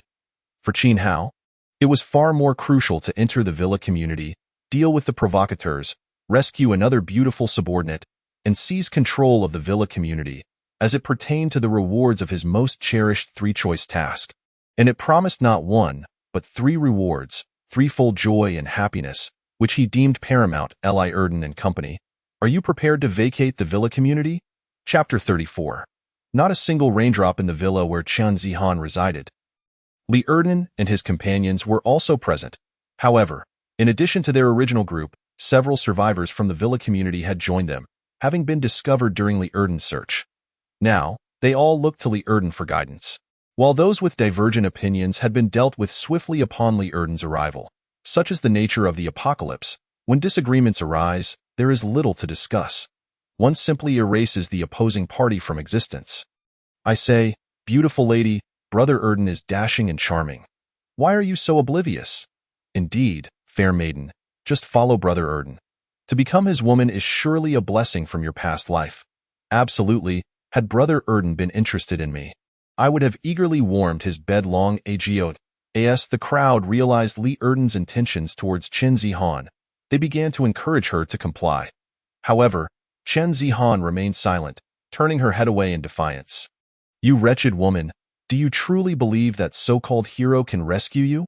Let me tell you, with all of us combined, even a single droplet of spit could drown that scoundrel, Li Erden fumed, his expression darkening as he let out a cold snort. He then activated the intercom. Yo, that so-called hero, listen closely. I shall warn you one last time. If you dare to appear before me, I will truly kill her. Though Li Erden had spoken lightly to Chen Zihan earlier, he lacked the courage to openly mock Qin Hao, especially considering the fate of Dong Wanlong, and his companions loomed ominously. Ah, I thought you were dead. It appears you are still alive, came the voice of a mocking figure. I say, my good man, could you refrain from using a woman to threaten the hero? If you are a man, why not directly provoke him and confront him face to face? Hero, where are you? Please appear and eliminate this scoundrel who dares to threaten you. Hero, can you truly ignore us? We are quite lovely and possess considerable skills. As Li Erden's words echoed, the onlookers chimed in one after another. Amidst the clamor, a voice soon emerged, silencing the crowd. It was the voice they had all eagerly anticipated. The mysterious hero. Indeed, I have received your threats. However, I have just arrived at the entrance of the villa community. What now? Qin Hao's nonchalant tone immediately stirred a greater uproar among the audience. Ha ha ha, the hero is too amusing. What now? Surely, it is time to thoroughly deal with them. You little brat, the hero has appeared. Let us see if you're afraid now. I'll wager a breadcrumb that the little brat is trembling all over, perhaps even wetting himself. Hero, master, you've finally arrived. My mother and I have been waiting for you to be the way. Our sincerity has surely moved the heavens. Why can't it seem to move you? Really? You're still fixated on me. Such persistence is truly tiresome. Are you all perhaps haunted spirits? As before, Qin Hao ignored them, just as he had disregarded Li Erden and his cohorts. Having said all that needed to be said, he saw no reason to waste further breath. After all, a mere three-choice reward was hardly worth such effort. Like Qin Hao, Li Erden remained silent, not out of disdain, but rather due to shock and unease, rendering him speechless. Brother Erden, trouble is brewing, one suddenly exclaimed. What do you mean, trouble? Are you looking to die? Li Erden barked angrily. Brother Erden, I didn't mean you. I meant, what the hell? Spit it out already, Brother Erden. Outside our villa community, a colossal tank has appeared. It seems the hero has truly arrived. Upon hearing this, Li Erden and the others rushed to the window, their gazes fixed outside. Sure enough, an exaggeratedly large tank was stationed at the entrance of their villa community. Connecting this with Qin Hao's earlier words, it was clear. The hero had indeed arrived outside the villa community. Damn it, it's truly him. That hero possesses extraordinary abilities. We are finished. What should we do now? Brother Erden? The crowd turned their eyes toward Li Erden. Before he could respond, a mocking voice rang out, none other than Qin Zihan. Haha, so now you know fear. Is it not a tad too late? Li Erden cast a grim look towards Qin Zihan, his expression betraying a desire to dismantle her piece by piece. However, in the next moment, the smile at the corner of his mouth transformed into an inscrutable smirk. Damn it, as long as this wretched woman remains in our grasp, that so-called big boss dares not truly harm us with that. Li Erden nodded with profound significance.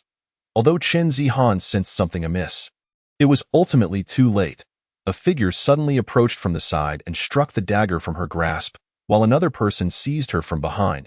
Li Erden swiftly stepped forward, pressing the blade against Qin Zihan's neck. You despicable woman, your life is now in my hands. If you wish to take your own life, you shall find no opportunity to do so. Li Erden let out a triumphant laugh. Simultaneously, the air filled with the terrified and anxious voices of the onlookers. Damn it, it's them. They can truly fly. Erden, look quickly. They genuinely possess extraordinary abilities. What kind of super existence have we offended? Following the sound, a handsome young man and an extraordinarily beautiful woman, accompanied by another stunning woman, soared towards them. They soon floated through the window, landing gracefully before them. Despite Li Erden and the others' reluctance to believe it, they were acutely aware that this youth was the mysterious big boss from the walkie-talkie. As for the two women, one was his beautiful subordinate, while the other was Lin Mushi, who had only just become his follower. Under normal circumstances, they would have envied them greatly, perhaps even wishing to eliminate Qin Hao and claim both stunning women for themselves. But at this moment, such thoughts were absent. After all, in comparison to their own safety, no matter how beautiful a woman may be, she is merely insignificant. I don't care who you are or what abilities you possess. If you dare to step forward, I will take her life. Li Erden was the first to react, pressing the dagger closer to Qin Zihan's neck. You said that if we appeared at the entrance of the community, you would kill her. Now that we stand before you, under normal circumstances, she should have died several times over. Qin Hao chuckled, paying no heed to his threats. In fact, had Li Erden already killed Qin Zihan, he might have regarded him with slightly more respect. But now, the verdict was clear. He was nothing more than a loud thunder with no rain. No, not even a drop of rain. Chapter 35. Let the zombies strike you hard. As Qin Hao spoke, he inadvertently glanced at Li Erden and his companions. Then he froze. Goodness, are these not the internet celebrities from Douyin? Especially Qin Sheng, who was huddled in a corner like a turtle, one of the top influencers on Douyin. However, in this apocalyptic world, their identities as internet celebrities held no significance. Moreover, for the sake of the reward for choosing one out of three, it mattered not if they were internet stars or prominent celebrities. They still needed to vacate this place. Enough, you are not worth my words. Release her at once, and then get out of this villa community, one by one. Qin Hao had no patience to waste on them, directly pointing outside as he coldly commanded. Initially, Lu Qianqian and Lin Mushi were quite surprised to see Li Erden and his group, But upon witnessing Qin Hao's indifferent demeanor, their astonishment dissipated. Indeed, in this world where everyone feared for their lives, what were the likes of Shang and Di? Just ordinary people, unworthy of mention. Yet, the moment those words left Qin Hao's lips, Li Erden and his companions turned ashen. They knew that once they exited the villa community, a horde of bloodthirsty zombies awaited them, which was akin to walking to their deaths. Damn it, you should be the ones to leave. I will give you 30 seconds. If you do not vacate this place within that time, I will make you witness this beauty's blood splattering on the spot. Li Erden shouted again, the dagger now pressing closer to Chen Zihan, even breaking the skin slightly, allowing a faint trickle of blood to seep out. Erden is right. We will indeed kill this woman. Damn it, can you all just leave? Consider this a plea for her sake. The others chimed in, their words more akin to desperate pleas than threats. Their expressions were nearly tearful. Chantian Master, please do not concern yourselves with me. If you have the ability, let them kill me instead. Chen Zihan proclaimed with righteous resolve. Zihan, what are you saying? Now that Master and I are here, we will not allow them to lay a finger on you. Lu Chantian hurriedly reassured her. At her words, Qin Hao glanced at Chen Zihan. Lu Chantian had not exaggerated. Chen Zihan was indeed a stunning beauty, equal to Chantian in allure, her looks and figure simply breathtaking. Indeed, only such a woman was worthy of being his beautiful subordinate. You have heard, now you may strike. Qin Hao shifted his gaze from Chen Zihan to Li Erden. Gesturing for action, as his words fell, everyone was left dumbfounded. No one had anticipated Qin Hao would utter such a statement, especially Li Erden and his group. What is happening? This is not how the story goes. Moreover, Li Erden and his companions found it even harder to believe that Chen Zihan suddenly gripped Li Erden's hand tightly. Chantian, since your master wishes for my demise, I shall not cause you any trouble. I hope we can be best friends in our next life. With Chen Zihan's resolute words, she applied force to the hand gripping Li Erden's, the sharp dagger swiftly aiming for her neck. You bastard, you cannot die! Li Erden clearly could not stop Chen Zihan in time. Zihan, do not do anything foolish. Lu Chantian's face changed dramatically, forgetting to stop her friend. Goodness, is it really that sensitive? I merely made a light jest. Qin Hao felt speechless. Considering her beauty, he decided to remain silent. Moreover, this was not the time to waste. Ability, time stop. With a thought, Qin Hao activated his time-stopping ability. In an instant, everyone became utterly still. Trapped in an absolute state of suspension, even the insects on the ground appeared lifeless. Chen Zihan's dagger hovered just 2 fingers away from her neck. However, that mere distance proved insurmountable. See, without my permission, even your attempt at self-destruction is impossible. Qin Hao stated matter-of-factly. Then, with another thought, the dagger soared into the air, tracing a perfect arc, poised to stab at Li Erden's neck. Yet it halted midair, as the system's voice echoed in his mind. Host, remember, your task is to expel them from Xinghe Bay Villa community, not to kill them with your own hands. The system reminded him. Outside the villa community, countless zombies awaited. Even if I do not kill them myself, merely casting them out will ensure their demise. Qin Hao contemplated, articulating his thoughts. Host, your reasoning holds merit, but their death at that time would bear no relation to you. As the host of this system, you must not be a bloodthirsty individual. What? System, are you serious? If that is the case, why did you assign me a task to kill? However, Qin Hao refrained from further debating with the system. After all, the system was his powerful safeguard, and disputing with it could prove unwise. System, you are the boss. Whatever you say goes. Qin Hao casually uttered a remark. Then, with a flicker of thought, the dagger that had just appeared before Li Erden swiftly veered and shot directly into a nearby cabinet. His gaze subsequently fell upon Li Erden and his companions. Should they awaken, they would undoubtedly not exit the villa community obediently. Thus he decided to cast them out, under the influence of his magnetic field control ability. Li Erden was the first to be lifted into the air, followed closely by the others as they floated outward. Paying homage to the film Kung Fu, they ascended one after another, resembling sheets of white paper as they soared beyond the confines of the villa community. With a series of splashes echoing around, Li Erden and the others were unceremoniously thrown outside the villa complex, landing without a single one spared. However, the zombies did not lunge toward them.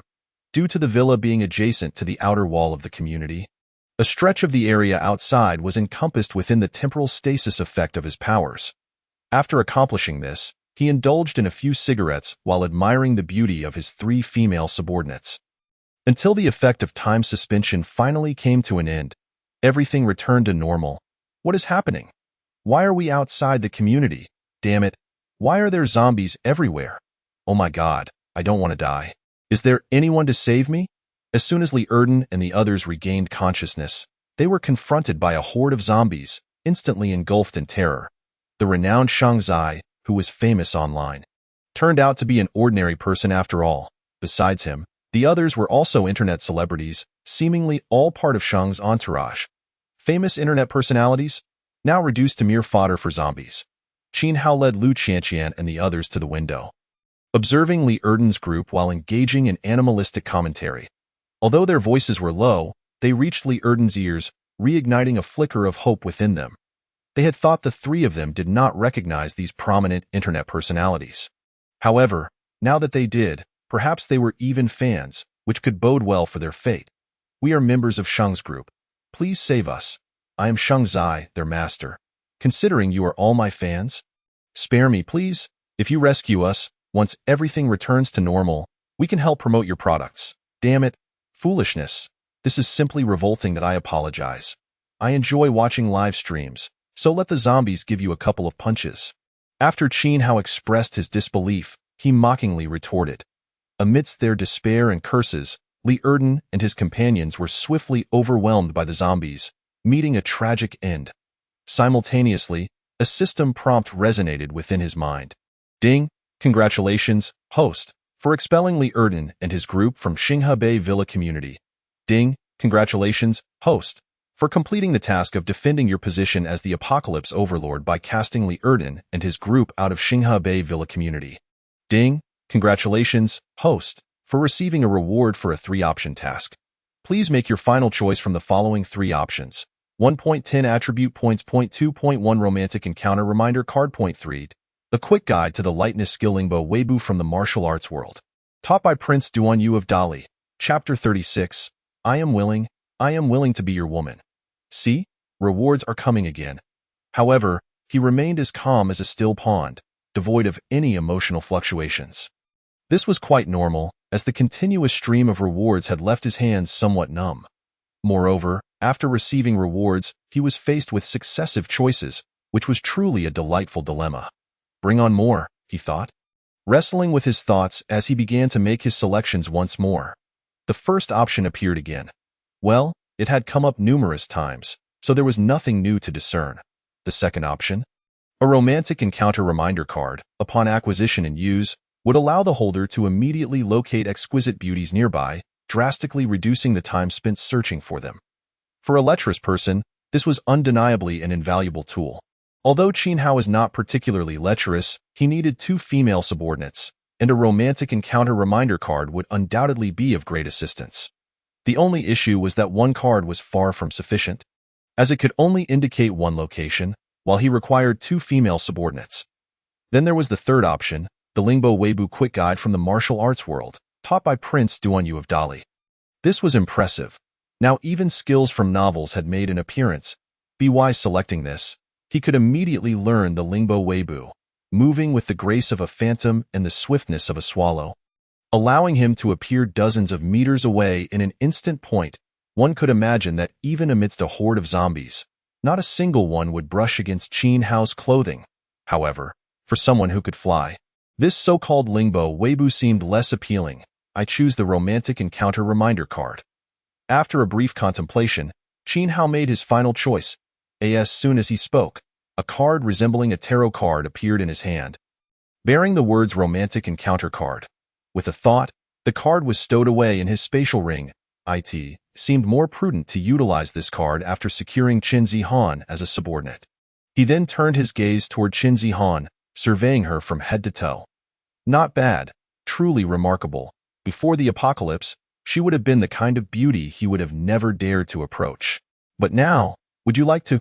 Qin Hao stated directly, without preamble. However, Before he could finish, Chen Zihan eagerly nodded and affirmed, "Master, I am willing, I truly am." Qin Hao was momentarily taken aback. What was happening? He hadn't even finished his request. "No, what do you mean by willing?" he thought, perplexed. "Master, I am willing to be your woman," Chen Zihan quickly assured him. I merely wish to recruit you as a subordinate, and yet you wish to be my woman? You must be lusting after me," he thought to himself.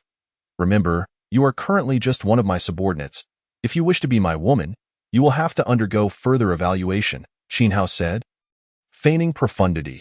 How ridiculous that as a man with a system and extraordinary abilities, not every woman who desires him can have him.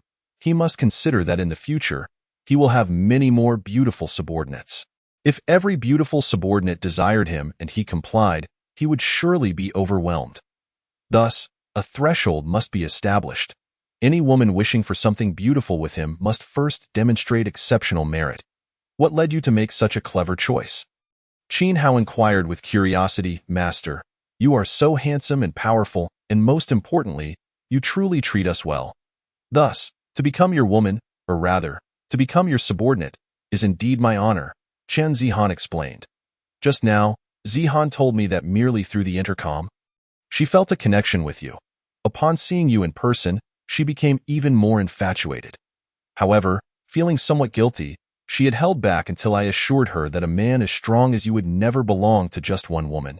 That is why she no longer harbors any reservations," Lu Qianqian added from the side. Though their explanations seemed somewhat strained, they inexplicably brought comfort to Qin Hao. Discerning T nodded in satisfaction. "Thank you for the compliment." "Master," Chen Zihan beamed with delight. Lu Qianqian shared in Chen Zihan's joy, naturally pleased that her master had once again acquired a beautiful subordinate. Meanwhile, Lin Mushi subtly rolled her eyes. "I truly do not understand your thoughts. If you are compromising to save your lives, that is somewhat understandable. But if you genuinely wish to be this man's subordinate or woman, that is utterly incomprehensible. What of our dignity as women? It is shameful for us to be diminished by your choices." "All right, Lin Mushi, forgetting past grievances." Though Lin Mushi did not outwardly express anything, Qin Hao sensed the change within her due to his enhanced intelligence. This woman truly needed to be dealt with. Lin, the great beauty. Qin Hao turned to Lin Mushi. "Master, is there something you need?" Lin Mushi felt a sense of unwillingness in her heart, yet she chose to compromise on the title of master. "We shall reside in this villa tonight. So please tidy up the premises, ensuring that it is spotless, without a trace of dust." Training a woman undoubtedly begins with such trivial matters. Of course, you may refuse, but do not say I did not warn you. I will not hesitate to cast aside a useless individual," Qin Hao added. Upon hearing this, Lin Mushi, who had intended to voice her thoughts, swallowed her words back down with great difficulty. "Master, may I assist as well?" Chen Zihan wished to present herself favorably before Qin Hao. "Very well," Qin Hao nodded, emphasizing, "You may help here, but your task is to supervise her to ensure she completes her duties properly. Understood?" "Ah," Chen Zihan responded. Somewhat perplexed, "Zihan, remember, as subordinates, we must execute the master's commands without question. We must never doubt the master's decisions, do you understand?" Lu Qianqian promptly reminded, "Master, I apologize. I did not mean to challenge you. I was merely..." Chen Zihan, feeling anxious, quickly offered her apology. "Enough, no need for further words. Just do what you were supposed to do." "Yes, master." Qin Hao then turned his gaze toward Lu Qianqian. "Come, let us deal with the zombies outside." He looked towards the exterior. Once the zombies outside are dispatched, the task of eliminating 1,000 zombies should be accomplished. Moreover, clearing out these zombies would also signify the completion of acquiring a villa community. After all, within the entire villa community, there are no others or any zombies apart from them. Completing 2 tasks simultaneously means acquiring 2 rewards from the selection. What a delightful surprise, akin to a double-yolked egg. Chapter 37. You should go clean the house. Open the data panel. As soon as the words left his lips, a data panel, visible only to Qin Hao, materialized before him. Host: Qin Hao. Strength: 8, normal, 10. Speed: 8, normal, 10. Intelligence: 20, normal, 10. Ability 1. Time stop, duration and range increase with intelligence. Current duration is 5 minutes. Range is 10 meters around the host. Cooldown is 10 minutes. Ability 2. Magnetic field control. Targets and range increase with intelligence. Currently controls one target. Range is 10 meters around the host. No cooldown limit. Items. Free ability refresh 3 times. Task 1. Transform from a no-good to a strong individual by killing 1,000 zombies. 690-1000. Task 2. No longer alone, starting from gaining 5 subordinates. 35. Task 3. Dominate this city, beginning with owning a villa community. 01. Task 4. Continue to progress by leading subordinates to kill 1,000 zombies. 451-1000. It was evident that only 300 more zombies needed to be slain to complete the task of defeating 1,000. Although the number of zombies within the villa community was insufficient, dispatching additional zombies outside would fulfill this achievement. Therefore, it was hardly an issue. All right, let us proceed. This time, not only shall we eradicate all the zombies within the villa community, but we must also eliminate some outside. After all, a swift kill is what we seek. Yes, master, I shall follow your lead. With that, Qin Hao, accompanied by Lu Qianqian, departed the villa. Indeed, they soared into the air. However, they did not land directly on the ground but rather upon the outer wall of the villa community. As they descended, the surrounding zombies erupted into frenzied roars, lunging at them in a wild frenzy. Yet, being positioned on the wall, these zombies could only continue their howling below like rabid dogs. Let us begin. Qin Hao commanded. At his command, both the Longdan gun and the Qinggang sword shot forth from the spatial ring like beams of light, landing in the hands of Qin Hao and Lu Qianqian, respectively. Without further ado, once they unleashed their ability to control the magnetic field, the weapons flew forth like lightning, resulting in a gruesome spectacle as they pierced through skulls, splattering vile fluids everywhere. The zombies fell in droves, collapsing to the ground, utterly lifeless. This horrific scene did not escape the notice of Qin Zihan and Lin Mushi, who inhaled sharply, astonished. This is the power of abilities. It is truly terrifying. The master is even more formidable than I had imagined. Following such a master not only alleviates our worries about survival and sustenance, but also allows us to grow stronger. Much like Qianqian, it is indeed an immense privilege. Chen Zihan could not help but feel a surge of pride, her eyes sparkling with admiration. Not only is he so powerful, but even the women by his side possess formidable strength. Is opposing them truly a wise choice? Lin Mushi pondered this, feeling a sense of defeat wash over her, only to be replaced by a glimmer of determination. No, absolutely not. Regardless of the circumstances, I must resist. There is no way I will obediently submit to being your subordinate or a woman at your command. However, relying solely on my strength to oppose the two of them seems rather futile. Acknowledging this, Lin Mushi contemplated Qin Zihan beside her and the women who would eventually become the master's subordinates. If we could unite and form a united front, we could certainly change our circumstances. All right, in that moment, Lin Mushi conceived the notion of forming an alliance of Avengers, with Qin Zihan as her first ally. Zihan, Lin Mushi turned to Qin Zihan, offering a gentle smile. President Lin, is there something you wish to discuss? As a renowned beauty before the apocalypse, Lin Mushi's fame was well known, making it entirely normal for Qin Zihan to recognize her. Zihan, you are too polite. I am no longer President Lin. If you do not mind, you may call me Sister Lin, as I should be a bit older than you. Lin Mushi shed her former icy demeanor and continued warmly.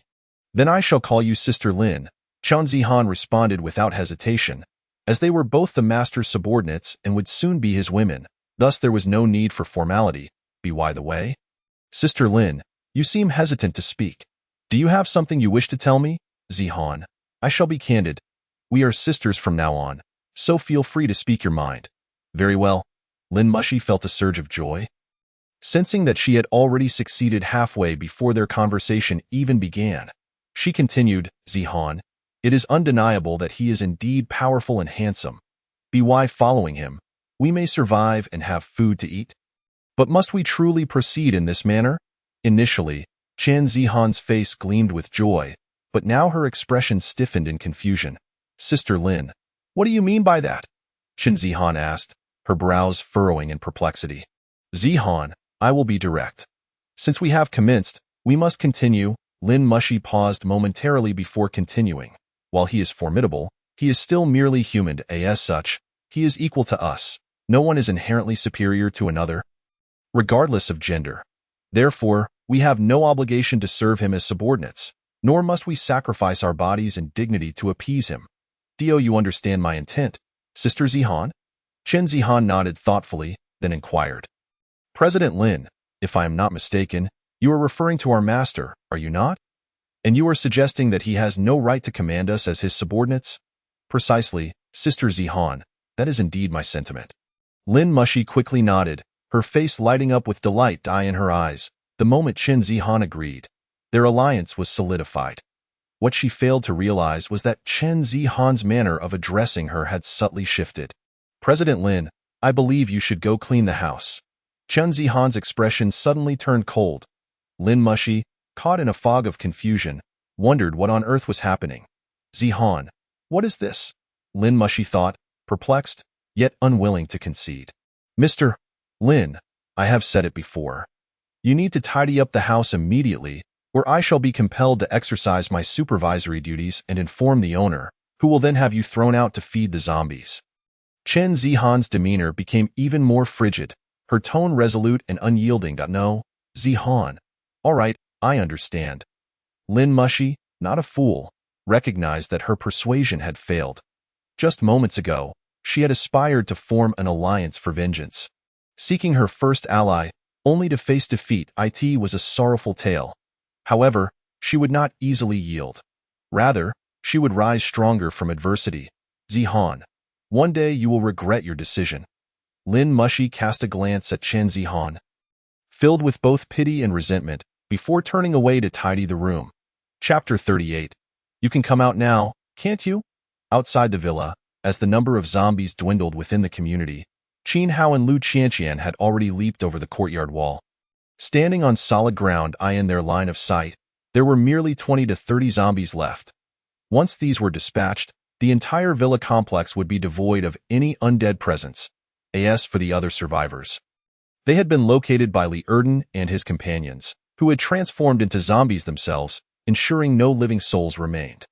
Thus, the task of securing the Xinghe Bay Villa community would be accomplished, and a reward of 3 choices would be available. Let us swiftly eliminate these 20 to 30 zombies. Qin Hao had no intention of engaging directly, as he possessed a remarkably beautiful tool who could do the job for him. Moreover, the zombies slain by Lu Qianqian could count towards the progress of 2 tasks. Yes, Master, Lu Qianqian responded obediently. Under her command, the Qinggang sword transformed into a silver lightning serpent, darting towards the remaining zombies with incredible speed. As Lu Qianqian continued to eliminate the zombies, her proficiency in doing so became even more adept. In roughly 5 seconds, the Qinggang sword had pierced the heads of all remaining zombies in rapid succession. There were no surprises. These fallen zombies were undeniably dead. Qin Hao's countenance brightened with anticipation. Since these zombies had perished, it was time to collect the 3-choice reward. Yet, perplexingly, the anticipated reward did not materialize immediately. What is going on? Qin Hao inquired. System, have you overlooked something? Host, since the task has not yet been issued, it implies that the task has not been fully completed. In other words, due to the presence of certain individuals or zombies, the conditions to claim the 3-choice reward have not been met, the system explained. What? Are you saying there are still zombies or survivors in this villa community? Qin Hao asked incredulously. That is for you to discern? The system refrained from giving a direct answer. However, it had made its meaning clear. Qin Hao understood. Since Li Erden and his group had thoroughly searched all the villas, there should be no remaining zombies, as they do not conceal themselves. Thus, the only possibility left was that a hidden survivor remained within the villa community. Qin Hao immediately concluded that this survivor's existence was the reason he could not claim the 3-choice reward. This is quite frustrating. Regardless, he resolved to find this individual. Qianqian. Qin Hao turned to Lu Qianqian. Master, what is it? She asked respectfully, her admiration evident. Qianqian, there should be other survivors in this villa community besides us 4. Master, I will locate this survivor and ensure they leave our vicinity. No. You go back to the courtyard wall and eliminate more zombies. Leave the task of finding that survivor to me. Yes, Master. Lu Qianqian returned to the courtyard wall, continuing to control the Qingyang sword to slay the zombies outside the villa community. As for Qin Hao, he set off to seek the survivor he was certain existed. He had a mission to kill 1,000 zombies and another to secure the villa community, both of which he intended to complete simultaneously and claim the corresponding 2 3-choice rewards. Under normal circumstances, locating that survivor would require entering each villa and searching every nook and cranny. However, for Qin Hao, there was no need to resort to such primitive methods. With his enhanced intellect, his perceptive abilities surpassed those of ordinary individuals. He merely needed to approach each villa, even without entering. He could easily sense if someone was inside. Thus, what would be a cumbersome task for others was exceedingly simple for him. It must be said, the system was indeed a game-changer. There was no one in this villa. Qin Hao first approached the rightmost villa, sensed it briefly, then shook his head and moved on. He continued to the next villa, still detecting no signs of life. He proceeded to the following villa. It wasn't until he reached the 6th villa that he finally paused, for within, he sensed the presence of life. In other words, the survivor preventing him from claiming the 3-choice reward was within. Whoever you are, I hope you are wise enough to leave this place, Qin Hao thought to himself.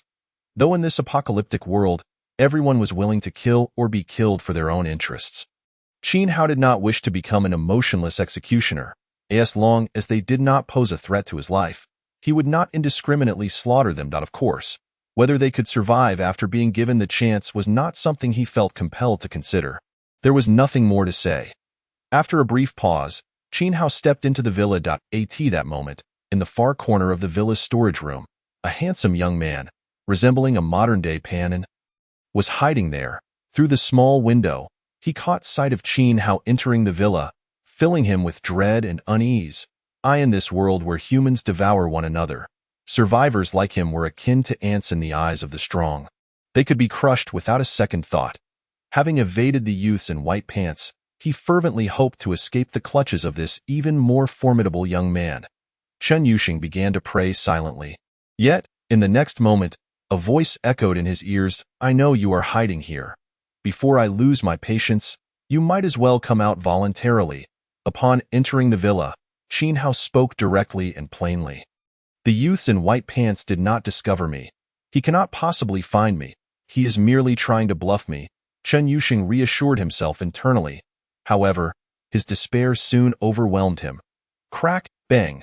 With the sound of the door lock breaking and the door swinging open, a young man appeared before Chen Yuxing's eyes, the very powerful figure who instilled him with such fear. "Qin Hao, I see that I've found you. You can come out now," Qin Hao gestured. Chapter 39, 2 3-choice rewards in motion. 10 seconds later, Chen Yuxing emerged, standing a short distance away from Qin Hao. There was no choice. This young man exuded an overwhelming aura that deterred him from approaching even slightly. Sir, I don't know you, and I haven't seen anything. Could you please pretend I don't exist and allow me to remain here?" Chen Yuxing quickly said with a forced smile. "Since you don't know me and claim to know nothing, then why are you hiding? What are you afraid of?" Qin Hao found the situation amusing and couldn't help but respond with a question. Upon hearing this, Chen Yuxing was momentarily taken aback, as if he had just stumbled upon a proverbial no silver here. However, for Qin Hao, this matter was of no consequence whatsoever. Enough of the explanations. There's no need to say anything further. Just pack your things and leave this villa community at once. Qin Hao was disinclined to engage in trivial conversation with him.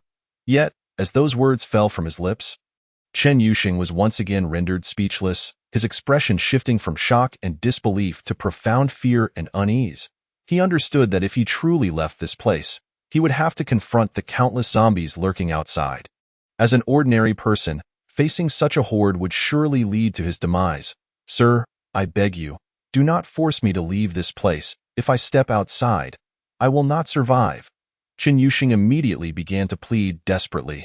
It must be acknowledged that, as a pretty boy with the looks of a handsome figure, Chen Yuxing evoked a sense of pity in the hearts of women. However, he was standing before Qin Hao. "Enough of your nonsense. Either leave on your own accord, or I shall throw you out myself. But should I choose to do the latter, you shall truly face a perilous fate." Qin Hao replied with impatience. Sensing the irritation and cold indifference in Qin Hao's demeanor, Chen Yuxing slumped to the ground, then knelt and bowed his head. Sir, I have previously served several powerful individuals, all of whom were quite satisfied with my service. If you grant me a reprieve, I am willing to serve you with even greater dedication. As he bowed, Chen Yuxing resorted to his trump card. Yet, as Qin Hao's brow furrowed, a wave of disgust washed over him. What a joke! As a man endowed with a system, he had no lack of women at his disposal. Why would he ever be interested in another man? Only those with peculiar preferences or men who had not seen a woman in years would find him appealing. Strangely enough, upon hearing Chen Yuxing's words, Qin Hao was reminded of a certain male celebrity, Wu Mofan, who would undoubtedly lead a vibrant and fulfilling life once he entered this realm. I wish him happiness. Leave. I have no interest in you. Qin Hao was done wasting time with him. If you refuse to leave on your own, then allow me to assist you. With that, ignoring Chen Yuxing's various pleas and desperate words, he utilized his ability to manipulate the magnetic field, rendering Chen Yuxing powerless and causing him to levitate in midair. Whoosh! Like a blank sheet of paper, he was instantly propelled toward the window. Once outside, his speed intensified, darting forth like a beam of light. With a loud crash, Chen Yuxing fell outside the villa community. No. Damn it. All of you. Get away from me. Get back. Get away. The sound of his wails soon erupted. However, it was short-lived. It was evident that Chen Yuxing had met his end at the hands of the zombies. In the face of Chen Yuxing's demise, Qin Hao felt neither sorrow nor guilt. After all, he had afforded the man an opportunity to escape. Furthermore, in this dog-eat-dog world of apocalypse, the death of one or two individuals was an all-too-common occurrence. Now that the survivor had departed, he eagerly anticipated the system's notification. System, shouldn't your prompt sound now?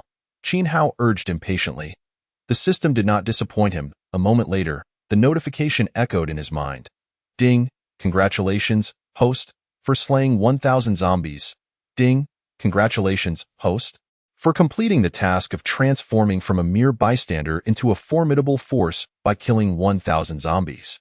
Ding, congratulations, host, for receiving a choice of 3 rewards. Please choose one from the following options. 1. Another Villa Community Point 2. A top male modeled. 3. An opportunity for ability transfer. So it was another task completed. Though Qin Hao momentarily hesitated, he felt quite satisfied, for the completion of yet another task also granted him a choice of 3 rewards. Shortly thereafter, the system's notification chimed again. Ding. A new task has been issued. Become a formidable being by slaying 10,000 zombies.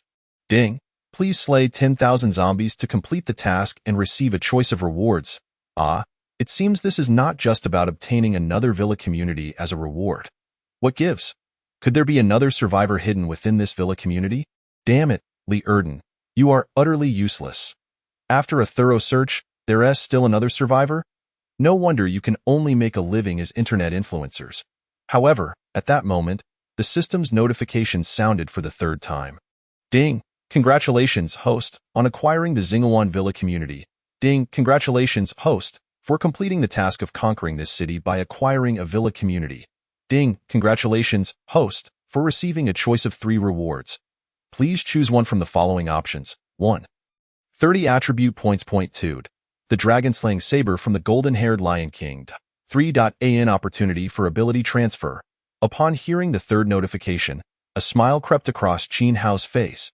He had initially thought there might be another survivor, but it turned out that this was merely a delayed reward for the task.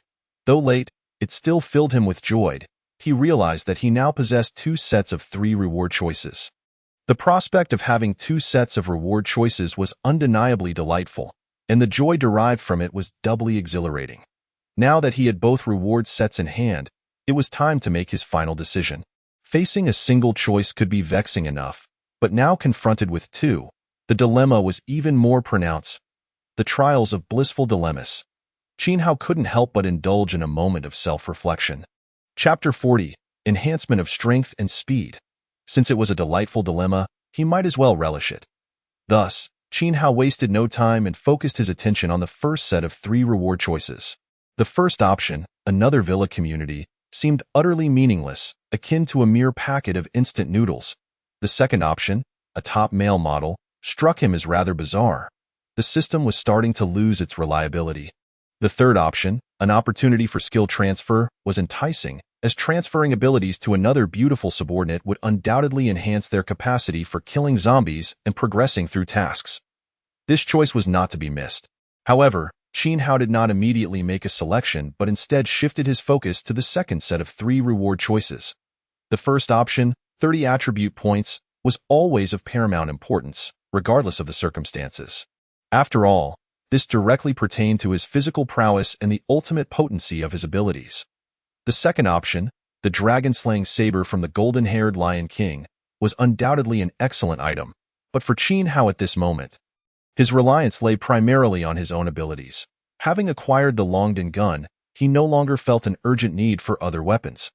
The third option was yet another opportunity for ability transfer. It seemed his 2 beautiful subordinates could benefit from this chance, but Lin Mushi, who was so disobedient, did not deserve such an opportunity until she knelt and called him daddy. I choose the opportunity for ability transfer and the 30 attribute points. After a moment of contemplation, Qin Hao made his final selection. Please allocate attribute points to all physical quality values. The system's notification resonated once more. Each attribute value has been increased by 10 points. Qin Hao had considered that, for the time being, he did not require a significant enhancement to his abilities, so he opted to improve his physical attributes instead. As soon as he spoke, he felt a clarity in his mind and a newfound lightness in his body. Even the simplest gesture was now imbued with strength. Undoubtedly, following the allocation of attribute points, his physical condition underwent a substantial enhancement and evolution. Without further ado, he decided to test his newfound capabilities. It was akin to being presented with an intoxicatingly beautiful figure before him, and he could not merely wish to discuss her potential role in a music video. It was time to experience his current speed.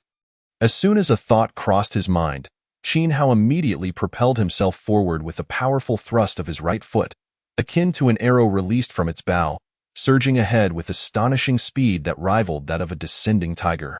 In mere moments, he had traversed a distance of over 100 meters. A smile began to form at the corners of his mouth. Goodness, this must be the transformation brought about by enhancing my speed by 10 attribute points. It is simply astounding. Qin Hao couldn't help but click his tongue in amazement. It is worth noting that even Usain Bolt, the holder of the world record for the 100 meters, would pale in comparison to him in a race. The disparity is simply unfathomable. What is happening? Is my master's speed truly this remarkable? It seems there are still many formidable abilities of his that I remain unaware of. Lu Qianqian, having noticed Qin Hao's incredible speed, couldn't help but express her admiration internally, her heart swelling with reverence and affection. Similarly, Chen Zihan had observed Qin Hao's actions. Ever since Lin Mushi obediently began tidying up the room, she had been standing by the window, gazing at Qin Hao with unabashed adoration, her eyes not daring to blink, lest she miss any thrilling moment. Is this truly the speed of my master? It is simply beyond comprehension. He has transcended humanity and become a divine being. For some inexplicable reason, Chen Zihan found herself drawn to other thoughts provoked by his speed, her face flushing crimson, as if draped in a scarlet cloak. Chen Zihan, oh Chen Zihan, you are indeed a pure and innocent maiden. How could you entertain such indecent thoughts? She quickly shook her head, striving to banish those embarrassing notions from her mind. Qin Hao, however, had no time to concern himself with their thoughts. He was eager to further experience the substantial changes brought about by the increase in his power stats.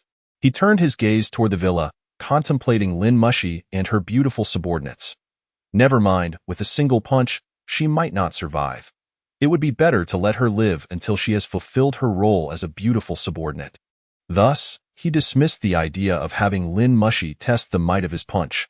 Approaching a poplar tree with a trunk as thick as an arm, Qin Hao readied himself. With a swift intake of breath, he unleashed a powerful punch. Bang! The impact was akin to that of a cannonball striking the tree trunk. Crack! With a crisp sound, the tree snapped cleanly in two where his fist made contact. Incredible! Compared to before, this represents a qualitative transformation utterly incomparable. Qin Hao felt a profound sense of satisfaction swell within him. One could only imagine. If this punch were to land on a person, Even those previously renowned for their extraordinary resilience would likely meet their demise, their chests pierced through. I want to strike 10. No, at least 100. Qin Hao felt an overwhelming impulse and anticipation to clash with someone. However, it was best to refrain. In this apocalyptic world, encountering over 100 individuals at once was a highly unrealistic aspiration. Such power, has the master consumed spinach and transformed into Popeye? Lu Qianqian was once again filled with astonishment. She could not help but concede that Qin Hao persistently exceeded her expectations of him. Clearly, he had ascended to a divine status, for in this world, no one else possessed such speed and strength. Chen Zihan felt similarly shaken as before. Her mind wandered to inappropriate thoughts, and her face was once again cloaked in crimson. She was beginning to find herself intolerable. Qianqian, upon waving his hand, Qin Hao summoned Lu Qianqian to his side. Master, let us return to the villa. Since we have already received our task rewards, it is only fitting to indulge in a moment of relaxation. As for the remaining task of exterminating zombies, there is no immediate rush. Moreover, with another tool at our disposal, we can further expedite the completion of our tasks. Thus, returning to the villa to utilize that extraordinary power transfer opportunity to transform Chen Zihan into an ability user is of utmost importance. Equally vital is ensuring that everything is witnessed by Lin Mushi, the beautiful subordinate. Chapter 41.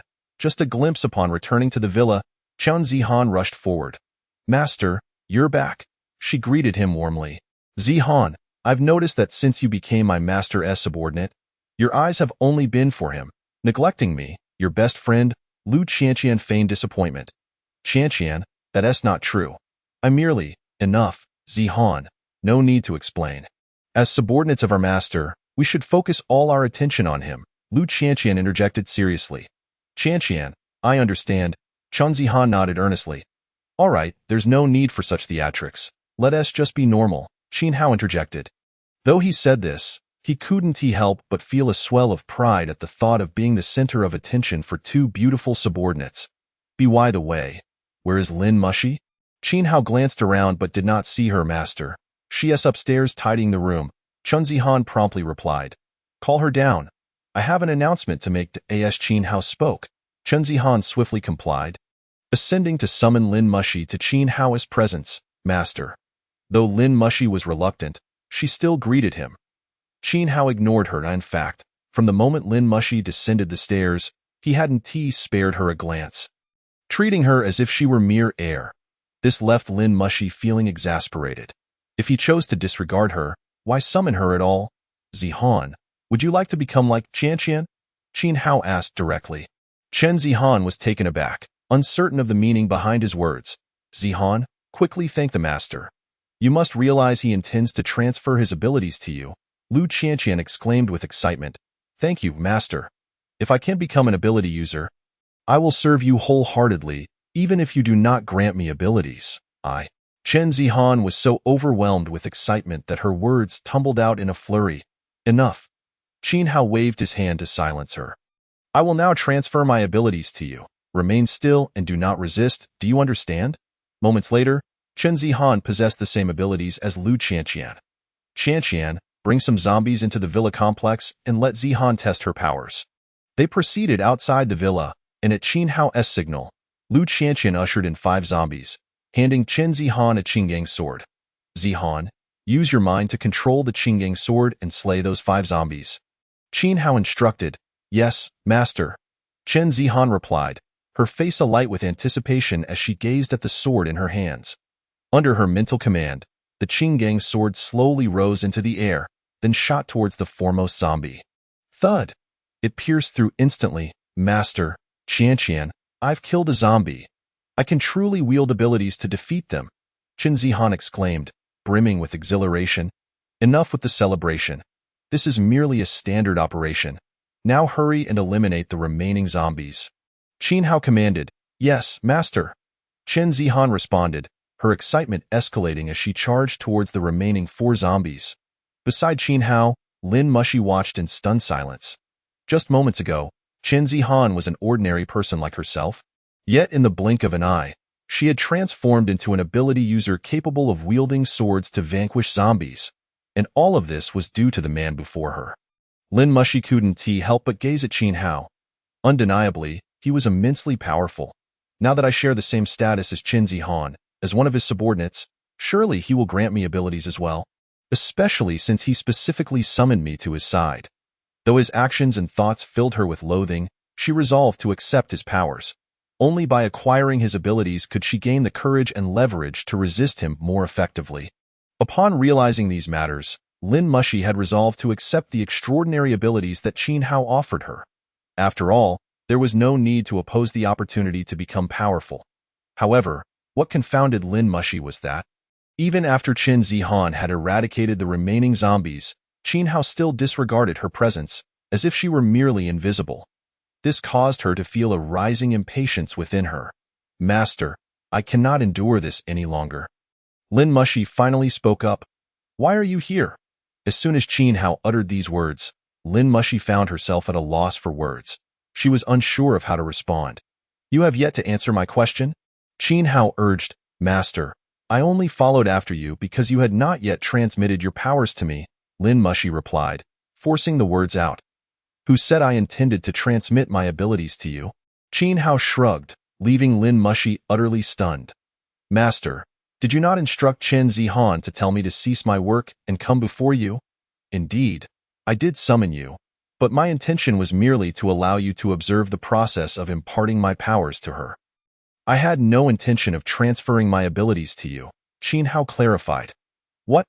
You simply wished for me to observe the transmission of abilities? What is this?" Upon hearing this, Lin Mushi was left dumbfounded. Her mouth agape in disbelief, her expression a mix of anger and dissatisfaction. She was no fool and understood that Qin Hao was deliberately toying with her. Not far from Qin Hao, Lu Qianqian and Qin Zihan exchanged glances at Lin Mushi, their eyes reflecting a hint of mockery. This woman dared to disregard their master. Naturally, they would not extend her any kindness. "Enough, you have seen what you needed to see. You may return to tidying up the villa." Qin Hao gestured towards the house, signaling his dismissal. "Humph," Lin Mushi scoffed, turning her back and striding into the villa. Though she harbored some resistance in her heart, she could not deny that her expressive lips were quite alluring.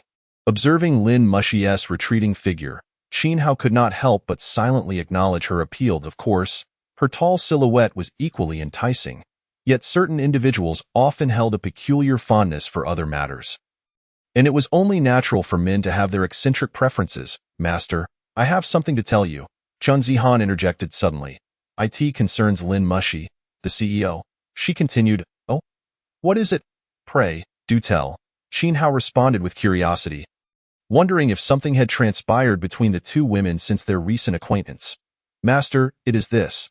While you were outside exterminating zombies, Lin Mushi confided in me that she does not genuinely regard you as her master." Qin Zihan recounted Lin Mushi's words verbatim to Qin Hao and Lu Qianqian. "Master, this Lin Mushi is utterly excessive. Allow me to teach her a lesson." Lu Qianqian expressed her dissatisfaction. "Wait." Qin Hao halted Lu Qianqian, dismissively stating, "What is the rush? We can take our time to play with her. It will add a touch of amusement to this monotonous existence." Before the apocalypse, he had never had the chance to engage with beautiful women. Now that he had the opportunity to enjoy the company of such a stunning beauty, he certainly would not refuse. "Lin Mushi, oh Lin Mushi, continue your reckless behavior, and one day, you shall call me father. That day shall not come too late." Chapter 42. A gourmet meal in the apocalypse. The apocalypse had been underway for some time, and in this villa community, food was now a rarity. However, this posed no challenge for the three of them. They were all endowed with extraordinary abilities, and thanks to their control over magnetic fields, they possessed a near-flight capability. As long as the distance was not too great, those bloodthirsty zombies could not harm them. Thus, they effortlessly procured some food from outside. In addition to staples like rice and flour, they also returned with long-lasting vegetables such as potatoes and some dried goods. They decided to indulge in a sumptuous meal. Although the apocalypse had stripped them of electricity, they could still utilize firewood as they once did. Consequently, Lu Qianqian and Qin Zihan eagerly showcased their culinary skills before Qin Hao, while Lin Mushi was not included in this endeavor. On one hand, Lin Mushi found the task beneath her. On the other, as a cold and alluring CEO, She had no knowledge of cooking. Even if she attempted it, the result would be inedible. After approximately half an hour, 4 dishes and a soup graced the dining table. Stir-fried dried tofu, ham and scrambled eggs, spicy stir-fried potatoes, and spicy stir-fried daylilies, accompanied by seaweed egg drop soup. Though the variety of dishes paled in comparison to the pre-apocalyptic world, enjoying such steaming hot food in this dire environment was a rare delight. Most importantly, Lu Qianqian and Chen Zihan clearly understood the art of cooking. The simple dishes, under their deft hands, were transformed into a feast for the senses. Graceful in the kitchen, elegant in the dining hall, and exquisite in the bedroom, they were truly the epitome of human beauty. Master, my stir-fried dried tofu and spicy daylilies are my specialties. You must try them. Master, the remaining 2 dishes and the soup are my creations. You must savor them as well. Lu Qianqian and Chen Zihan each clung to one of Qin Hao's arms, playfully urging him to the dining table. Very well, I shall certainly taste them, Qin Hao replied, unable to refuse their earnestness. Not only did he intend to sample their culinary creations, but he also had other intentions in mind, though not at that moment. As soon as Qin Hao sat down, Lu Qianqian and Chen Zihan eagerly began serving him dishes. The reason was simple. He was their master, and serving him was the duty of his subordinates. All right then, considering their genuine intentions, I shall reluctantly accept. Qin Hao acquiesced. Disgusting. It is truly repulsive, as women. They are utterly disgracing our gender. Lin Mushi thought to herself, her expression darkening as she cast a disapproving glance at Qin Hao. Desperately masking her fury and dissatisfaction, despite her efforts to conceal her feelings, Qin Hao sensed her discontent with crystal clarity, thanks to his heightened intelligence. Beautiful Lin. Qin Hao turned to Lin Mushi. Master, Lin Mushi responded stiffly. If I am not mistaken, you harbor feelings of anger and dissatisfaction towards me as your master, while simultaneously looking down upon their current actions, correct? Qin Hao inquired with a smile. Lin Mushi paused. Clearly taken aback that Qin Hao had discerned her thoughts, as a beautiful CEO, and out of respect for her dignity as a woman, she did not deny it by eating the food they prepared while feeling disdain and aversion towards them. Does that not seem a bit contradictory? If I were you, I would simply opt for instant noodles, Qin Hao suggested. What do you mean? Are you suggesting I should not eat this meal, although I disapprove of their behavior? The food they prepared is indeed delicious. I can easily separate the two, Lin Mushi protested internally, but it was too late. Qin Hao had already tossed 2 packets of instant noodles her way, and they were the sour pickled cabbage flavor. Brother, who eats plain sour pickled cabbage? Lin Mushi exclaimed angrily, rising to her feet. Yet, recalling Qin Hao's formidable presence and the alliance he shared with Lu Qianqian and Chen Zihan, she felt a wave of despair and swallowed her words, storming upstairs in frustration. Remember, after finishing your instant noodles, ensure that the remaining areas are tidied up properly, Qin Hao called after her. Lin Mushi nearly stumbled in surprise. And upon noticing her flustered demeanor, Qin Hao found it amusing and could not help but chuckle. Master, do you think our treatment of her might provoke her to act recklessly? Chen Zihan voiced her concerns. Indeed, Master, while I too disapprove of her arrogance, she is still a woman. Given her previous elevated status, if she were to act irrationally, it could truly become a problem, Lu Qianqian added, sharing her worries. Do not fret. Nothing will happen. She values her life more than either of you, so she will not take any foolish actions, Qin Hao reassured them. Qin Hao said dismissively, in the past, a goddess like Lin Mushi could undoubtedly remain lofty, commanding men to be her devoted admirers, basking in their subservience. However, we now inhabit a world on the brink of collapse, in such apocalyptic circumstances, if one fails to recognize their own position, they must inevitably endure the harsh blows of society. Therefore, unless Lin Mushi willingly kneels and calls me daddy, I shall not relinquish any opportunity to mold her. Nonetheless, training Lin Mushi is not an urgent matter. It can proceed gradually. The priority remains to fulfill my tasks and acquire various 3-choice rewards, thereby augmenting my strength.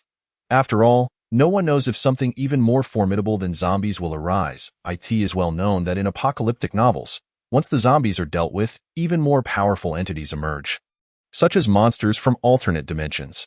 Preparing for the future and being proactive is always prudent. As for my current tasks, one involves leading my subordinates to slay 1,000 zombies. Another requires the extermination of 10,000 zombies.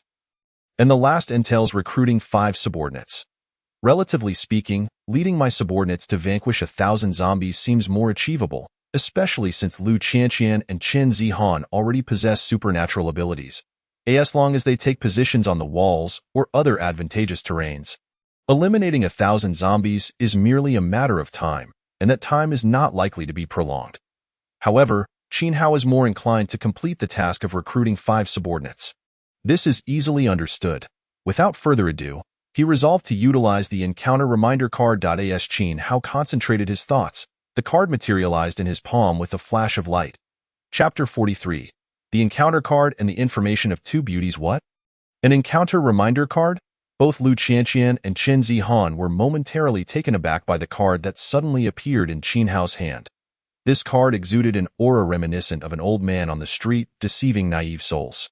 However, they understood that since their master had produced this item, it was bound to be extraordinary. After all, their master's status was unparalleled. Even if it were the same type of card, his would surely possess unique qualities, perhaps even extending one's lifespan. Are you surprised? Qin Hao turned to Liu Qianqian and Chen Zihan with a smile. Well, to be honest, I am equally astonished, but soon we shall witness a miracle. Without further hesitation, he activated the encounter reminder card. As Qin Hao softly intoned his intent, the card in his hand seemed to be drawn by an unseen force, gently lifting away from his grasp and ascending into the air, eventually hovering about a meter above his head. Then, a burst of light emanated from the card, which did not fade but instead radiated outward, enveloping the vicinity. Once the light ceased to flicker, it coalesced into a vivid scene. Within this tableau was a hotel room, where, nestled in a corner, 2 stunning beauties reclined against the bed. These 2 women were none other than the enchanting Reba and the ethereal Juju from the Jincheng Business Hotel. Master, are those not the stunning Reba and Juju? Liu Qianqian exclaimed. Before the apocalypse, there were entertainment news reports stating they had arrived in Changyuan City. I never expected they would truly be here. Liu Qianqian and Chen Zihan exchanged incredulous glances. Qin Hao, too, found the revelation hard to believe. He had merely used the encounter reminder card to locate a female subordinate, yet he had stumbled upon 2 starlets. Well, I used to lament that the system only provided me with 1 encounter reminder card. It seems my vision was rather limited. He mused. System, you are incredible, akin to a lollipop. Qin Hao could not help but praise the system inwardly. Host, that would be a lollipop for you. Perhaps a toothpick suits you better, the system retorted. Qin Hao was momentarily dumbfounded. It seemed the system was indulging in banter. Nevertheless, he set aside his thoughts of jesting with the system. For the 2 starlets in the visual were engaging in conversation, their expressions and words crystal clear to Qin Hao and his companions. Reba, what are you really thinking? Juju inquired. Sister Juju, what can I think? As I've said before, rather than follow that big shot, I would prefer to stay here, Reba replied resolutely. But, Sister Reba, you must understand, we are out of food. If we remain here, we will either starve or venture out in search of sustenance only to perish at the hands of zombies. If we wish to survive, that big shot is our only chance, Juju countered, her view in stark contrast. I understand your concerns, but I cannot sacrifice my body merely to survive. Juju, can you truly bring yourself to do that? Reba's expression remained one of disbelief. Juju did not respond immediately. Instead, her captivating eyes remained fixed on Reba. After several breaths, she finally nodded affirmatively, her expression earnest. If I must choose, I'd rather be that big shot's woman than die of starvation here or fall victim to those zombies. Once again, confronted with Juju's unwavering words, Reba chose silence. Yet, they could never have anticipated that their conversation had been overheard in its entirety by Qin Hao and the others. Moments later, the scene vanished, along with the encounter reminder card, which dissipated into nothingness. However, just before its disappearance, the location where the 2 women were situated was revealed. Jiancheng Business Hotel, not far from their villa complex. It was astonishing that the typically glamorous Reba was so oblivious to the times, while the seemingly innocent Juju proved to be the more astute of the 2, regardless of their awareness of the situation. they would ultimately become subordinates of their master. The thought of joining them as his subordinates filled Lu Qianqian and Chen Zihan with a surreal sense of excitement. It is evident that they are merely ordinary individuals struggling to survive in this apocalypse. Just like you, Qin Hao remarked casually. As a man with a system and their master, he could not allow himself to be swept away by a moment of excitement. A master must embody the demeanor of authority, maintaining a calm and collected facade at all times. Yet, internally, he felt a surge of exhilaration. After all, Reba had once been his favorite celebrity, and as for Juju, her pure and refreshing presence was equally appealing. Qianqian, please fetch me the intercom, Qin Hao instructed. He had observed the two women occasionally listening to the intercom during the previous scene. Since that was the case, he deemed it prudent to contact them before appearing at the Jincheng Business Hotel, allowing them to prepare in advance. Master, here is the intercom, Lu Qianqian said, adjusting the channel before handing it to Qin Hao. Almost immediately, a cacophony of voices erupted from the device. Calling the big shot. Calling the big shot. Calling the big shot. This crucial message has been repeated thrice. Why have you yet to appear? Big shot. I am your latest little fan. I can serve drinks, take your phone, and fulfill any desire. Big shot. Shall we engage in swordplay? The kind that is long and sturdy. Big shot. It's still just the two of us, mother and daughter. Please consider our earnest appeal to take us both on. Upon hearing these remarks, Qin Hao was left speechless, especially at the last pair. Are you truly counting on me? Even if you are mother and daughter, I have no interest whatsoever. I am quite devoted to young, beautiful women with alluring figures. As for the swordsman, I hope you are not jesting, as some jokes can lead to dire consequences. And addressing the mother and daughter duo, please, do refrain from speaking. I have no interest in you at all. While Qin Hao initially wished to ignore them, he decided it prudent to issue a warning to prevent them from becoming overly presumptuous. After addressing them, he shifted his focus back to Juju and Reba, the two stars destined to become his beautiful subordinates. Juju, Reba, I know you are both listening to the intercom. I have something to convey to you. Qin Hao paused for a brief moment before bluntly stating, I can come to your rescue, but there is one condition. You must agree to become my subordinates. Indeed, agree to serve as my subordinates. If you do, then go find them. If you refuse, then devise a way to make them agree. In any case, these two beautiful women shall belong to me. Qin. Chapter 44. The Woman with Intent. Something is amiss. A single stone creates ripples across the water. Qin Hao's declaration was akin to a colossal boulder plummeting into a river, instantly generating tumultuous waves. After all, we are speaking of Juju and Reba. It is unimaginable how many have idolized these two as goddesses and icons. Furthermore, it is beyond comprehension how many have conjured visions of them in their dreams. Adding undue burdens to their lives. One must concede that the influence of a goddess is ever present. Goodness, boss, what are you saying? Are Juju and Reba really in our channel? No way, no way. How could they possibly be in Changyuan City? Let alone in our channel? Panic ensued. Oh no, oh no. I am in the same channel as my two super goddesses. I might faint from excitement. If anyone else had made such a claim, I would have dismissed it outright. But since it came from the boss, it must be true. Ladies, are you there? Even if you don't wish to speak, a simple sound will suffice. Inside the intercom, the spectators, after a brief silence, erupted into a frenzied uproar. In stark contrast to their clamor, within the highest room of the Jincheng Business Hotel, Juju and Reba remained silent, their faces etched with disbelief. They could hardly fathom that the boss was aware of their presence on the intercom, especially since they had not uttered a word. Juju, did you inform the boss? Otherwise, how could he know we're here? Reba glanced curiously at Juju. Juju, wearing a wry smile, shook her head, equally perplexed. Reba, I've been with you the whole time. How could I have told the boss anything? Besides, in this apocalyptic world, even if I wished to inform him, I doubt I would have the means. Not to mention, I don't even know him. Reba chose not to press further. Deep down, she understood that Juju had not disclosed anything to the boss. Yet the fact that he knew they were on the other side of the intercom was utterly baffling, prompting her to voice an exceedingly trivial question. Although they fell silent, the voices of the spectators continued to echo through the intercom. The boss wants to take Juju and Reba as part of his harem. Do you think they would accept? Probably not. After all, they are both major stars, public figures. How could they willingly become someone else's women to survive? Upstairs, are you daydreaming?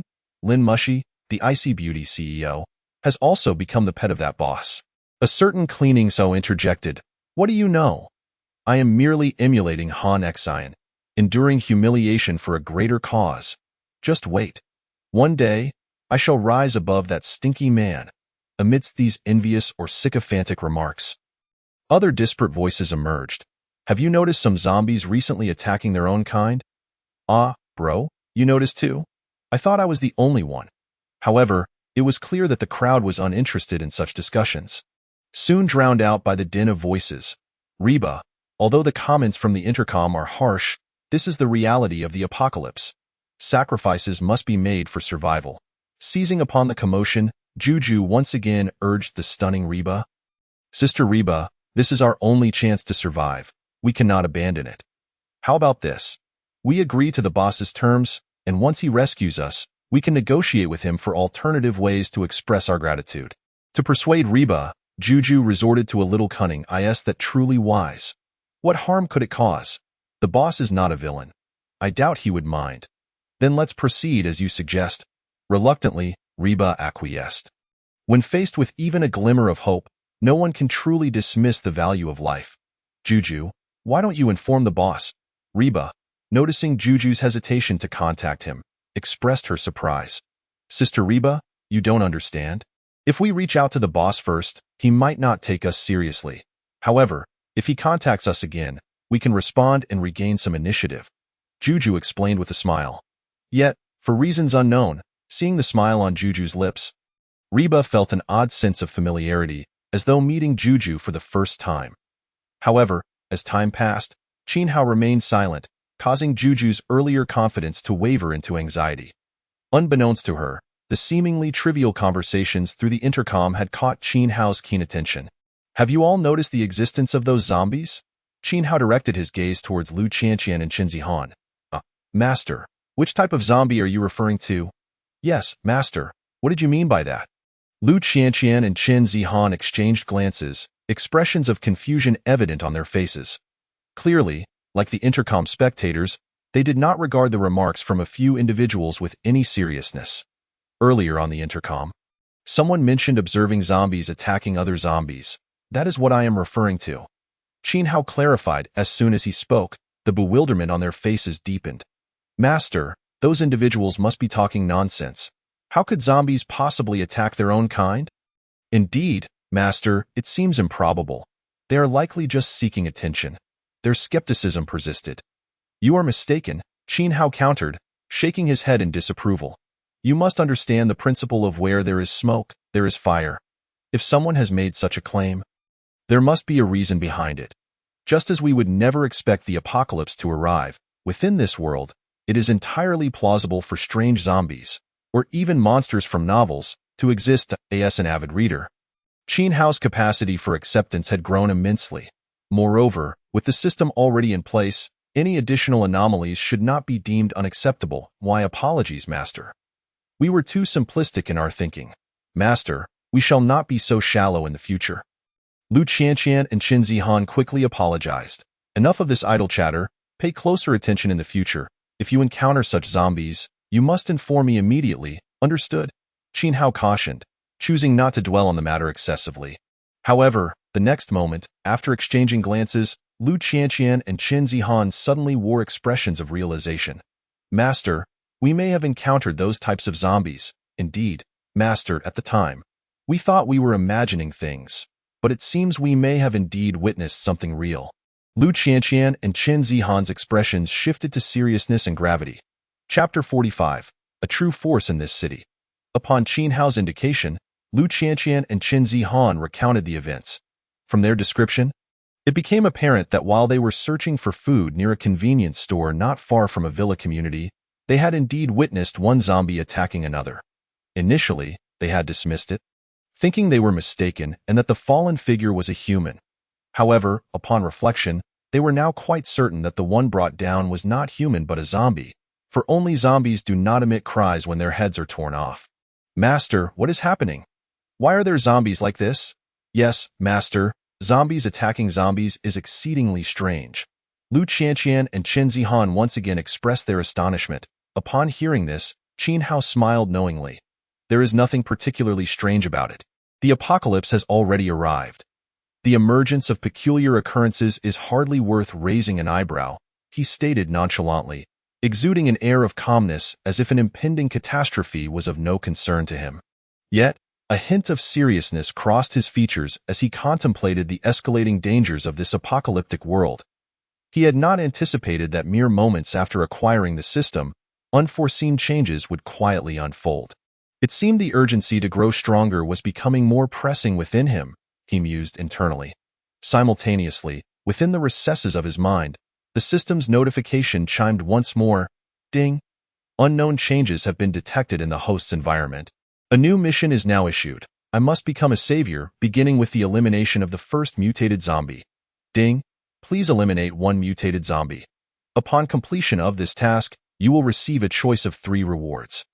Listen. A task has arrived again. This doesn't appear to be a bad thing. At the very least, it provides another avenue for him to gain strength. Qianqian, Zihan, was that strange zombie still present when you left? Qin Hao inquired immediately. Since the task had materialized, he naturally wished to confront the mutated zombie, especially with the enticing rewards beckoning him. Master, when we departed, that peculiar zombie was indeed still there. However, we cannot ascertain its current status. Lu Qianqian and Qin Zihan replied in succession. Understood. Regardless of whether that strange zombie remains, I must go and take a look. After all, defeating it would grant me a choice of 3 rewards. All right, you two stay here. I shall venture out to see if fortune smiles upon me, and perhaps I may encounter that peculiar zombie. As he spoke, he prepared to rise. Master, have you forgotten something? Indeed, Master. We are still awaiting the response from Reba and Juju. Lu Qianqian and Qin Zihan reminded him. Only then did Qin Hao recall the matter at hand. All right then, it's all because of that enticing reward. After all, what could be more appealing than beautiful women? Setting aside thoughts of them for the moment, he resolved to step outside first, hoping to soon experience the delightful dilemma of choice. However, just then, Juju's voice finally echoed through the intercom. Boss, are you still there? We've made our decision. Indeed, Juju, the little fairy, had taken the initiative to speak. She had initially hoped Qin Hao would make the first move, allowing her to avoid appearing overly eager, but as his silence lingered, she could no longer afford to wait and hastily reached out to him. After all, Qin Hao is their sole hope for survival, and missing this chance could lead to their demise. Then please share your decision. Qin Hao paused in his tracks. Boss, we accept your terms. As long as you can rescue us from here and ensure our safety and food, we are willing to serve as your subordinates. Juju stated decisively. Reba, what are your thoughts? Qin Hao inquired of Reba. From the previous scenes, he clearly understood that Juju had long harbored intentions to follow him, yet the one who remained hesitant was the enchanting Reba. I agree as well. Under Juju's urging, Reba reluctantly acquiesced. Qin Hao, with his keen perception, easily discerned the reluctance in her voice. Nevertheless, he brushed it aside, thinking to himself, this is not an issue. Very well, await my arrival at the Jincheng Business Hotel. I shall be there shortly, he assured them. Regardless of their inner thoughts, as long as they verbally consented, he had already deemed them his beautiful subordinates. See? This is the charm of a boss, no matter how captivating Reba and Juju are. They cannot refuse us. From this moment onward, they were no longer his goddesses. They had become the women of the boss, and to regard the boss's women as goddesses would be a profound disrespect. I am also not far from the hotel. I wish to assist in rescuing them as well, brother. Upstairs, amidst such beauty, you must remain composed.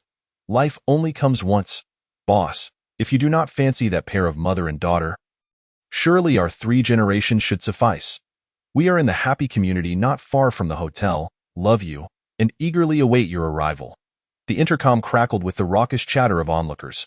Meanwhile, Juju and Reba were momentarily taken aback. What is happening? How does he know our location? Juju, who exactly is he? And how does he know we are in the intercom and at the hotel? Reba, utterly flabbergasted, felt a sense of powerlessness, as if no secrets remained before him. I do not know, Juju shook her head. However, a hint of a smile surfaced on her exquisitely beautiful face, captivating even women. But, Reba, do you not feel that the more mysterious he is, the more alluring he becomes? Before Reba could respond, a voice filled with mockery and coldness emanated from the intercom. Reba, Juju, I never expected that you two stunning beauties would still be alive. You have no idea how much I have longed for you. Now, I declare you mine. No one shall take you from my side. Who are you, daring to compete with the boss for women?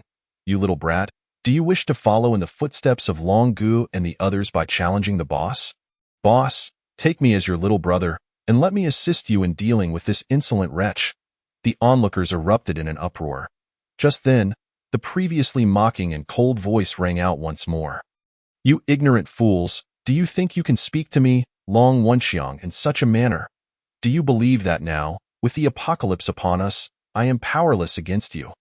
As his words fell, the once boisterous crowd fell silent, even their breaths seeming to cease, fearful that Long Wenxiang might recognize them. Long Wenxiang, the former head of security and order in Changyuan City, also held another identity as a powerful underground overlord, commanding hundreds of followers and committing countless crimes. The number of lives lost due to his interest was incalculable. Though Long Wenxiang's other identity had been exposed, the emergence of the apocalypse rendered any legal repercussions moot. Yet, no one could have anticipated that so much time had passed since the apocalypse began, and he still lived, now speaking through their intercom. The friliest camel is still larger than a horse. He was undeniably a true force to be reckoned with in this city. Chapter 46. The two-faced figure before the apocalypse. Damn it, before the apocalypse, you were all worthless, and now you remain the same. Since you are all such waste, from now on, when I speak, you shall all remain silent. I do not wish to hear even the sound of your breathing.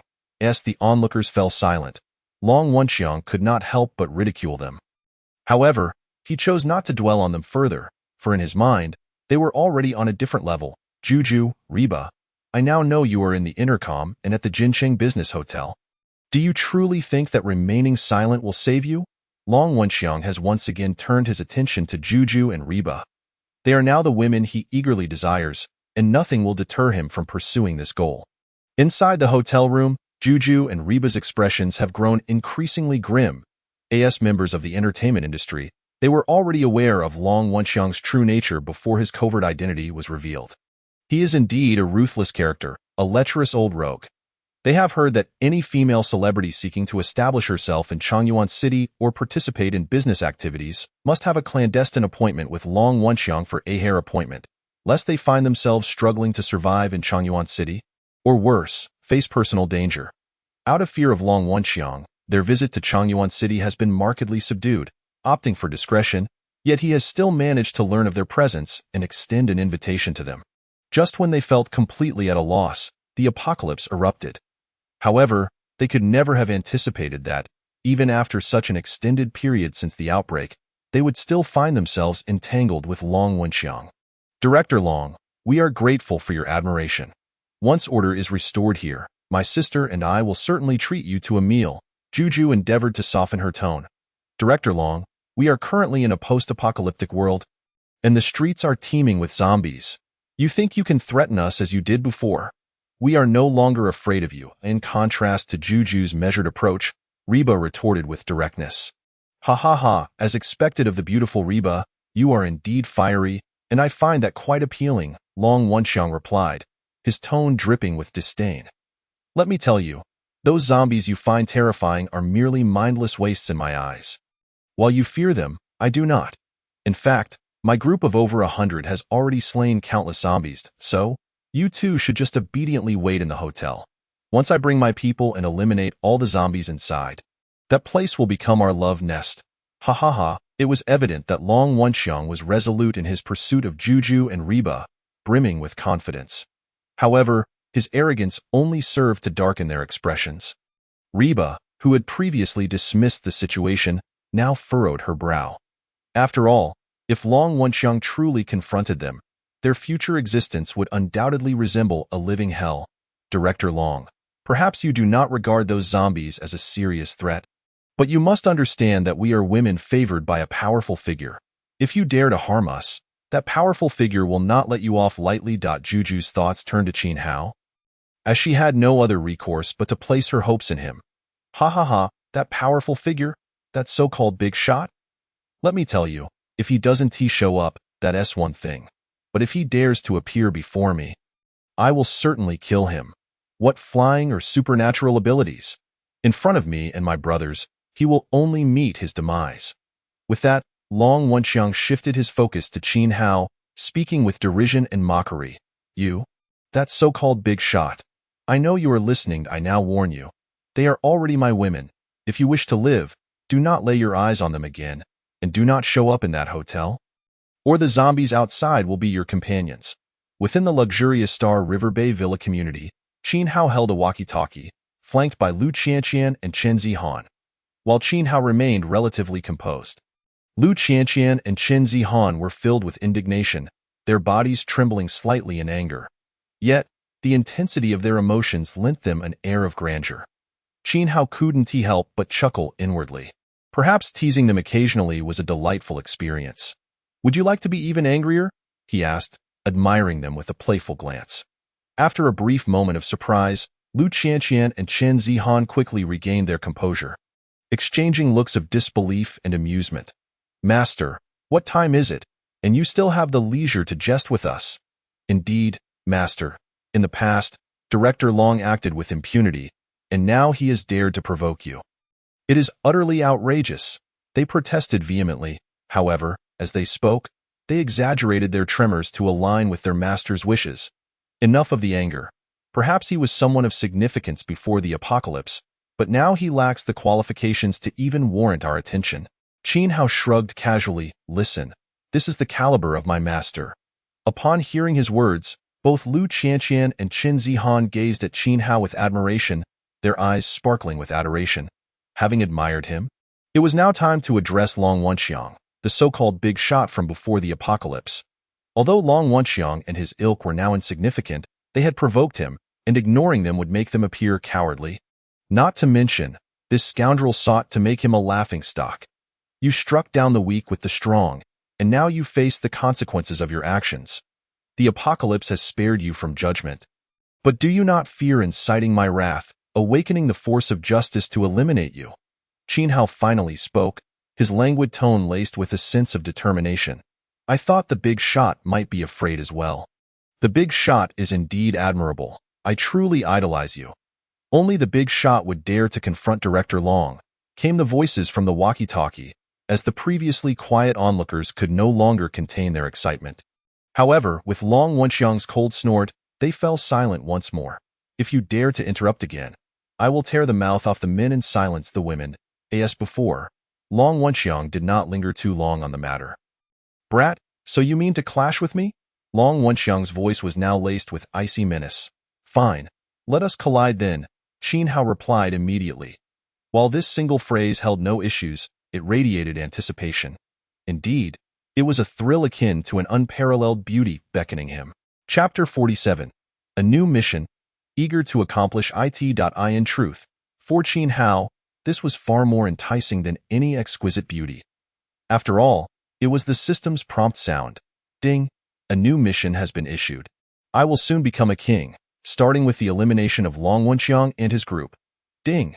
Please eliminate Long Wenxiang and his associates. Upon completion, you will receive a choice of one reward. Well, I must admit, akin to the initial Long Gu and the recently Erden, this Long Wenxiang has also become a tool for me to grow stronger. Thus, I cannot refuse, on the contrary, I must embrace the anticipation. For it is a form of respect towards the system. In about half an hour, I will appear at the hotel. I hope to see you there, Qin Hao advised. Having a tool delivered to him was an opportunity he could not let slip by. Master, let us accompany you, Lu Qianqian and Chen Zihan eagerly volunteered. You two should stay here instead. On one hand, keep an eye on Lin Mushi, and on the other, help plan out this villa community. This will be our base of operations, and it must serve a greater purpose. Moreover, if you both leave with me and Long Wenxiang mounts a surprise attack, we would be at a severe disadvantage. Qin Hao resolved to venture out and address the matter himself. Master, we understand. We have underestimated the complexity of the situation, they acknowledged. We shall follow your lead without question. Lu Qianqian and Qin Zihan ceased their objections. For them, the master's commands took precedence, and their every thought revolved around obedience to his directives. Very well, you shall remain here while I step outside, Qin Hao informed them, rising to prepare for his departure. Initially, he had intended to search for that mutated zombie, but now numerous tasks awaited him. Quite fortuitous, indeed, as it presented a series of enticing choices, in the intercom, as Qin Hao and Long Wenxiang fell silent. The onlookers could no longer contain themselves and erupted into chatter. It seems both the big shot and Director Long have logged off. At last, we can speak freely. One exclaimed, I was nearly suffocated by the suspense. Who will ultimately triumph in the clash between the big shot and Director Long? The same mother-daughter duo declared, this time, we shall not side with the big shot. We hope Director Long can eliminate that detestable figure. Previously, I believed the big shot was my sole hope for survival, but now I see I might have other options. After all, with my looks and skills that pale in comparison to those of the technicians in the celestial realm, finding a man to shelter me should prove no arduous task. Meanwhile, in the hotel, Reba and Juju engaged in their own discussion. Sister Reba, do you think that Big Shot is a rival to Director Long? Juju inquired with concern. Although she held great faith in the enigmatic figure possessing extraordinary abilities, could he truly contend with Long Wenxiang and his multitude of supporters? Juju, don't ask me. I'm at a loss as well. Reba replied, shaking her head. She genuinely had no idea and preferred not to dwell on such matters. Sister Reba, if you had to choose, would you prefer the Big Shot to emerge victorious, or would you rather we fall into the hands of Long Wenxiang? Juju pressed on, unwilling to let Reba evade the question. This is no mere game. It pertains to our future lives, so you cannot be evasive, Juju insisted. Reba pondered briefly before finally stating, if I must choose, I would prefer the Big Shot to survive. Ha ha ha! I knew Sister Reba shared my fondness for the Big Shot, Juju exclaimed. What are you saying, Juju? I merely, Sister Reba, don't try to deny it. Look, your face has turned crimson. Reba found herself at a loss for words. Initially, she felt no particular emotion, but Juju's remarks made her acutely aware of the warmth creeping to her cheeks, as though she had committed a transgression and was now caught. Approximately 3 to 4 kilometers from the Jincheng Business Hotel lies the most renowned bathing center in Changyuan City, Meizhou Bathing City. This establishment is a clandestine venture of Long Wenxiang, purportedly created to please a favored female celebrity, even bearing her name. Deep within the bathing center, there exists an inconspicuous secret door, leading to an entirely different world of indulgence. Originally, this door was designed to evade inspection. At this moment, Long Wenxiang and his associates found themselves in this vibrant realm. Even amidst the drastic changes of the apocalyptic world, as long as there were women present, their enjoyment remained unscathed. On the contrary, they indulged even more recklessly. However, upon hearing Qin Hao's words, the once gleeful Long Wenxiang transformed into a raging beast. Director Long, I apologize. It was not my intention, pleaded a woman who had been kneeling before him, drenched in cold sweat and bowing repeatedly in supplication. Go to hell! Long Wenxiang roared in fury, plunging her into the bath, drowning her without hesitation. The reason was simple. During her service, she had inadvertently bitten him, causing pain to his prized possession. Who cares about those with abilities or that so-called Big Shot? Today, I shall ensure that Big Shot disappears from this world. Long Wenxiang's face contorted with rage. Those around him who contemplated interjecting were rendered mute by the intensity of his wrath. Suggesting otherwise would be akin to inviting disaster upon themselves. Guizhuang. Chao Xing, come here. With a thunderous command, 2 middle-aged men emerged from either side of him. Guizhuang, the former deputy director, stood to his left, while Chao Xing, Long Wenxiang's representative in Changyuan City's underground scene, occupied the right. Brother Long, we await your orders, they proclaimed.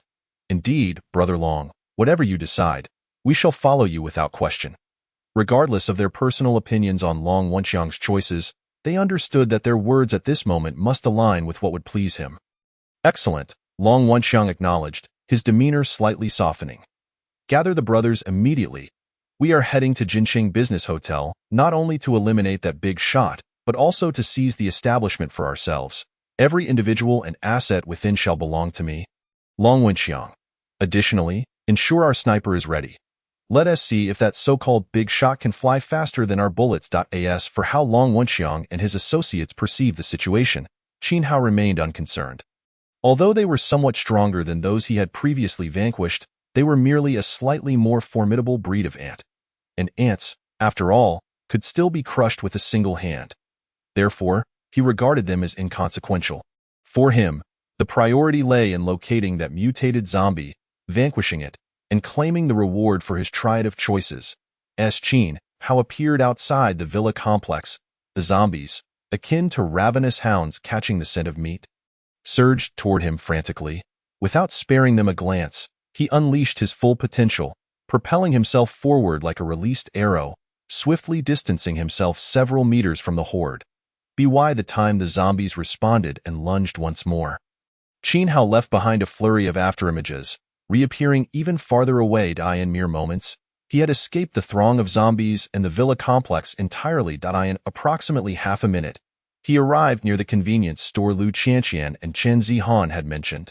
His speed had improved drastically, representing a complete transformation. Previously, even at full sprint, he would take around 2 minutes to cover such distance. Now, with merely 10 additional attribute points in speed, he was achieving extraordinary feats. If he were to add 20, 30, or even 100 attribute points, forget high-speed trains, spacecraft, and rockets. None could compare to my speed. He mused, as long as choices involving attribute increases were not of utmost importance. Selecting them would always be the right decision.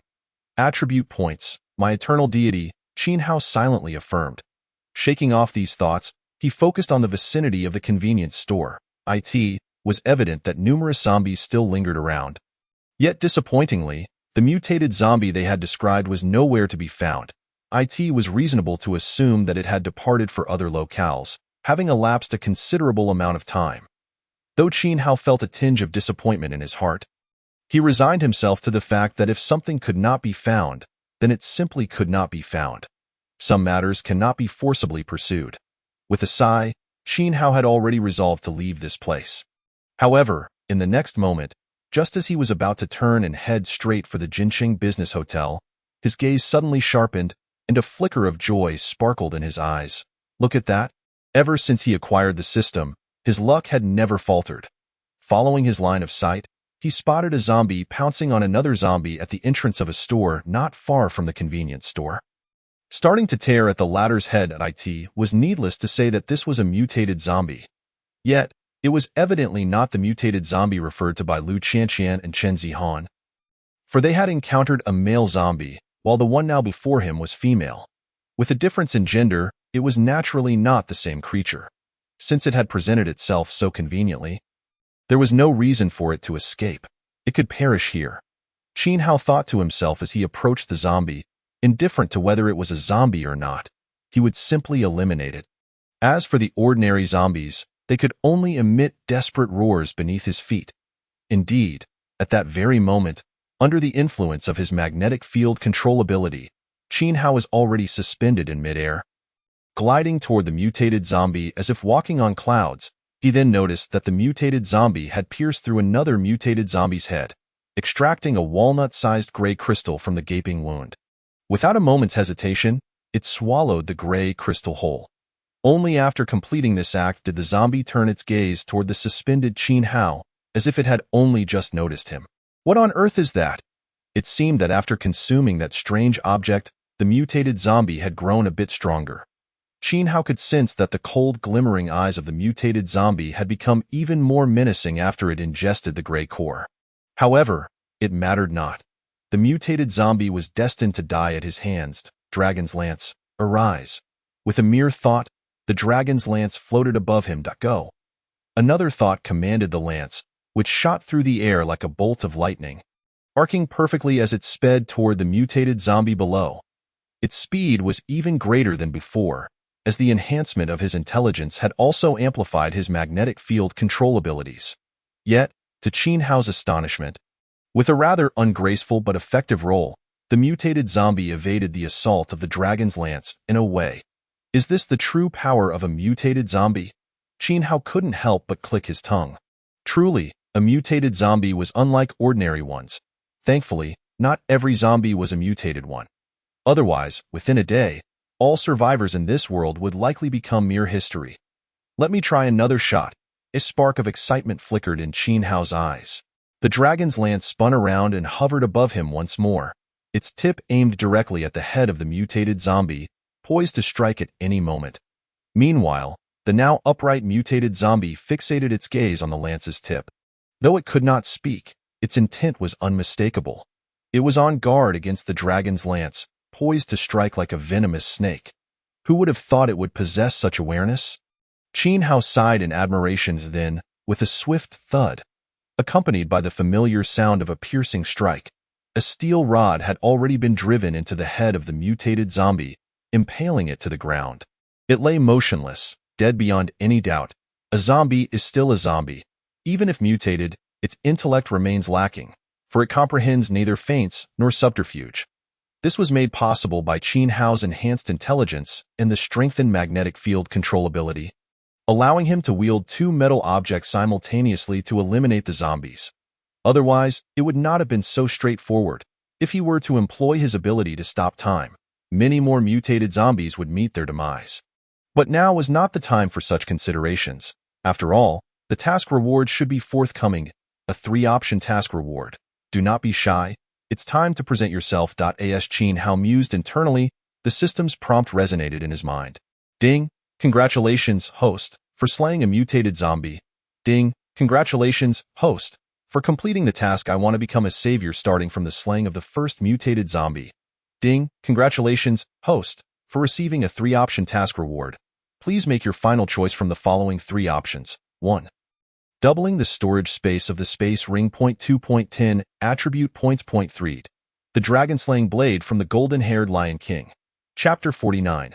This is the true sense of happiness.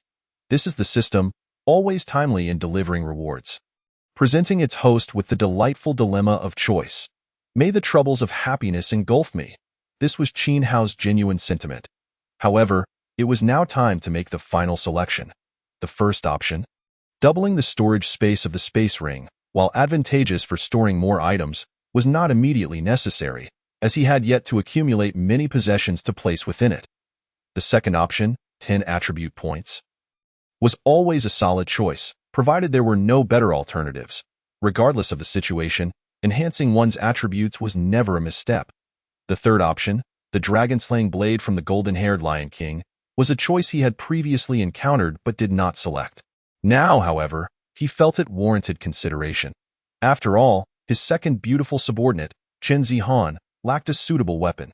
If he entrusted her with the dragon-slaying blade, she would be better equipped to fulfill her role.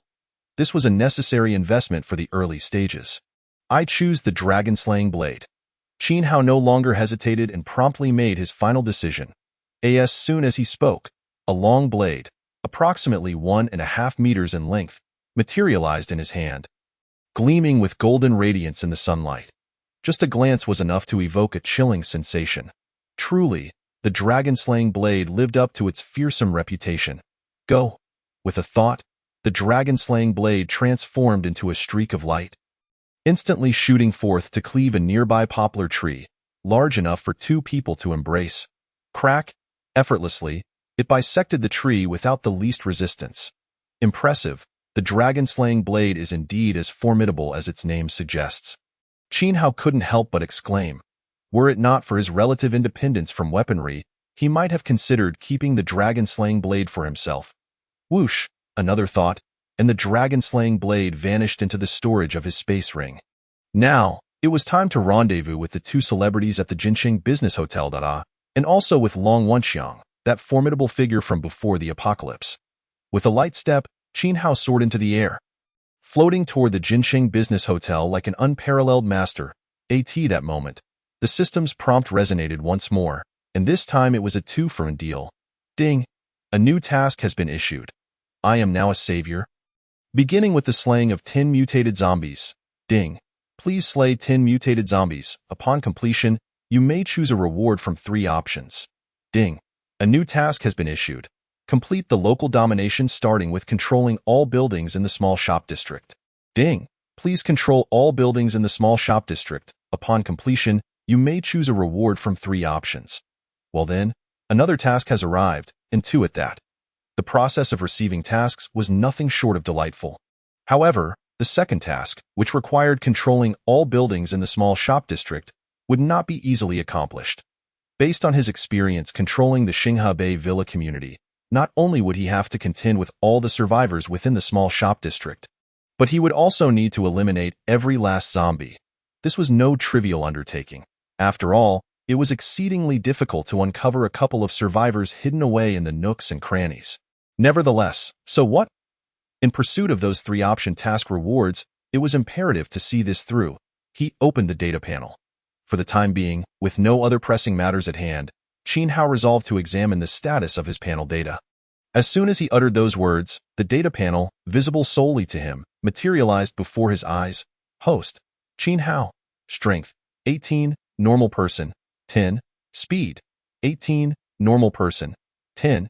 Intelligence: 30, normal person. 10. Ability 1. Time stop, duration and range increase with intelligence enhancement. Current duration: 10 minutes. Range: 30 meters around the host. Cooldown period: 10 minutes. Ability 2. Control magnetic field, control targets and range increase with intelligence enhancement. Current targets: 2. Range: 30 meters around the host. No cooldown period. Items: 3 free ability refreshes. Task 1. I am a strong individual, starting from killing 10,000 zombies, 12,810,000. Task 2. I am no longer alone, starting from acquiring 5 subordinates, 35. Task 3. I shall soon become a king, starting from defeating Long Wenxiang and his companions, 0157. Task 4. Continue to progress, starting from leading subordinates to slay 1,000 zombies, 376, 1,000. Task 5. Complete local dominance. Starting from controlling all buildings in the small shop district, 1108. Task 6. I am already a savior, starting from slaying 10 mutated zombies, 010. It was evident that the 3 attributes related to physical fitness had undergone changes, which significantly enhanced his physical capabilities. The increase in intelligence was directly reflected in the abilities of Time Stop and Control Magnetic Field. The duration of the Time Stop ability had doubled from 5 minutes to 10 minutes, and the range had expanded to 30 meters. The Control Magnetic Field ability had progressed from controlling 1 target to 2, with the range also extending to 30 meters. Then there were the existing tasks. Initially, Qin Hao had assumed that with the completion of tasks, the number of current tasks would diminish, perhaps reducing to just 1 or 2. However, to his surprise, not only did the number of tasks not decrease, but it had also increased to six.it felt as if the more delicious food he consumed, the more he craved, yet his weight remained unaffected, an unexpected bliss. For now, he decided to focus on completing the second and third tasks. As for the third task, which required him to eliminate 157 individuals, he reasoned that if he did not take action against them, they would not spare him either in a world where only one side could survive. He might as we Sister Reba, how can you be so stubborn, my dear? Please do not be angry. She is merely having a moment of indecision. Grant me some time, and I shall surely persuade her to reconsider. Juju, concerned that Qin Hao might leave in a fit of anger, hurriedly offered an apologetic explanation to him. It's nothing. Qin Hao replied with a smile, unfazed by the situation. Before arriving here, he had already been aware of the beautiful Reba's thoughts, so he found nothing particularly surprising about it now. You have approximately 10 minutes to discuss this matter. I, on the other hand, must step out to complete a task and claim a rather generous reward. As he spoke, he gazed out the window at the 2 or 3 dozen vehicles approaching the hotel. Even a fool could deduce that it must be Long Wenxiang and his associates. They arrived quite punctually. In return for their efforts, he could only hasten their journey to another world. Very well, you may wait here. I shall go meet them. Qin Hao ceased his chatter, and with the aid of his powers, he opened the door from a distance, stepping out as it closed behind him, the lock engaging automatically. Sister Reba, how did he manage that? Juju murmured in astonishment. I do not know, Reba replied, equally dazed, shaking her head. The door opened and closed of its own accord, leaving them both bewildered. And what does he mean by task and reward? Is it akin to those online games? Juju could not help but ask again. I still do not know. Reba remained the oblivious one, finding the handsome man to be exceedingly mysterious. Subsequently, both women moved to the window, gazing outside where a long line of cars had already formed near the entrance of their hotel. Each vehicle was filled with shadows, indicating a considerable number of occupants, so many people. Can that big shot truly manage this? Chapter 51. Unusual actions and passive tasks. At this moment, Chin Hao had already traversed the hotel corridors. Gone were Reba and Juju, replaced instead by a throng of zombies. These zombies were far more enthusiastic than Reba and Juju, each one appearing invigorated, emitting excited roars and growls as they lunged towards him. However, Chin Hao preferred women, not these undead creatures. With a swift motion of thought, the Longdan gun and the Qinggang sword shot forth, hovering above his head. The Qinggang sword was, of course, Lu Qianqian's, to enhance his combat prowess.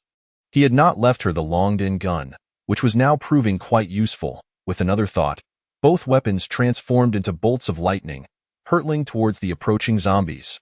The sound of penetrating skulls echoed as each zombie fell to the ground, one after another. After eliminating all the zombies in the corridor, Chin Hao did not pause, continuing his descent to the first floor. Since Long Wenxiang and his group had sacrificed themselves to secure him a reward from which he could choose, it was only fitting that he clear the hotel of zombies and welcome them in. The principle of mutual assistance was the way to coexist in a post-apocalyptic world.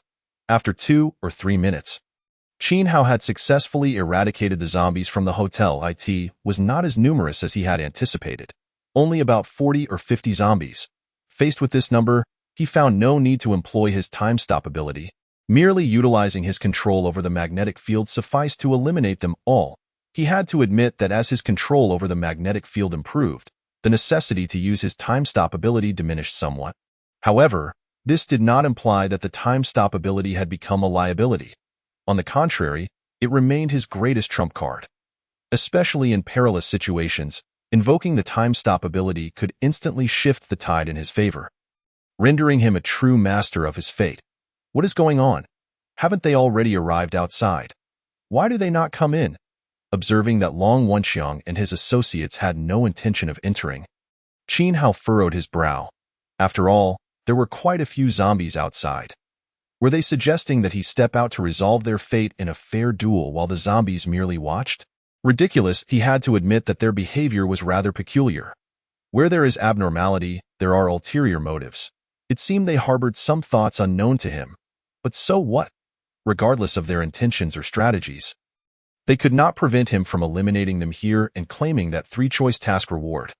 They were doomed. In the Xinghe Bay Villa community, with all the zombies cleared, Lu Qianqian and Chen Zihan felt entirely at ease, wandering leisurely through the neighborhood. However, their aim was not mere curiosity. They had a specific objective. After all, their master had tasked them with carefully planning this villa community to serve as their base. Since it was their master's command, they had to take it seriously. Moreover, they wished to create something extraordinary as a surprise for their master. Yet, the task proved somewhat daunting. Qianqian, how do you think we should replan this place? I feel it's already quite perfect. There are rockeries, streams, trees, and grassy areas. It truly is lovely, Chen Zihan exclaimed in admiration. Zihan, I share your sentiments, Lu Qianqian replied, shaking her head with a wry smile. The most significant issue is that neither of us has a background in architecture or landscaping. We lack any understanding of planning, and now our master has assigned this task to us. It feels rather challenging. Nevertheless, since it was their master's request, they were determined to fulfill it, as his subordinates. They could never afford to disappoint him. Upon hearing Lu Qianqian's resolute words, Chen Zihan nodded in agreement, stating, Qianqian, you are right. Regardless of our strengths or weaknesses, we must not let our master down. Thus, they steeled themselves and, brimming with determination, continued exploring the villa community in search of actionable entry points. However, after a while, they had to concede that in the realm of architectural planning, they were utterly novices. What should we do? We truly seem incapable of accomplishing anything, Chen Zihan said anxiously. We must admit, we are simply not cut out for this. Lu Qianqian reiterated with a rueful shake of her head. After a moment of contemplation, she proposed, although we lack skills, we can seek out someone who does. Are you suggesting we find survivors knowledgeable in architecture and planning to assist us? Chen Zihan inquired. Precisely, and preferably a beautiful one. Not only to help us with the planning of the villa community, but also to serve as our master's subordinate. While it sounded somewhat peculiar, they had to acknowledge it was their only option. At that moment, they made a decision to seek out a female subordinate well-versed in architectural planning for their master. Little did they know that this decision would leave their master, who remained in the hotel, momentarily stunned, bringing him to a halt. The reason was simple. A notification sound suddenly resonated in his mind. Ding! Due to the current thoughts and future actions of the beautiful subordinates Lu Qianqian and Chen Zihan, a passive task has been triggered for the host. Ding! The first passive task has been issued. As a man of status within a family, initiate the first woman search by having the women around you actively seek a suitable candidate for the host. Ding! Lu Qianqian and Chen Zihan, please proactively seek a woman for the host. Upon completion of the task, a 3-choice task reward will be granted. As before, the task has arrived once more. However, this time it appeared without any prior action on his part, which feels rather abrupt. Moreover, there are passive tasks. Does this mean one can merely wait idly for tasks to complete and subsequently claim rewards? It is simply too blissful. As for what Lu Qianqian and Chen Zihan did to trigger these passive tasks, I suppose I shall inquire when I return. Perhaps I might even uncover patterns that could lead to the activation of other passive tasks. Nevertheless, at present, there is nothing much to say. It would be prudent to first deal with the group outside the hotel. Led by Long Wenxiang, the opportunity for a 3-choice task reward has presented itself, and he is eager to collect it. Chapter 52. Acting for the sake of more zombies to survive outside the hotel. Along the roadside, 2 to 3 dozen vehicles are parked. Upon each vehicle stand 2 or 3 individuals, armed with either long rifles or machetes, relentlessly slaughtering the zombies surrounding the cars. It is evident that each of them is a seasoned zombie hunter, dispatching their foes with ease, without so much as a blink. In a short span of time, 7 to 8, or even 10 zombies have fallen around each vehicle, with a total of 2 to 3 dozen cars. The number of zombies that have perished at their hands has reached nearly 200. One cannot deny the power of numbers. Even ordinary people, when united in sufficient numbers, become a formidable force. However, Qin Hao still did not regard them as a significant concern. The reason for his furrowed brow lies in the fact that the 200 zombies that fell before them are, in truth, tools for enhancing his own strength. To see them die at the hands of others fills him with an undeniable sense of loss. He cannot allow them to continue their slaughter. Even if these zombies are destined to perish, they must do so at his hands alone.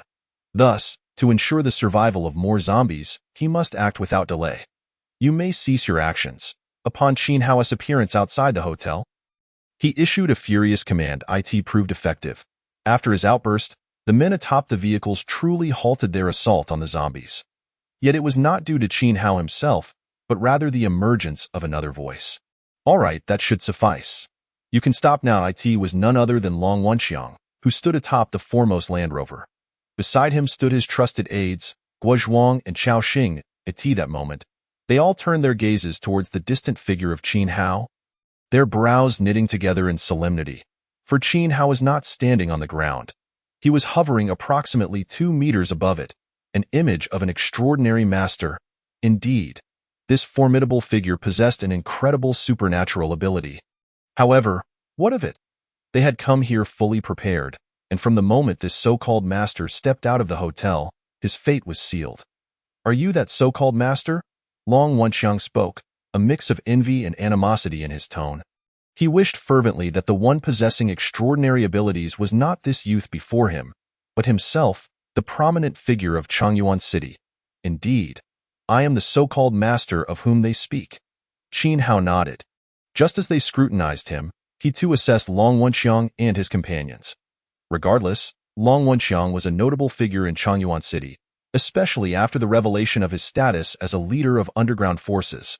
Making him nearly a household name, he had wished to ignore him, yet curiosity lingered in his heart. However, that curiosity had dissipated. He saw no distinction between Long Wunxiang and the lifeless bodies he had dispatched. Long Wunxiang, Director Long, or shall I call you Chameleon? Qin Hao smirked, continuing nonchalantly, the apocalypse has spared you from the consequences of justice. You ought to have concealed yourself, living cautiously. Yet, you have made the grave error of continuing to show yourself. Alas, I must act as the hand of justice to eliminate you. There was no need for superfluous dialogue. Qin Hao laid bare his intentions. However, his words instantly darkened the expressions of Long Wunxiang and his companions, for it conveyed a profound disdain and contempt toward them. You little brat, speaking to our brother Long in such a manner. You truly do not know the meaning of danger, brother Long. Do not waste words on this insolent wretch. Let us strike him down and rid ourselves of this pathetic master. Without waiting for Long Wunxiang to respond, Guo Zhuang and Chao Xing, his loyal aides, shouted in indignation. In response, Qin Hao merely shook his head. A smile curling at the corners of his mouth, it was just as one would find in a novel. Before the elder brother could speak, the younger ones would first vent their fury. Following the usual narrative progression, the elder brother would soon intervene and take matters into his own hands. You little brat, as anticipated, Long Wunxiang finally spoke. Yet, Qin Hao interrupted him directly. Enough, Chameleon. You have spoken enough. Do you not wish to clash with me? Let us engage now. Qin Hao, growing impatient, urged Long Wunxiang to silence himself. Long Wunxiang was taken aback. What does he mean by having spoken enough? I have yet to say anything. But he could not afford to retort, for an object was already hurtling toward him. Good heavens, it was a zombie, hurtling directly at him. Without needing Long Wunxiang to issue orders, Guo Zhuang and Chao Xing swiftly took action, slicing the zombie into 3 pieces with their machetes. Though they were astonished, they understood clearly that this was the doing of the youth before them. Enough talk. Let us act. This was a blatant show of their disdain and contempt. Damn it. Let us all attack together and finish off this bastard. Long Wunxiang could no longer contain his fury, unleashing a roar that signaled their assault on Qin Hao. Bastard, die. You dare to belittle us? Let this pathetic master taste the despair of 1,000 arrows piercing his heart. Following Long Wunxiang's lead, Guo Zhuang and Chao Xing echoed his battle cries, hurling their machetes and rifles toward Qin Hao. The ground was littered with zombies. Employing such methods to eliminate the master was clearly a more advantageous choice. Of course, this was merely their surface strategy. In a location somewhat distanced from them lay their hidden backup plan, which constituted their most lethal strike. Inside the hotel, on the highest floor, Reba and Juju were utterly stunned. They had never anticipated that the seemingly weak Qin Hao would choose to take the initiative. And without so much as a word of warning, before they could utter a sound, the intercom crackled with the excited chatter of onlookers. What the hell? That master and Director Long have already clashed. What is happening? Can someone nearby provide a live commentary? I can see the master and Director Long, but I won't explain anything to you. I'll just keep you all in suspense. Brother, could you at least give us a bit of commentary? If you do it well, we sisters might just reward you with a little favor, like calling you something affectionate, if you catch my drift. Juju turned to Reba. Sister Reba, did you see that? This is the world of the apocalypse. In order to survive, everyone will resort to actions they once scorned. Such situations will only become more frequent and will likely become the norm in this world. Perhaps, Reba replied noncommittally, her emotions a tangled web. My goodness, is this real? Sister Reba, look, this is simply astonishing. Juju suddenly exclaimed in astonishment, even resorting to a less than refined expression. In a state of disbelief, Reba quickly turned her gaze to the window. What on earth is happening? Like the enchanting fairy Juju, the stunning beauty Reba also uttered that rather unrefined expletive. Chapter 53. Lin Mushu has stirred up trouble once more. The reason is quite simple. Outside the window, in front of the hotel entrance, everything surrounding Qin Hao seemed to have plunged into an absolute state of stasis. The zombies stood frozen. Long Wunxiang and his companions remained motionless. Even the knives and spears that had already been thrown were suspended in midair. The only entity capable of movement, unaffected by this surreal phenomenon, was none other than Qin Hao himself. With each wave of his hand or point of his finger, a knife or spear would shoot forth. severing a head or piercing a chest with ruthless precision. This spectacle transcended the realm of imagination. Adi left Reba and Juju, who were situated in the uppermost room, wide-eyed and slack-jawed, their alluring red lips parting involuntarily in disbelief. It was as if they were ensnared in a dream. Similarly, the onlookers nearby, who had a clear view of the unfolding scene, were equally astounded, their astonished voices erupting over the intercom. Goodness, what on earth am I witnessing? Is this some miraculous feat only seen in films? The zombies were immobile. Long Bureau Chief and his team remained paralyzed, and it was now a solitary figure wielding unfettered power. Wait, are you implying that Long Bureau Chief and the others are too intimidated to move in the presence of this formidable figure? Damn it, how could this be? If that's the case, what will become of us mother and daughter? That powerhouse must loathe us. Amidst the clamor of the onlookers, Reba and Juju couldn't help but express their thoughts. I may not know what that powerhouse has done, but I am certain this must be his prowess. Sister Reba, did you see that? This powerhouse is truly mysterious and formidable. Being in the company of such an individual ensures our safety and well-being. Juju was unable to contain her excitement, her beautiful eyes sparkling with brilliance as she gazed at Qin Hao. Who is he, and how does he possess such extraordinary capabilities?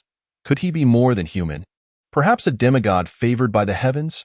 Overwhelmed with astonishment, Reba found herself speaking, as if addressing Juju yet also engaging in self-reflection. Sister Juju, let us set aside any notions of sacrifice. Just consider this handsome, enigmatic man. How could it not be a blessing to follow someone like him? Juju turned to Reba once more, fervently persuading her. Sister Juju, I understand what you wish to convey, but please, let us not delve into it any further. I truly do not know. Reba shook her head, feeling the weight of the dilemma pressing upon her. Sister Reba, you may not even realize it, but your thoughts are subtly shifting. Remember how resolutely you rejected this idea at first. Without a hint of hesitation, a smile played at the corners of Juju's lips. She could sense that the powerhouse seemed particularly interested in Reba. If Reba remained obstinate, perhaps he might abandon them or even resort to violence. In the Star River Bay Villa community, within the confines of the villa, Chen Zihan had already returned to prepare dinner for the evening. While they could eat simply, it was imperative that the host dined well, infused with their heartfelt intentions. Thus, meticulous preparation was of utmost importance. With Chen Zihan back in the villa, only Lu Qianqian was left wandering the community. Although they had resolved to seek assistance from other professionals, they still wished to contribute in any way they could. For them, being able to serve their master was a source of happiness. Well, counting the times I've strolled with Zihan, I must have walked through this entire villa community a dozen times. Yet, it feels just as it did on the first day. I still haven't discovered any leads. It seems I am truly ill-suited for this task. Lu Qianqian sighed, a bitter smile gracing her exquisite features. As a flicker of disappointment and self-reproach crossed her face, the master's subordinate and a woman devoted to him, she genuinely wished to provide the utmost assistance in all matters. Yet, contrary to her desires, she found herself lacking the talent for planning within the Star River Bay Villa community. Nevertheless, after her moment of discouragement, a resolute glimmer shone through. Though I may not be able to assist my master to the fullest in this matter, I shall make it up to him in other ways. If only this world had electricity and the internet, then I could enhance my skills through some films. A thought struck Lu Qianqian. In the past, Zihan always acted like a seasoned expert. Perhaps I could consult her, or we could tackle this together tonight. With newfound determination, Lu Qianqian's demeanor brightened considerably. Qianqian, may I have a word with you? A voice called out from a distance. Turning towards the sound, she recognized Lin Mushu. Lu Qianqian furrowed her brow slightly but managed to smile, nodding in agreement, of course. Lin Mushu halted before Lu Qianqian. Qianqian, I know this question may come as a surprise, but I wish to ask how you came to know our master. Of course, if it's inconvenient, you needn't share. I completely understand. Lin Mushu wore a sympathetic expression, as if aligning herself with Lu Qianqian. There's nothing much to it. Since you're curious, I'll share. This is how I became the master's subordinate. Although Lu Qianqian was unsure of Lin Mushu's intentions, she did not conceal anything. recounting the circumstances of her acquaintance with Qin Hao. She was also keen to discern Lin Mushu's plans. It was evident that her inquiry held ulterior motives, and should she harbor any nefarious intentions? Lu Qianqian would seize the opportunity to caution her. Qianqian, I believe I grasp the situation. May I express my genuine feelings? Lin Mushu pondered for a moment before tentatively asking. Feel free to speak. Lu Qianqian replied with enthusiasm, intrigued to see if Lin Mushu would reveal her true colors. Qianqian, I sense that you were compelled by circumstance. In retrospect, it is understandable. After all, when presented with a chance to survive, how could one not seize it? However, that was then, when one lacked the strength to resist. Upon reaching this point, Lin Mushu paused, her gaze filled with anticipation as she regarded Lu Qianqian. Lu Qianqian remained silent, her expression unchanged, merely observing Lin Mushu as before. Continue your performance. I shan't interrupt. Not now, Lu Qianqian thought, finding amusement in the unfolding scene while internally encouraging Lin Mushu to proceed. The lack of response from Lu Qianqian was interpreted by Lin Mushu as a sign of agreement. Exactly. No woman genuinely wishes to serve as a subordinate to a man. Drawing a deep breath, Lin Mushu confidently declared, Qianqian, in the past, we had to endure. But now that you possess the strength, we can form an alliance to oppose that man's tyranny. Lin Mushu, from this moment forth, not only must you clean the villa thoroughly, but you must also clear the rubbish from the community, or else prepare to face the zombies. Lu Qianqian's expression shifted abruptly, her tone turning cold as her words fell. Lin Mushu was left dumbfounded, her expression of eager anticipation frozen in place. What just happened? Where did things go awry? And why has it gone wrong again? Chapter 54. Is this the hidden strategy lurking in the shadows? In the hotel, on the top floor, Reba and Juju remained by the window, their eyes fixated on the events transpiring below. They were unaffected by the supernatural phenomena because they were situated on the highest floor, beyond the reach of such powers. After all, this was a 5-star luxury hotel with over 30 stories. The intercom continued to relay the cacophony of voices from the onlookers. In a way, this powerhouse is incredible. In the face of his authority, Long Bureau Chief and the others are utterly paralyzed, allowing him to dispatch them one after another. How bizarre. Not only are Long Bureau Chief and his team immobile, but even the surrounding zombies seem to have come to a halt. This is beyond our comprehension. Is this yet another manifestation of the boss's extraordinary abilities? I have come to understand. It must be a power akin to the cessation of time. I have viewed an abundance of films from the island nation, to the point that I have become unrecognizably thin. Is that boss truly as formidable as rumored? Boss, we remain that same mother-daughter pair. Is it too late for us to express our regrets? The boss initially warned you, yet you chose to betray him, and now you have the audacity to utter such words. From this moment forth, it is only the three of us, grandmother, mother, and granddaughter, who remain with the boss. Boss, we are but a newlywed couple. If you do not mind, we are willing to become your adornments entirely, and we can assume any pose that pleases you. Upon hearing these words, Reba could not help but furrow her brow. In a world on the brink of apocalypse, is it truly commonplace to relinquish one's dignity, one's body, or even everything in pursuit of survival? Reba felt a complex swirl of emotions within her. Sister Reba, did you hear? Everyone is willing to sacrifice everything for survival, and no one regards it as anything extraordinary. Juju aptly interjected, I cannot quite fathom it. She mused. When Juju spoke these words, an inexplicable sensation akin to being a madam in a celestial realm washed over her. What is this? It must be done. Words must be followed by action. Juju continued, Sister Reba, to be honest, that boss possesses power, charm, and a gentle demeanor. To follow such a man in this apocalyptic world is undoubtedly the greatest fortune for us sisters. You must have heard it too. On the intercom, countless women aspire to be the boss's partner, yet he pays them no mind. Tio helped Reba adjust to this situation swiftly. Juju vividly imagined Qin Hao as a caring and gentle figure. Sister Juju, I truly comprehend what you are saying. However, let us simply continue to observe, Reba replied, no longer defending herself but shifting the topic directly. Although she changed the subject, it still elicited a smile from Juju once more. No longer resolutely rejecting it, No longer insisting on her defense, she even began to hesitate in her evasions. This was undoubtedly a sign of transformation. Ha, women. Potted I am a woman too, you know. Outside the hotel, as Qin Hao invoked his power to halt time, both Long Wenxiang and his companions, as well as the merciless, soulless zombies, became utterly motionless within the realm of his ability, entering a state of complete stasis. This also included the knives and long guns that were hurled at Qin Hao. No, there were other things as well. A sudden sense of danger surged within Qin Hao. At that moment, he recalled the distant gazes of Long Wenxiang and his companions when they had just emerged. Though subtle, his heightened perception, a result of increased intelligence, allowed him to easily detect those minute changes. So that was the case. No wonder they insisted on my leaving the hotel to settle matters with them. Qin Hao finally grasped their intentions. They had prearranged ambushes outside, compelling him to step out before they acted. He had to hand it to them. With nearly 200 people, they still resorted to stealthy tactics.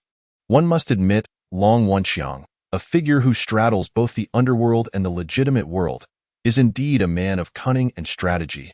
Yet, what does it matter? In the face of absolute strength, all their schemes are rendered futile. At this moment, approximately 100 meters away from Qin Hao, two vehicles, a Mercedes-Benz and a Land Rover, were parked about 10 meters apart. The windows had been lowered just enough for a dark gun barrel to protrude. The guns were aimed directly at Qin Hao, who floated in midair. However, despite their possession of firearms and their aim fixed on Qin Hao, fear and anxiety were evident on their faces. Even their bodies trembled slightly. Had they not witnessed it with their own eyes, they would never have believed that a single person could possess the power to render everyone and the zombies in absolute stasis. Is he a god? Nevertheless, despite their trepidation, they had no choice but to press on. For amongst Long Wenxiang's group were their brothers and friends, and within the vehicles lay their wives and families. Do not hesitate. Let us act. With that, the snipers inside the two vehicles communicated via their radios and pulled their triggers. Instantly, the sharp crack of gunfire echoed, two bullets igniting flames as they hurtled toward Qin Hao with lightning speed, closing the distance between them almost instantaneously. The snipers breathed a sigh of relief. No matter how peculiar his abilities, he would still fall to their bullets. After eliminating this so-called boss, they were certain to reap substantial rewards and gain a certain status. Yet moments later, the expressions of joy on their faces froze. For an extended time after the bullets should have struck their target, the so-called boss remained suspended in midair, calm and unscathed. Damn it. What is happening? Why did the bullets fail to hit him? And where did those bullets go? However, they could hardly dwell on these thoughts, as they noticed the boss's gaze had locked onto them. Unease and terror enveloped them in an instant. Even more unsettling was the sight of the boss gently waving his hands, causing a long gun and a sword to shoot forth with lightning speed. Two beams of light, ablaze with fire, hurtled toward them. In that moment, they realized that those two beams were the bullets that had seemingly vanished moments before. But by the time they comprehended this, it was too late. It was the last shred of awareness they would retain in this world. With a sickening sound, the bullets pierced through their skulls, leaving them irrevocably dead. Is that all? Qin Hao expressed his disappointment. He had granted them an opportunity, yet they proved to be ineffectual. Paying no further mind to the now lifeless duo, Qin Hao turned his attention to Long Wenxiang and the others. Now, it was their turn. Chapter 55. Another invisible task before the apocalypse erupted. Had Qin Hao faced Long Wenxiang and his companions, he would have been filled with anxiety, perhaps even fleeing without a second thought. But now, exterminating them would be a trivial task, and they were utterly powerless to retaliate. In light of this contrast, Qin Hao could not help but feel a sense of pride. This sensation of rising from the depths, akin to a carp leaping over the dragon's gate, was simply exhilarating. System, I must thank you. Gratefulness welled within him for the architect of his life's turnaround. Had he not awakened the system in a moment of peril, he could very well be one among the wandering horde of zombies, perhaps even a deceased one. Host, you are being overly sentimental. Such words should not be uttered again. The system's voice chimed in. Oh, this system is rather aloof. Nevertheless, he resolved to proceed with the task at hand and claim his reward. Without further ado, Qin Hao focused his thoughts.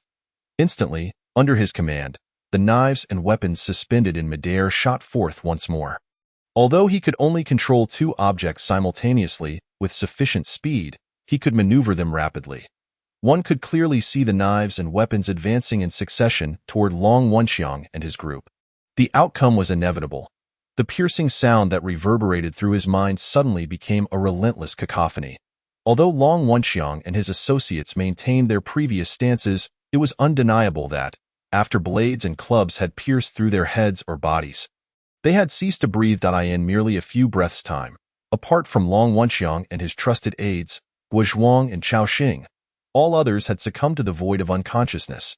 Qin Hao, too, paused momentarily. Previously, when dealing with Li Erden and Dong Wenlong, he had opted to leave them until after the cessation of time due to his abilities, not out of any particular intent, but merely to witness the despair etched upon their faces. However, at this moment, such thoughts had dissipated. As he grew stronger, he had also matured, or rather, expanded his perspective. I no longer possess the interest to witness your despair.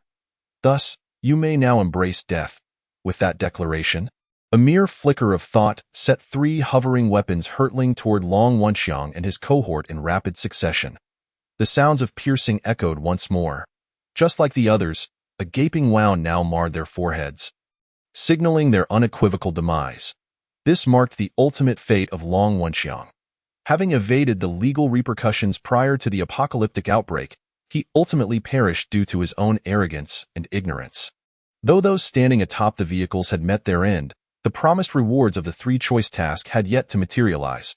After all, aside from Long Wenxiang and his companions, many others remained inside the vehicles, friends and family of the fallen. However, unlike Long Wenxiang's group, these individuals bore no weapons. Perhaps due to a lack of armaments, or perhaps they were simply incapable and in need of Long Wenxiang's protection. You did not act just now? And each of your faces bore the mark of weakness. As an individual of stature, it would be beneath me to strike at you. Qin Hao mused to himself, retracting the Long Dan spear and the Qin Gang's sword back into his spatial ring. System, if they perish at the hands of the zombies, does that count as me completing the task? Qin Hao inquired. This was a matter concerning rewards, and he had to tread carefully, not count it. The system responded succinctly. Qin Hao was taken aback. Mimpy. How careless of me. Failing to complete the task meant he would receive no reward, and that was utterly unacceptable. System, if I do not kill Bo Ran, yet he dies because of me, does that not count against my name? Qin Hao could not comprehend. That depends on what the host has done. If you do nothing, it naturally bears no relation to you. The system elucidated matter-of-factly. Very well. Better to die early and be reborn. Qin Hao resolved to lend them a hand. At the very least, he could alleviate their time of despair before death. After all, with zombies lurking everywhere, once the cessation of time ended, those creatures would undoubtedly resort to every means possible to breach the vehicle doors or windows. One could imagine the unfathomable despair they would experience in their final moments. Thus, in a sense, he was performing a noble deed, engaging in something of significance. And no longer hesitating, he summoned his ability to manipulate the magnetic field. As he pointed towards two of the vehicles, their doors swung open as though pushed by an invisible force. This was merely the beginning. With Qin Hao's continued manipulation, the doors of one vehicle after another flung open like waves spreading outward. In roughly 10 breaths' time, the doors of 20 or 30 vehicles had all been opened, revealing the occupants within. Surrounding them were zombies, frozen in their prior actions due to the continued effect of the time-stopping ability, motionless as if they were mere statues. Once the time-stopping ability ceased, these zombies would plunge into the nearby vehicles with frenzied abandon. All right, no need for speculation. The end of the time-stopping ability was imminent. It became abundantly clear as both the zombies and the individuals inside the vehicles returned to normalcy. Then, the dreadful realization struck. What on earth happened? Why are the doors open? Damn it, you zombies, stay away from us. What transpired? Why are Long Guo and the others dead? The individuals were utterly dumbfounded, particularly as they witnessed the zombies lunging towards them, their hearts gripped by fear and despair. They had not forgotten to flee. Some, in a desperate gamble, escaped to Qin Hao's feet, kneeling before him. Save us, we beg you. If you save us, we will do anything for you. Spare us, we truly understand our mistakes. Although they could not perceive the events that unfolded, they understood in their hearts that this young man was their sole hope for survival. Yet, Qin Hao paid them no heed. While he found no merit in personally dispatching them, the notion of saving them was out of the question. After all, their presence here stemmed from intentions to eliminate him, in this apocalyptic world. Repaying kindness with enmity was akin to a brand of pencil. As the frenzied zombies claimed their lives, the voice of the system resonated in Qin Hao's mind. Ding, congratulations, host, you have triggered the hidden task eager to help by aiding others in their plight. Ding, congratulations, host, you have successfully assisted others in their suffering, completing the task of helping them. Ding, congratulations, host, you have received a try-choice task reward. Please select from the following options. 1. A foreign bride, Zhiling Jie 2.10 attribute points. 3. The ability of mental control. What the hell? Another hidden task? And I completed it straight away, receiving a try-choice reward. Alright then, I can hardly contain my excitement. Qin Hao couldn't help but utter a curse. Chapter 56. The new ability of mental control. First came a direct task, then a passive one, and now another hidden task. I never expected this. Such unexpected fortune. System, why didn't you inform me before the task was completed? Like you did previously? Qin Hao eagerly inquired. Host, since it is a hidden task, it naturally cannot be disclosed in advance. This is a principle you should understand, the system explained. This explanation made perfect sense, leaving no room for dispute. The only issue was that the system's words carried an air of condescension towards Qin Hao. Nevertheless, with the hidden task presented and the reward secured, Qin Hao certainly would not dwell on it. There was nothing more to be said. Since the rewards were in hand, it was time to claim them. The first option, a foreign bride, Zhiling Jie, an older woman who had broken the hearts of countless Chinese men, was hardly worth Qin Hao's emotional investment. She did not merit any of his choices. The second option, 10 attribute points, was the clear choice in the absence of better alternatives. The third option, the ability of mental control, akin to time-stopping and magnetic manipulation, was also an extraordinary power. Once applied to a target, it would render them devoid of consciousness, completely transforming them into a puppet of the ability's wielder. Tio put it bluntly. It was akin to a robot, obeying every command without resistance or defiance. Such an ability was undoubtedly a formidable tool for an LSP to infiltrate a widow's chamber. Thus, what was there to ponder? The mere mention of an ability ignited within Qin Hao an undeniable desire to accept it. I choose the ability of mental control. With a flicker of thought, a surge of clarity washed over Qin Hao's mind. Along with a newfound understanding of the recognition and application of mental control, without a doubt, he had once again acquired the ability of mental control. Since he possessed a new ability, it was only fitting to put it to the test. A surge of anticipation coursed through Qin Hao's heart. However, he had little time to dwell on it, for the system's notification chime rang out once more. Ding! Congratulations to the host for eliminating Long Wenxiang and his entourage. Ding! Congratulations to the host for completing the task, thus embarking on the path to becoming a king, starting from the elimination of Long Wenxiang and his group. Ding! Congratulations to the host for receiving a 3-choice task reward. Please make your final selection from the following options. 1.10 attribute points. 2. A beautiful internet celebrity known as Young and IDE. 3. The host's innate talent doubled. Were it not for the system's notification chime interrupting him once again, he might have momentarily overlooked the reward that he rightfully deserved due to his excitement. However, such rewards were interspersed with peculiar offerings. One was the beautiful internet celebrity Xiang and IDE, and the other was the doubling of his innate talent. He could not help but acknowledge the system's sophistication, as it seemed to possess knowledge of certain anecdotes from before the apocalypse. Yet, if Xiang and IDE were indeed alive, he would rather she continue nurturing her relationship with her partner. Qin would not covet another's love. After all, prior to the apocalypse, the private lives of those famous internet celebrities were, well, best left unsaid. As for the doubling of his innate talent, what a jest! Did he require external assistance? He chose the third option. Qin Hao pondered briefly before promptly making his final decision. As he had imagined, an immediate response followed. He could distinctly feel a warm current flowing in, pleasantly warm and slightly ticklish, yet indescribably comfortable. Even though Qin Hao could see nothing at that moment, he sensed that his extraordinary talent seemed to have undergone a second awakening. System, if I told you that I accidentally made an incorrect choice just now, would you believe me? Qin Hao inquired. The system responded with silence. The choice had been made, and verification was necessary. Just as this thought crossed his mind, his body instinctively reacted, revealing evident improvements in various aspects compared to before. Little bro, you're overreacting. I merely wanted to experience the ability of mental control, not to unleash your full potential. All right? Qin Hao felt a touch of helplessness. It seemed that after his enhancement, he had lost a degree of control. Whether this was a blessing or a curse remained uncertain. For reasons unknown, Qin Hao's thoughts drifted to Lu Qianqian and the image of her lips resembling sausages.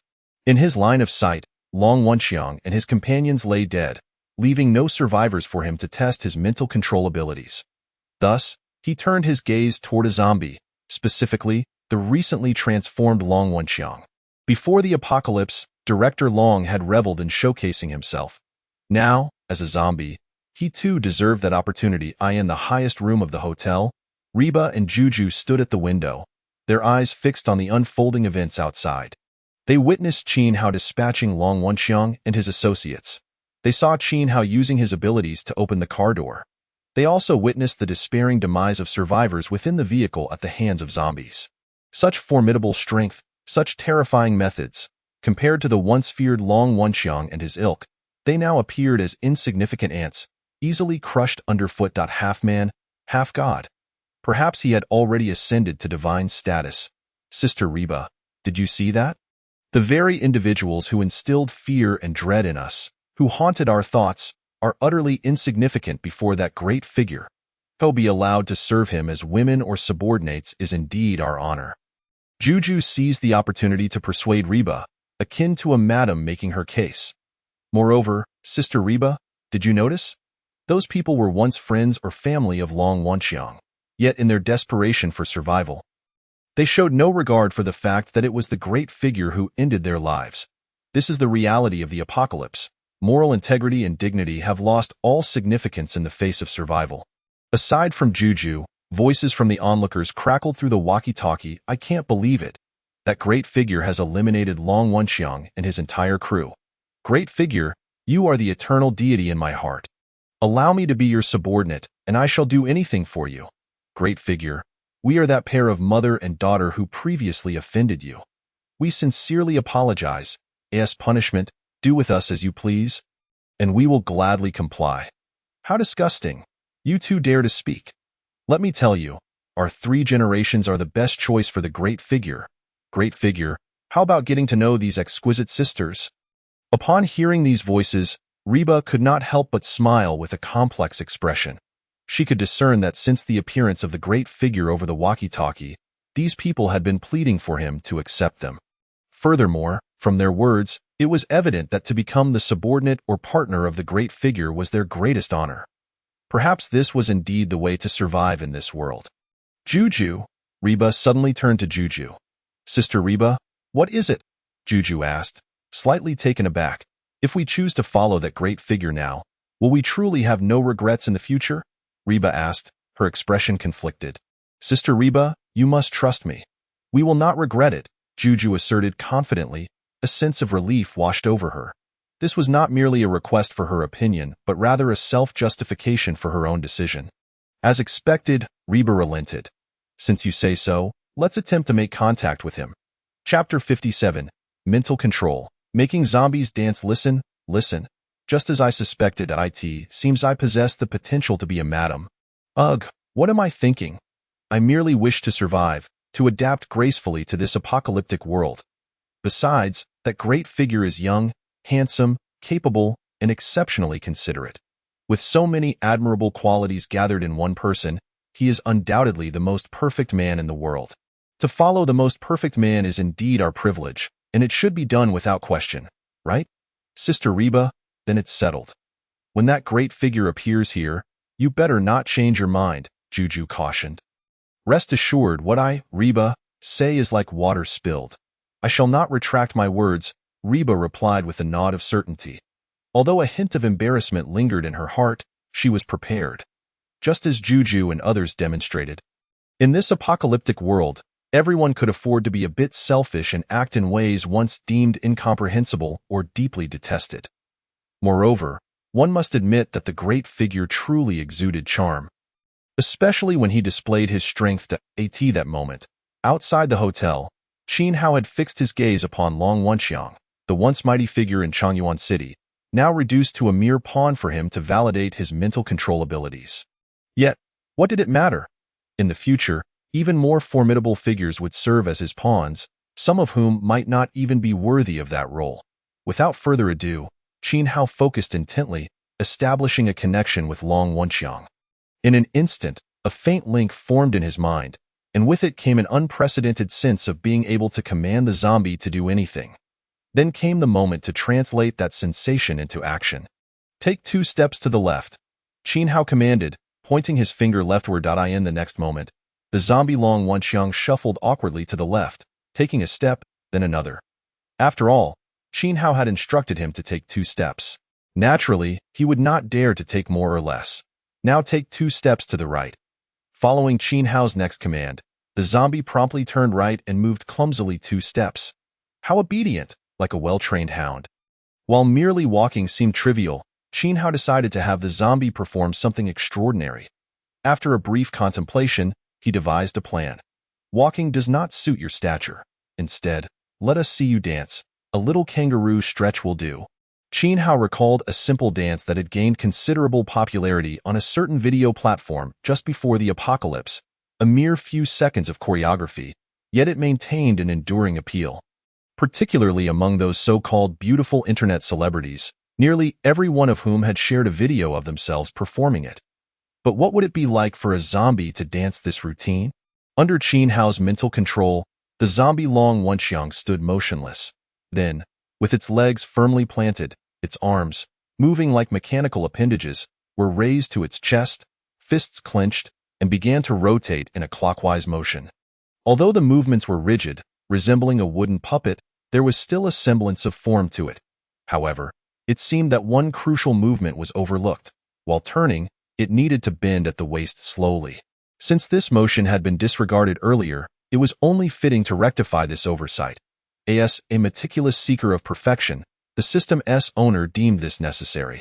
After having paused, it was only natural to commence anew. The preceding actions had already been executed once, so starting afresh posed no issue.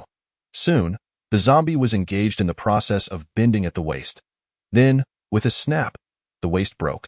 This was somewhat understandable. After all, a zombie's body was exceedingly stiff, and asking it to bend was indeed a tall order. Nevertheless, the endeavor continued. After sacrificing dozens of zombies, one finally succeeded in performing the bend. The entire motion remained awkward and slow. Yet it was a triumph nonetheless. In truth, testing the ability of mental control need not be so convoluted. Simply commanding the zombies to obey would suffice. However, Qin Hao's current motivation for toiling with these zombies was to inject some variety into his monotonous existence. In this apocalyptic world, time was perhaps the one commodity in abundance, or rather, the least valuable. Indeed, the ability of mental control was akin to a cheat code point. One could envision that as intelligence improved, more zombies could be turned into tools, enabling the extermination of other zombies. In such a scenario, could he not assemble a legion of zombie hunters, reclining in bed while awaiting the completion of tasks and the subsequent rewards? The thought filled Qin Hao with a surge of excitement and exhilaration. Yet for now, he resolved to enter the hotel and enlist the 2 female stars, Juju and Reba, as his subordinates. Juju was easy. Without the need for further persuasion, she would follow him obediently. However, Reba posed a challenge. Indeed, the woman he adored most was always the one who left him feeling most helpless at that very moment. Not far from the Jincheng Business Hotel, in a large shopping mall on the 4th floor, a middle-aged man peered through the window of an office, taking in the bloody scene outside the hotel entrance. In his eyes, there was shock, disbelief, and a burgeoning sense of glee. Yes, glee, growing ever more pronounced. He had never anticipated the existence of superhumans in this world. When he was first informed of such beings, he had scoffed. Yet now it seemed his naivety had been unfounded. Lu Tianyu found himself murmuring now, with this information in hand and evidence secured, they had no reason to allow him to remain here.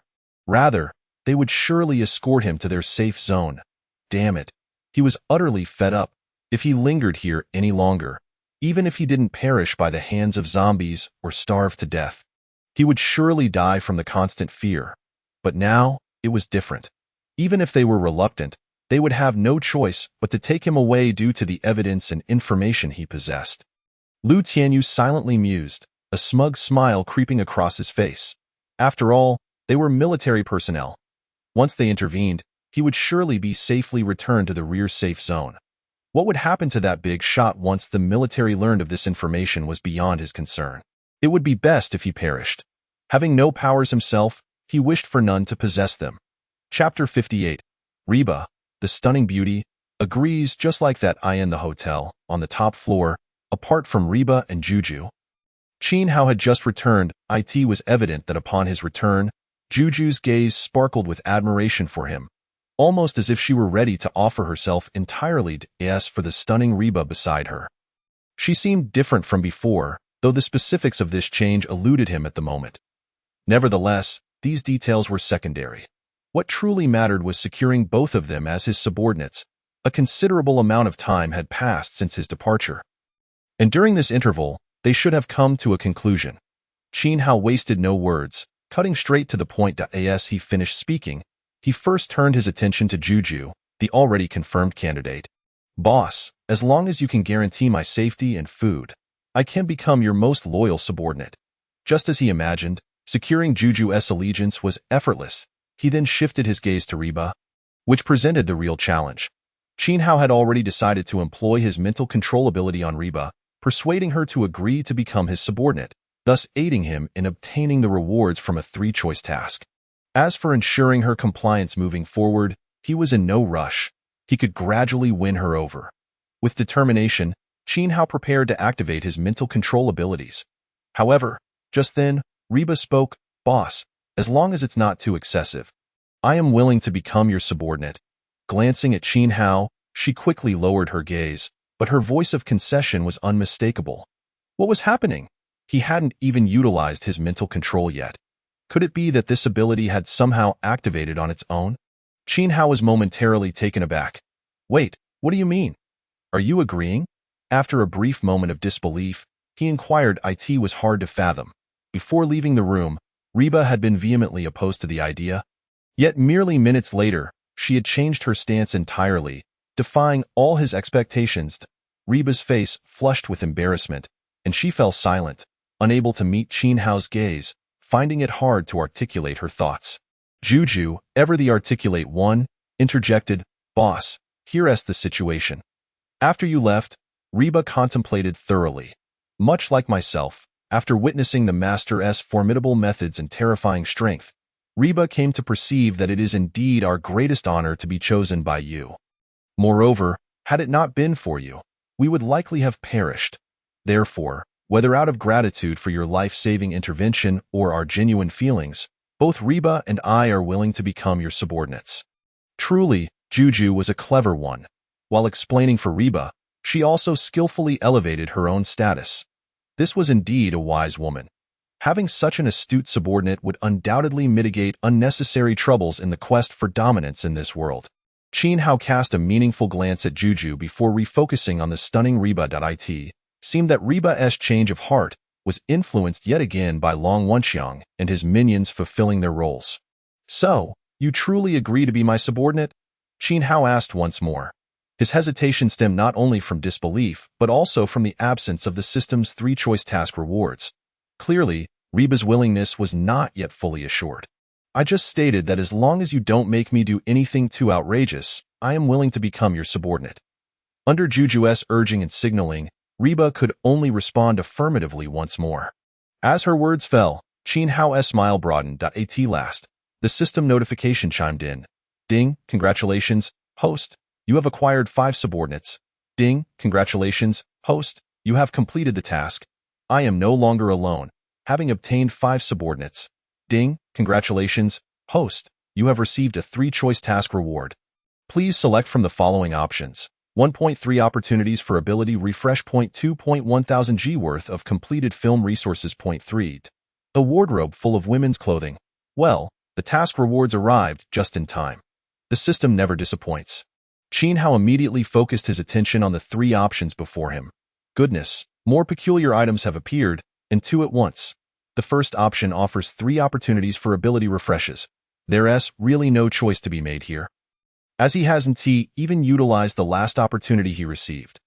The second option presents a collection of 1000 G downloaded film resources, which glaringly reveals his true nature as a connoisseur. However, for someone like Qin Hao, who is surrounded by extraordinary beauties, not just 1 or 2, this option is utterly irrelevant. He could engage in practical experiences himself, so why continue to observe others' performances? The third option comprises a wardrobe brimming with women's clothing. While this may not enhance his prowess in slaying zombies, it could undoubtedly elevate his capabilities in other realms. After all, various garments worn by Lu Qianqian and others would undoubtedly provide him with a refreshing experience. Once that novelty arises, his abilities in that aspect would naturally soar, especially since he had recently completed an upgrade. Well, it's beyond imagination. Thus, the final choice is clearly the wardrobe full of clothes. However, Qin Hao did not make an immediate decision. After all, once he chooses, that wardrobe will materialize before him. It's not that he worries about shocking Reba and Juju. Rather, he doubts whether his spatial ring can accommodate all those garments. Produced by the system, one should never question the quality and quantity of these clothes. All right, since both of you have agreed to serve under me, let us dispense with further ado. You may now accompany me from this place. Qin Hao once again directed his attention to Reba and Juju. Boss, I will follow your lead. Juju promptly affirmed. Boss, I feel the same, Reba added, nodding in agreement at Juju's suggestion. Very well, Qin Hao responded with a satisfied nod. By the way, I must remind you, from now on, you must address me not as boss, but as master. Do you understand? Qin Hao added with a serious tone. In the past, he had never harbored such thoughts, but Lu Qianqian's address had become quite comfortable, and he had grown accustomed to it, so he could only blame Lu Qianqian for this. Master, Juju, being a clever woman, readily adapted to the new title, feeling a thrill within. Master. Although Reba felt a wave of embarrassment, she steeled herself to utter the words, deciding to endure it for the time being. Then let us depart. Qin Hao beamed with satisfaction as he spoke, moving toward the window. Master, Juju exclaimed in surprise. Reba stood beside her, equally puzzled. Well, I thought you both could fly as well, Qin Hao remarked, a hint of sarcasm in his tone. All right, come here. I will lead you away from this place, he gestured. Thank you. Master, Juju exclaimed with delight, imagining that her master would take her to soar like a bird. Reba too wore an expression of anticipation. However, the next moment, they both felt a wave of dizziness wash over them. And then everything went dark. When they regained consciousness, they found themselves in a confined space. Indeed, Qin Hao had placed them inside his spatial ring. There was no other option. Given that his magnetic field control could only manage 2 objects at a time, he could only take himself and one other person. To transport both of them without the interference of the zombies outside was clearly achievable only in this manner. Flying through the air, with 2 starlets in tow, certainly imparted a sensation reminiscent of gallivanting through a fantastical realm. Chapter 59. The upcoming task situation. Earlier, in the hotel, Qin Hao had not reacted promptly, but now, he was alert. Under normal circumstances, upon receiving a task reward for having 5 subordinates, another related task should immediately follow. For instance, to recruit 10 subordinates, or perhaps 20, or even more. Yet now, there was no sign of such a task. What gives? Is it truly the case that having 5 subordinates is the limit? After all, 5 subordinates is hardly sufficient. As a man endowed with a system and extraordinary abilities, he ought to possess a greater number of subordinates. System, what is going on? Qin Hao could only pose this question to the system. Though he did not articulate it explicitly, he was certain it understood his inquiry. As expected, the system's voice resonated, not with an explanation, but with the notification sound he cherished most. Ding! A new task has been issued. From now on, loneliness shall have no place in my life, beginning with the acquisition of 10 subordinates. Ding! please recruit 10 subordinates. Upon task completion, you shall receive a choice of rewards. The task had finally arrived. Was this the system's way of ensuring that he did not overlook tasks? It seemed he could not afford to be careless in the future. Otherwise, not only would he inadvertently diminish his tasks, but he might also forfeit the rewards altogether. Success must rely on his own efforts. Indeed, one cannot place all hopes on others or the system. Opening the data panel, he found it an opportune moment to assess his current tasks while soaring through the sky without other distractions.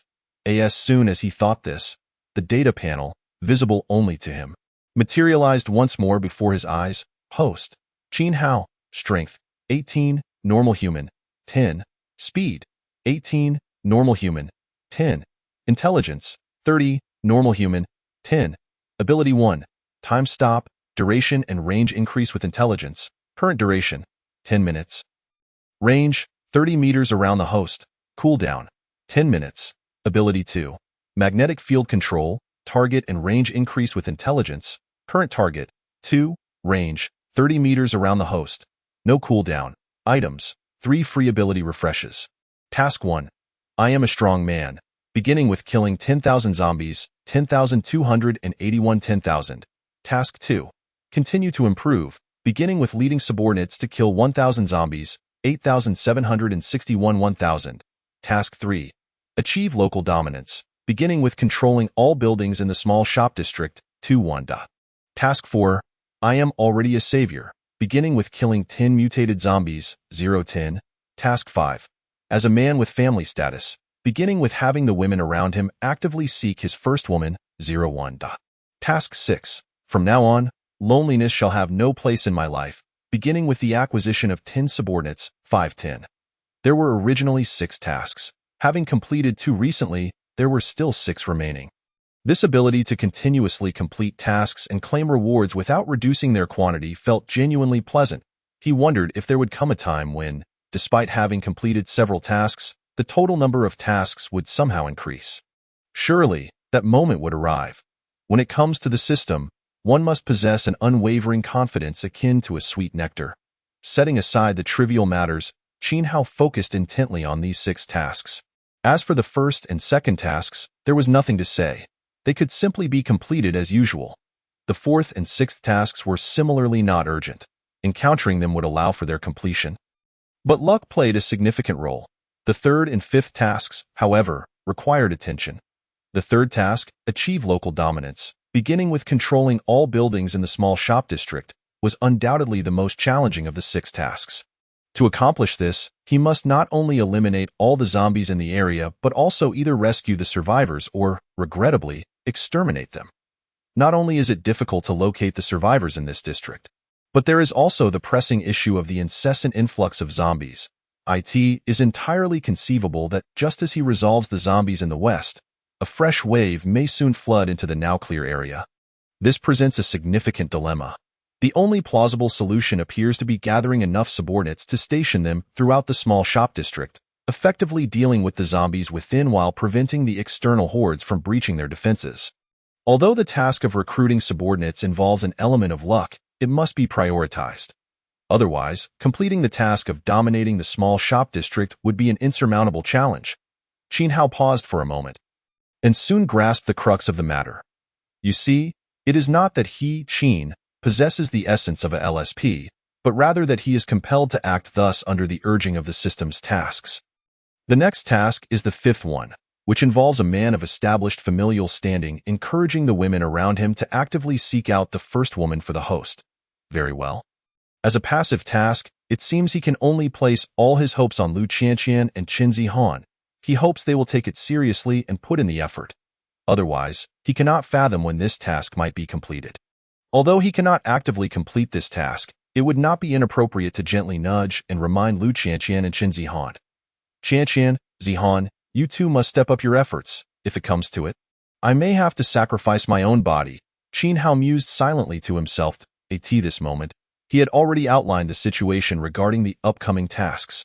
First, there is the task of leading his subordinates to slay 1,000 zombies, followed by the elimination of 10,000 zombies, acquiring 10 subordinates and that passive task, and finally, The struggle for dominance in the small shop district. As for the task of killing 10 mutated zombies. He could only leave it to fate, for no one knew where to find these 10 mutated creatures. Across from the hotel, in the office where Lu Tianyu was situated, he had already contacted someone via intercom. The voice on the other end belonged to a middle-aged man, authoritative, cold, and tinged with impatience. Lu Tianyu, I believe I have reminded you of your responsibilities. If you call me without any leverage, I would not hesitate to find someone else to take your place. Do you wish to be replaced? The voice carried a chilling threat. Like Lu Tianyu, there were others in this city, military informants responsible for locating and reporting on those with special abilities. Lu Tianyu and his associates were acutely aware that if they failed to perform adequately, or if the military was dissatisfied with them, it would be all too easy for others to take their place. And replacement meant death. Captain Zhang, you misunderstand. The reason I am calling you is that I have indeed located a special ability user and retained evidence of their existence. Lu Tianyu quickly explained, lowering his tone. After a brief pause, the other party responded, Is that so? You must understand. If it turns out you fabricated this information to gain access to the rear safe zone, we will excavate the earth to find you, no matter where you hide, leaving you with no place to rest in peace. Captain Zhang's words dripped with a chilling menace. Lu Tianyu's heart quivered. He knew well that angering Captain Zhang and his associates could lead to his demise. After all, he had only become a military informant by replacing someone who had annoyed Captain Zhang. Rest assured, Captain Zhang, I have recorded the evidence, and I am aware of the mysterious stronghold's location. Lu Tianyu assured him fervently. Very well, I shall send someone to verify. I hope you do not disappoint us. Rest assured, as long as the evidence is valid, we will certainly escort you to our rear safe zone. Captain Zhang's tone softened, and he made his promise. Thank you, Captain Zhang, truly, thank you. Lu Tianyu was instantly elated. Once he entered the rear safe zone, he would no longer have to fear the threat of zombies. Rather, he would surely enjoy a life filled with richness.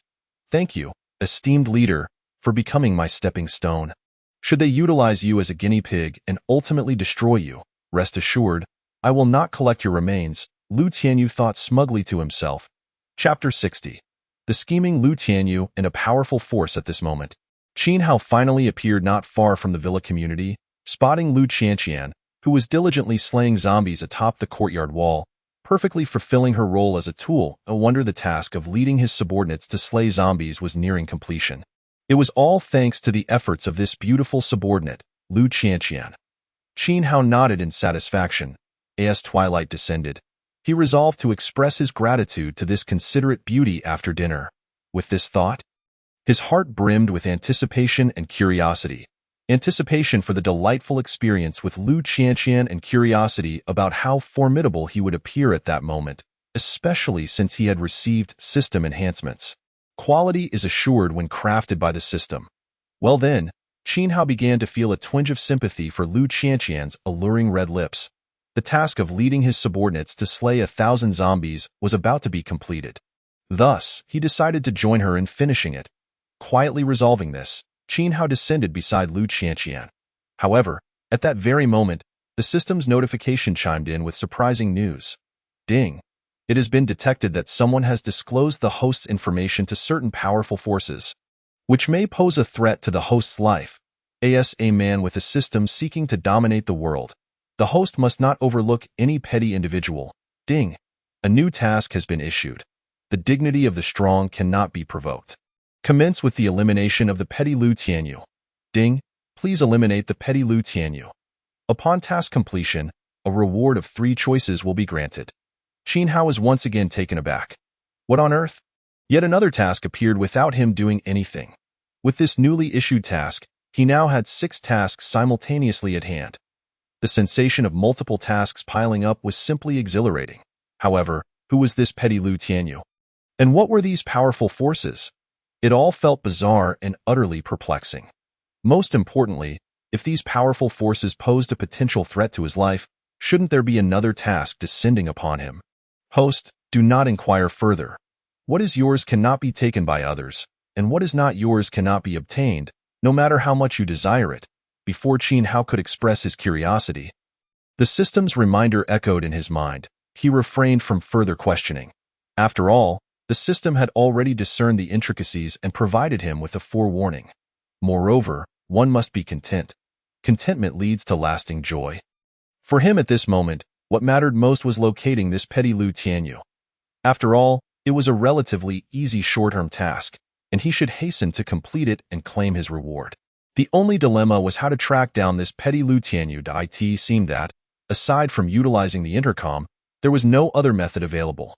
Perhaps tomorrow will suffice. Qin Hao glanced at the sky. Dismissing the idea of completing this minor task today, he then directed his descent toward Lu Qianqian.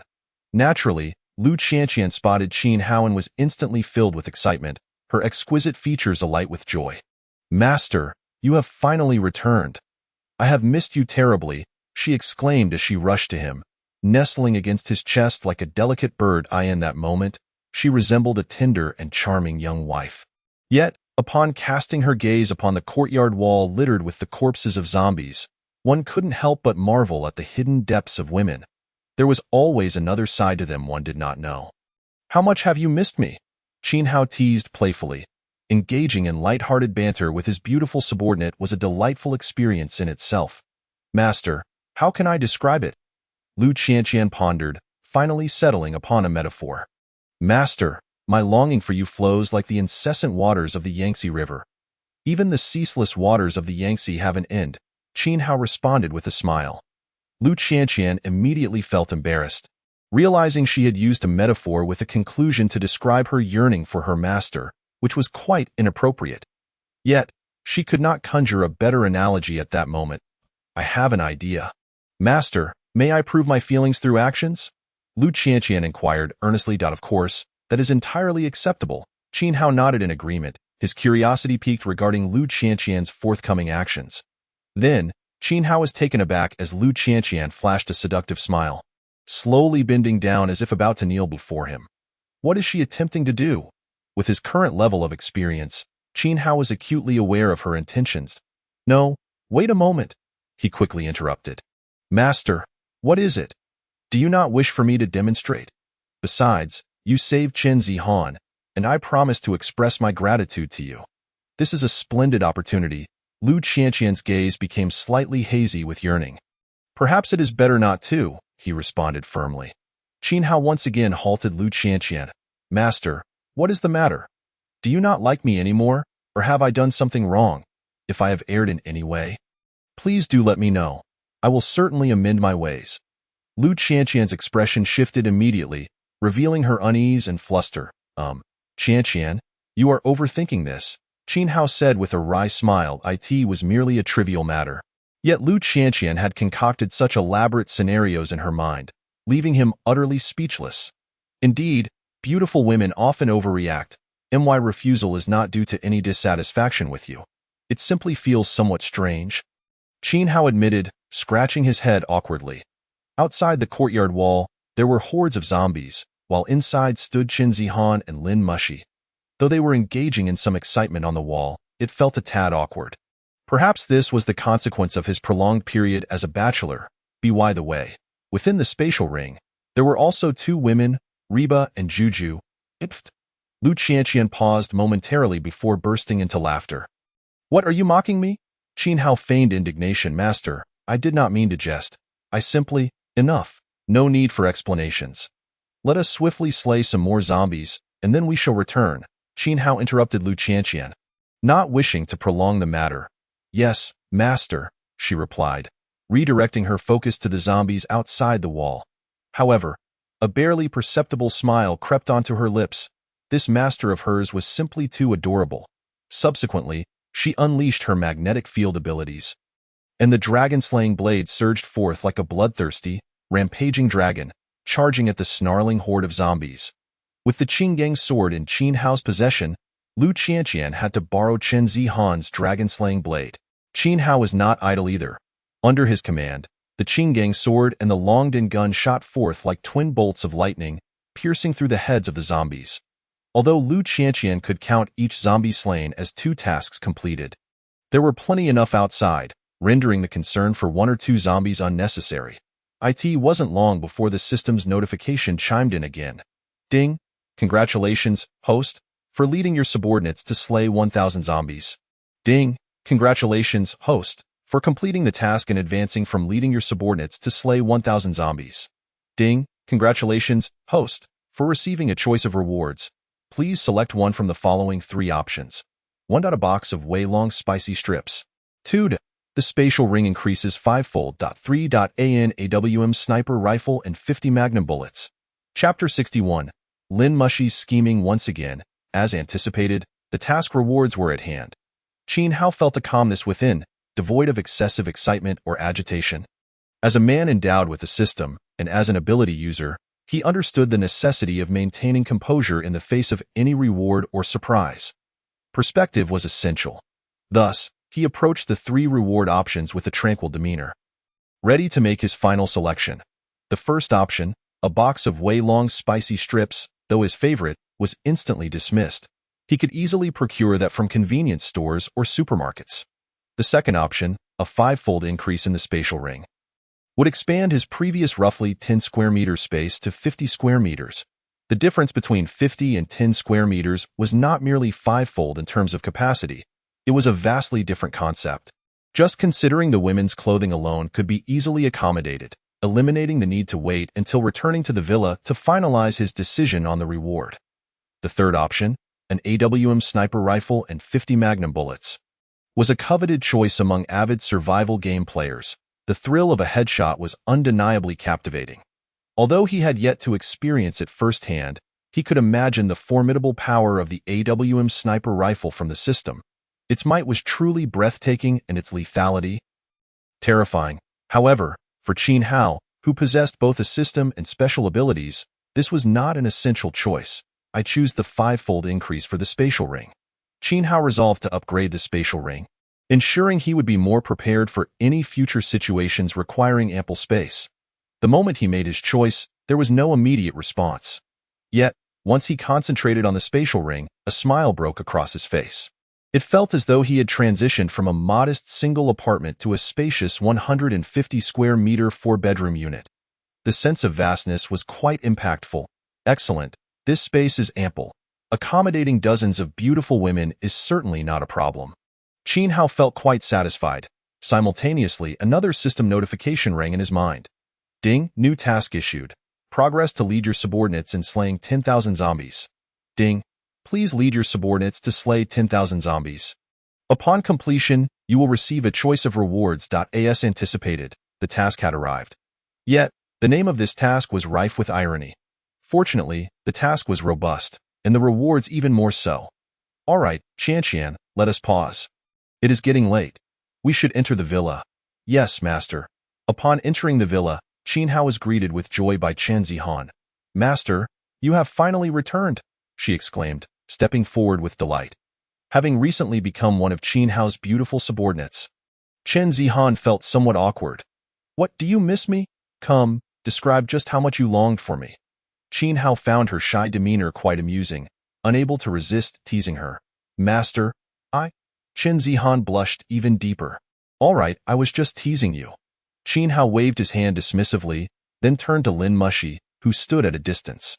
Master, you have returned, she greeted, forcing a smile. Qin Hao responded curtly, turning away without even affording her a smile or a glance. Lin Mushi's expression faltered, a hint of disappointment creeping in. Lin Mushi, why are you feeling down? Let me tell you, this man is merely belittling you, not treating you as a person. You must not allow his actions to affect your mood, nor let them undermine your inner resolve to resist. After reassuring herself with this thought, Lin Mushi's expression regained its determination. Resistance was paramount. Even if she stood alone, she could not abandon her belief in resistance or any opportunity to act. Master, did you not go to rescue the 2 big stars, Reba and Juju? Indeed. Where are they? Why did they not return with you? Lu Qianqian and Chen Zihan inquired with curiosity in their minds. It was only natural for Qin Hao to save Reba and Juju. Yet he had returned alone to the villa, leaving them puzzled. Who says I didn't bring them back? Qin Hao smiled enigmatically. With a thought, 2 beams of light flickered before him, and as they landed, they transformed into 2 bewildered women, Reba and Juju. They had not anticipated that they would suddenly find themselves in a sealed space, only to reappear in a room where, besides their mysterious master, there were 3 other women whose beauty rivaled their own. "Master, you truly brought back the big stars, Reba and Juju?" Lu Qianqian and Qin Zihan exclaimed in excitement, having only seen them on television before. The reality of their presence was far more stunning than they had imagined. Although Lin Mushi said nothing, it was evident that the appearance of Reba and Juju in such a manner exceeded her expectations. However, soon after, as Lin Mushi noticed certain details, a subtle smile flickered at the corners of her mouth. She had initially thought she would have to fight alone, but unexpectedly, there was another person who shared her dissatisfaction with that imposing figure. Together, they could undoubtedly form a league of Avengers. Initially, it was merely the 2 of us. Gradually drawing in more individuals, and once the opportune moment arises, it is not beyond the realm of possibility that we might unseat that prominent figure. Lin Mushi mused to herself while casting a glance at the strikingly beautiful Reba, whose expression bore an unmistakable hint of displeasure. Their gazes locked momentarily, leading Lin Mushi to offer a subtle, meaningful smile. Reba returned a non-committal smile in response. There was potential. With just the 2 of us, myself and Reba, we could form the nascent stages of an Avengers alliance. A surge of pride welled within Lin Mushi, dispelling her previous despondency as the flames of hope ignited once more. As for Reba, her brow furrowed. She was no fool. She comprehended fully that both the 2 women and the one who had just shown her goodwill were all affiliated with that influential figure. The kindness extended by the women linked to the big shot felt like an invitation for her to join their ranks in serving him. Realizing this, Reba's expression soured further. "You already have 3 of you. How dare you invite me to join?" She could not help but scorn Lin Mushi internally. Chapter 62. The lecture from the First Lady. After a brief introduction, Qin Hao led them to the dining table. For dishes and a soup graced the table, devoid of any meat, with an abundance of vegetables. Yet, in the eyes of Reba and Juju, it was as delightful as the finest delicacies they had tasted before the apocalyptic upheaval. Juju had no hesitation, eagerly expressing her gratitude and casting a flirtatious glance at Qin Hao before diving into the meal with gusto. As for Reba, though she initially struggled with her resolve, she soon surrendered, eating with enjoyment, albeit not as voraciously as Juju. The hunger pangs had lingered for too long, and faced with such delicious fare, it was difficult for anyone to restrain themselves. However, both Reba and Juju were taken aback to find that one individual remained seated apart, consuming instant noodles and snacks on a nearby sofa. That individual was, of course, Lin Mushi. Upon noticing the gazes of Reba and Juju, Lin Mushi felt a wave of awkwardness wash over her. Being treated differently was an unpleasant sensation. A mix of bitterness, shame, and discomfort. To console herself, she recalled the adage, "When heaven is about to confer a great responsibility upon a person, it must first temper their will, harden their muscles, and expose their bodies to hunger." This reflection somehow elevated her spirits. Yet, the next moment, Qin Hao addressed Lin Mushi directly. "Lin Beauty, while we dine on delightful dishes, you sit on the sofa nibbling instant noodles. This feels rather awkward, so perhaps you should go upstairs to eat? Or step outside, as long as you vanish from our sight." "What? Awkward? Shouldn't you be inviting me to the dining table?" Lin Mushi was momentarily stunned by Qin Hao's words. Did he truly regard her as an insufferable annoyance? Shame, anger, and a desire to confront Qin Hao surged within her. She had completely forgotten her previous self-soothing thoughts and, in a huff, grabbed a pack of instant noodles and chips, hastily making her way upstairs. Watching Lin Mushi's disheveled retreat, Qin Hao felt a chuckle bubbling up but stifled it. As a man endowed with abilities and a system, he resolved to keep his emotions in check. "All right, let us eat. No need to concern ourselves with her." This statement was directed at Juju and Reba, effectively silencing their curiosity. As they began their meal, Reba and Juju were once again taken aback. Qin Hao sat there, requiring no effort on his part, as Lu Qianqian and Qin Zihan, 2 stunning women, served him mouthful after mouthful. This treatment was nothing short of imperial. "Reba, Juju, I have something to discuss with you." As Reba and Juju gazed in shock, Lu Qianqian suddenly turned her attention towards them. "Sister Qianqian, please, go ahead." Juju eagerly urged. Lu Qianqian, being the first woman by the Master's side, commanded a natural respect and reverence.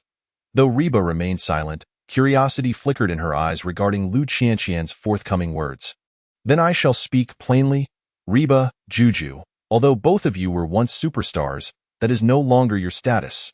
You now share an identity akin to ours, as subordinates of the Master. As his subordinates, you must heed his commands unconditionally, regardless of what he asks of you, understood? As the Master's first woman, Lu Qianqian felt it imperative to assert dominance. She needed to ensure that the others followed the Master's lead, serving him like true attendants. Sister Qianqian, rest assured, I know how to comply. Juju readily accepted the directive. I will also fulfill my duties, Reba added, albeit with a hint of reluctance, leaving sufficient wiggle room in her words. Lu Qianqian chose not to expose Reba, sensing the Master's unique feelings towards her. Good, Lu Qianqian nodded in satisfaction. Furthermore, aside from serving as true subordinates, you must also attend to the Master's every need, such as serving him drinks and dishes, as well as assisting with his personal care. You have no objections, I trust? She continued. Sister Qianqian, I assure you, I will meticulously attend to all duties expected of me as a subordinate. Juju vowed without hesitation, eager to embrace any task, including those that made her feel bashful. In contrast, Reba found herself ensnared in hesitation. This was not the subordination she had envisioned. Serving tea and dishes? Attending to personal hygiene? This felt more akin to the lowest level of servitude. I have no objections. She finally relented under Juju's urging, recognizing the necessity of submission in such circumstances. Excellent, Lu Qianqian affirmed once more. Before issuing a reminder, or rather a warning. Since you have made such commitments, you must uphold them. Otherwise, even if the Master is magnanimous and chooses not to dwell on it, I will not let you off lightly. By the way, instead of waiting for an auspicious day, how about an immediate opportunity to serve the Master? Chen Zihan, who had remained silent until now, chimed in with a peculiar smile. Reba, you were once the Master's favorite star. How about you take this chance to serve him tonight? At this statement, Juju felt a wave of disappointment wash over her, while Reba's expression shifted to one of bewilderment. Her countenance then darkened. This was a line she could not permit to be crossed. Zihan, have you forgotten? Not just anyone can ascend to my esteemed position. At the very least, some contributions must be made. Before Reba could voice her protest, Qin Hao interjected, My apologies, Master. I overlooked this matter. I will ensure it does not happen again. Chen Zihan quickly apologized. All right, just be more attentive in the future. Qin Hao waved his hand dismissively. It was evident that, following Qin Hao's intervention with Chen Zihan, both Reba and Juju's gazes towards him had transformed subtly. To have them accompany the Master, to ascend to his favored position, it appeared contributions were indeed necessary. Juju, after a moment of surprise, gazed at Qin Hao with renewed admiration. Did he truly believe himself to be above all, requiring contributions to share his bed? Yet, truthfully, he had inadvertently done her a favor. Although Reba regarded Qin Hao's words with skepticism, there was undeniably a trace of gratitude in her demeanor. Look at that. When one is cornered and compelled to accept certain realities, they often exaggerate the significance of even the most casual remarks. Now, let me introduce you to some delightful offerings that are sure to captivate your hearts. They have indulged in a sumptuous feast, and now it is time to make the final choice regarding the remaining task rewards. Chapter 63 presents a plethora of garments, leading us back to the task rewards. The first option is the chance to refresh one's abilities 3 times. The second option consists of a completed download of a short film resource worth 1000 G. The third option offers an entire wardrobe filled with women's clothing. Upon reviewing these 3 choices, Qin Hao exhibited no hesitation. Compared to the first and second options, the third choice was undeniably far more enticing. It is essential to understand that this choice is intricately linked to his display of masculine prowess. I choose the wardrobe brimming with women's clothing, Qin Hao declared, immediately making his final decision. As soon as he spoke, he found himself momentarily stunned. Not only was Qin Hao taken aback, but the 4 women, including Lu Qianqian, stood frozen like statues, their eyes wide with shock and disbelief before them. It seemed as if an invisible door had swung open, unleashing a cascade of garments that fell from above like a flurry of snowflakes. Plentiful, vibrant, and continuous, resembling a grand unveiling event. Finally, the shower of clothes came to a halt. Yet the ground before them was already covered in a magnificent array of attire. Not only was the space before them filled, but garments had also scattered throughout the upper floors and even outside the villa. This was not merely a wardrobe's worth of clothing. It seemed as if the entire villa had been transformed into a colossal closet. Initially, Qin Hao believed that upgrading his spatial ring would allow him to contain the system's rewards. However, reality proved that he had been overly naive. The system's products were indeed of exceptional quality. Master, are these the clothes you prepared for us? There are simply too many. I fear we may never wear them all. Lu Qianqian and Qin Zihan exclaimed with uncontained excitement. Master, what is happening? Why have so many clothes appeared all at once, as if by magic? Juju, the little fairy, asked with a look of astonishment. What on earth is going on? How did you manage this? It's beyond imagination. Reba could no longer contain her curiosity and inquired. Just think of it as a magic trick, Qin Hao thought, deciding not to divulge more details, even to Lu Qianqian, let alone to his newly appointed beautiful subordinates, Juju and Reba. Remember this. As the master's subordinates, our duty is to care for him, serve him, and fulfill all his requests, as for other matters, if the master wishes to share. He will. If he remains silent, we must not pry, Lu Qianqian instructed earnestly. Sister Qianqian, we understand, Juju and Reba responded in unison. Then, at Qin Hao's gesture, the four women eagerly dove into the sea of clothing. It is in a woman's nature to adore beautiful garments, and even Reba, who had previously been reluctant, displayed a satisfied smile as she sifted through the dresses. It appeared that winning a woman's heart was not an insurmountable task after all. And Qin Hao could not help but smile with satisfaction. However, he was acutely aware that it was the system that had empowered him. For a man who had gained strength, captivating a woman would naturally be a far simpler endeavor. In contrast, the old version of himself, a mere bystander, would have never had the privilege to even approach women like Lu Qianqian, let alone someone like Sister Pomegranate. In stark contrast to the laughter and joy of Lu Qianqian and the others, Lin Mushi upstairs bore a different expression. Surrounded by an abundance of beautiful clothing, she could only watch with longing. The feeling was undeniably disheartening, leaving her with a sour expression. Master, what nonsense is this? Do you think such a display will make me yield?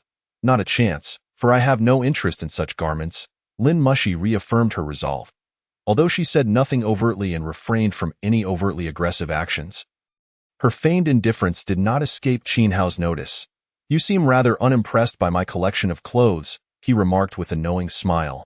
Then he sensed something amiss, for the four women had ceased their excited rummaging and were now casting glances in his direction, their eyes glimmering with a hint of shyness. What is happening? Qin Hao quickly deduced the situation. It appeared that amidst the sea of garments, there were Numera Chan Zihan truly wished to find a mouse hole to burrow into. She could hardly believe that her dear friend would take her words seriously. Well, I had thought you were a true expert, Lu Qianqian realized. At a loss for words, Chen Zihan found herself speechless. By the way, Zihan, I have a suggestion. I wonder if you would agree? Lu Qianqian asked, a hint of awkwardness in her tone. Qianqian, feel free to speak your mind. Is there anything we cannot discuss? Chen Zihan replied. Trusting her in that case, I shall proceed. Lu Qianqian took a deep breath and began, Zihan, how about we? At that moment, footsteps echoed from outside the door. It was naturally Qin Hao. He cleaned off the dirt from himself and quickly rinsed before stepping out of the washroom. One can only imagine the difficulty of wasting time on grooming when a beautiful woman awaits in bed. Upon exiting the washroom, Qin Hao faced a delightful dilemma. One was Lu Qianqian, with whom he had already exchanged words, and the other was Qin Zihan, who awaited his attention. Then, there was the enchanting fairy, Juju, eager to converse with him. Given the order of arrival, Qin Hao promptly dismissed the option of Juju.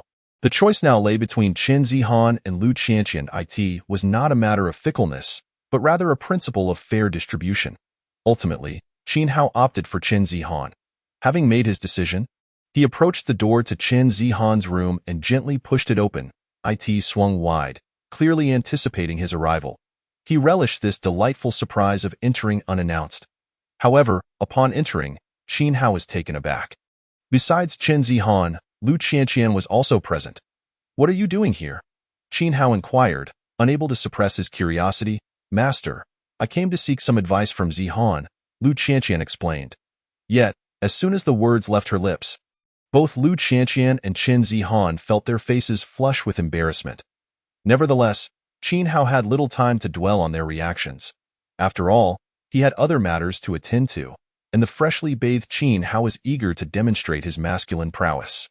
"All right, Qianqian, we can discuss this tomorrow. It's getting late. You should return to rest," Qin Hao suggested directly. Under normal circumstances, Lu Qianqian would have immediately acquiesced to such a statement and vanished from sight.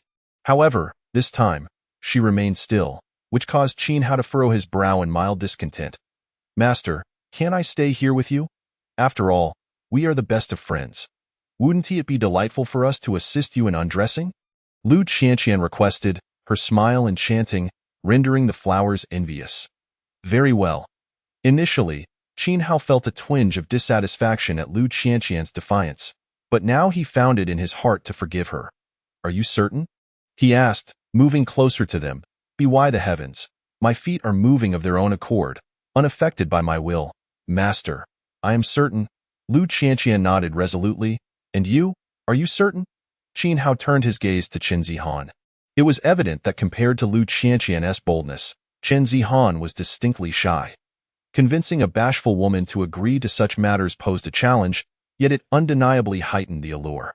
"Master, I also agree," Chen Zihan stammered under Qin Hao's intense gaze. Although she had never experienced such a thing before and was apprehensive about diving into it, there was an inexplicable flicker of anticipation within her. As if this was something she had longed for. "What is happening to me? Why do I feel this way? Could it be that I am inherently this kind of person? Impossible. I cannot be such a person. It must be that the master is too handsome and charming, which has sparked these thoughts within me. Yes, it must be that." Chen Zihan hurriedly reassured herself. However, she could no longer afford to comfort herself. As Qin Hao had already approached her, with his left hand, he blocked her path, and with his right, he prevented Lu Qianqian from retreating. Together, they fell onto the bed. At this point, there was no need for further emotional exchanges. Was it not more delightful to express feelings through action? Chapter 65. Strange sounds and the reactions of the others. Though Reba and Juju each had their own rooms, they chose to squeeze into one together. This allowed for whispered conversations and companionship. However, Juju did not desire this arrangement. She yearned for the presence of her beloved master. Reba's presence would only diminish the likelihood of him coming to her. "Juju, my dear sister, what seems to be troubling you? You appear to be unwelcoming of my presence here," Reba observed, noticing the change in Juju's demeanor. "Reba, what are you saying? We are good sisters. How could I possibly dislike you being here?" Juju quickly covered up her true feelings. "That is good to hear." Reba beamed with joy and continued, "I was actually thinking of returning to my own room soon, but since you enjoy my company so much, I shall stay a while longer. After all, we have lived together for quite some time." Juju fell silent, wishing she could slap herself for her own loose tongue. What was she thinking? Just then, an unusual sound suddenly caught their ears. "Juju, did you hear that? It sounds quite peculiar," Reba said, straining to listen. What sound?" Juju was taken aback, then fell silent alongside Reba to listen intently. As the strange sounds grew louder, they finally discerned what it was. Though neither had experienced such occurrences, they were not oblivious to what it entailed. Instantly, their expressions turned awkward and their faces flushed crimson, resembling a canvas splashed with bright red paint. "Juju, what kind of music is the master playing?" "It feels rather strange," Reba remarked with a shy smile. Juju was momentarily stunned. "Reba, even if you feel embarrassed, must you concoct such a clumsy explanation?" "You're right, Reba," Juju could only respond awkwardly. "Well then, it's getting late.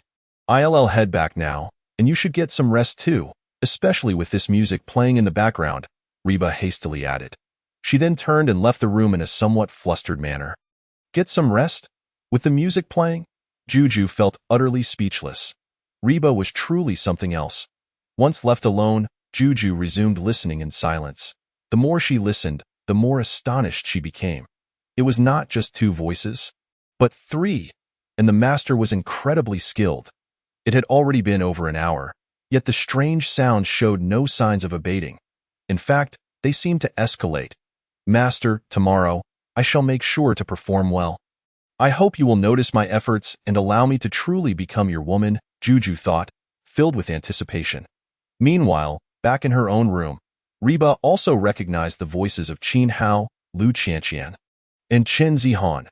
Her face flushed a deep crimson. How could he do this? Does he not realize that such actions are unethical? It is truly disgusting. With Lu Qianqian and Chen Zihan involved now. How long until it's my turn with Juju? Ugh, what am I even thinking? Even if I did become his woman, I would never accept such a thing. Damn it, what am I thinking? I am merely his subordinate. Nothing more. Reba's thoughts spiraled into disarray. In another room, Lin Mushi sat alone. Though she too had become Qin Hao's subordinate, she had been isolated by the others since the moment she agreed. Now it was even worse. They seemed intent on casting her out like fodder for zombies. It was unbearable, truly unbearable. Yet what could she do? No matter their actions, they could not extinguish her resolve to resist. Lin Mushi, you will surely succeed. Lin Mush had just encouraged herself when a peculiar sound suddenly invaded her ears. Like Reba and Juju, Lin Mush, who had never experienced the complexities of human affairs, instinctively understood what was transpiring. Her face instantly darkened. An expression of utter disdain etched across her features. Lu Qianqian, Chen Zihan, both of you have already become individuals with extraordinary abilities. Why do you continue to demean yourselves in such a manner? Are you not aware that you not only betray yourselves but also cast aside the dignity of all women? And you wretched master, just wait. Once I rally more allies, I shall ensure your downfall. In that moment, I will make you aware and let you men know that although we women may seem delicate, we are certainly not mere soft persimmons to be squeezed at will. On the contrary, we women can achieve feats that you men cannot. By the way, since this insufferable master enjoys indulging in that particular act, I shall make arrangements for a procedure that will render him incapable of ever engaging in it again. Approximately 3 hours later, the strange sounds finally ceased. In the room, Qin Hao was reclining on the bed, flanked by the two women. Aside from a sense of satisfaction and comfort, he felt no notable fatigue. The enhancement of his physical condition allowed him to revel in the experience for 3 hours without any overwhelming exhaustion. In stark contrast, Lu Qianqian and Chen Zihan lay sprawled out, motionless like dead fish. Were it not for the gentle rise and fall of their chests, Qin Hao might have begun to worry whether they had met their demise.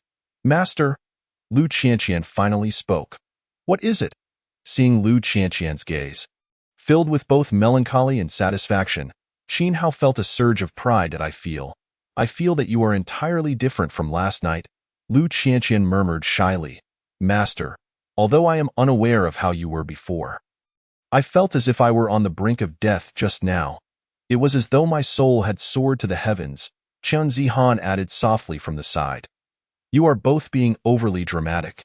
Qin Hao feigned nonchalance, shrugging. I can only assure you that this is merely my standard procedure. Despite his words, a smirk of satisfaction crept onto his lips, and even his posture on the bed straightened considerably. Regardless, these two beautiful women certainly possessed keen insight. Just wait. This is merely the beginning. I shall grow even stronger, and you will be calling me father then. However, he decided it would be best not to wait until that future. The reason was simple. The mere thought of it triggered another reaction from Qin Hao. Thus, he resumed his endeavors with renewed vigor. Chapter 66. A new day begins with tormenting Lin Mush the following day. It was not until the sun was high in the sky that Qin Hao and his companions finally began to awaken. Their late rising was understandable, given the exhaustive exertion of the previous night. Even the most resilient among them needed a moment to recuperate. As for Lin Mush and her friends, well, that too was reasonable. If someone were to incessantly murmur in your ear, it would be quite miraculous if you managed to rest well. However, comparatively, Lin Mush rose earlier. This was because Lu Qianqian had entered her room the previous night and assigned her the task of preparing breakfast. As Qin Hao's first woman, her command was tantamount to his own. Should Lin Mush dare to defy her, she would undoubtedly be cast out to face the zombies. Thus, her only option was to dutifully rise and prepare breakfast. Fortunately, making a simple porridge was within her capabilities, given her culinary skills akin to dark cuisine. Yet, as Lin Mush climbed out of bed, she was rendered speechless. For on the nearby clothing rack, the garments she had been wearing recently were conspicuously absent. This was her only outfit. Without it, what could she possibly do? Lin Mush hurriedly searched the room, hoping she had misplaced it somewhere. But after scouring nearly every corner without success, one conclusion became clear. Someone had taken her clothes. Her thoughts immediately turned to Lu Qianqian, who had entered her room the previous night. Could it have been Lu Qianqian? But why would she do such a thing? Well, that was inconsequential. What mattered was retrieving her clothes as soon as possible. Is anyone there? Is Miss Lu outside? Regardless of your reasoning for taking my clothes, could you please bring them back to me? As Lin Mush's anxious voice resonated, laughter erupted from the other room, where Qin Hao and his companions were gathered. Master, Miss Lin has finally realized. Master, should I bring over the carefully selected outfit for her? Lu Qianqian and Chen Zihan chimed in succession. Bring it over? Qin Hao replied with a smile, nodding. Chen Zihan then stood up, took a dress from the rack, and sauntered out of the room with a playful swagger. The aftereffects are still lingering. Qianqian, do you think she will wear it? Qin Hao asked teasingly. Master, she will undoubtedly wear it, unless she wishes to roam about in her birthday suit. Lu Qianqian asserted confidently. Ha ha ha, I believe so too. Let us go and witness this miracle together. Qin Hao chuckled. You have always held yourself in high regard. Now I shall have you don the most revealing attire, appearing before us in the most undignified manner daily. Meanwhile, in the other room, Chen Zihan had arrived, holding the dress in her hand. Miss Chen, this is not my dress, Lin Mush exclaimed, astonished. Of course, it is not your dress.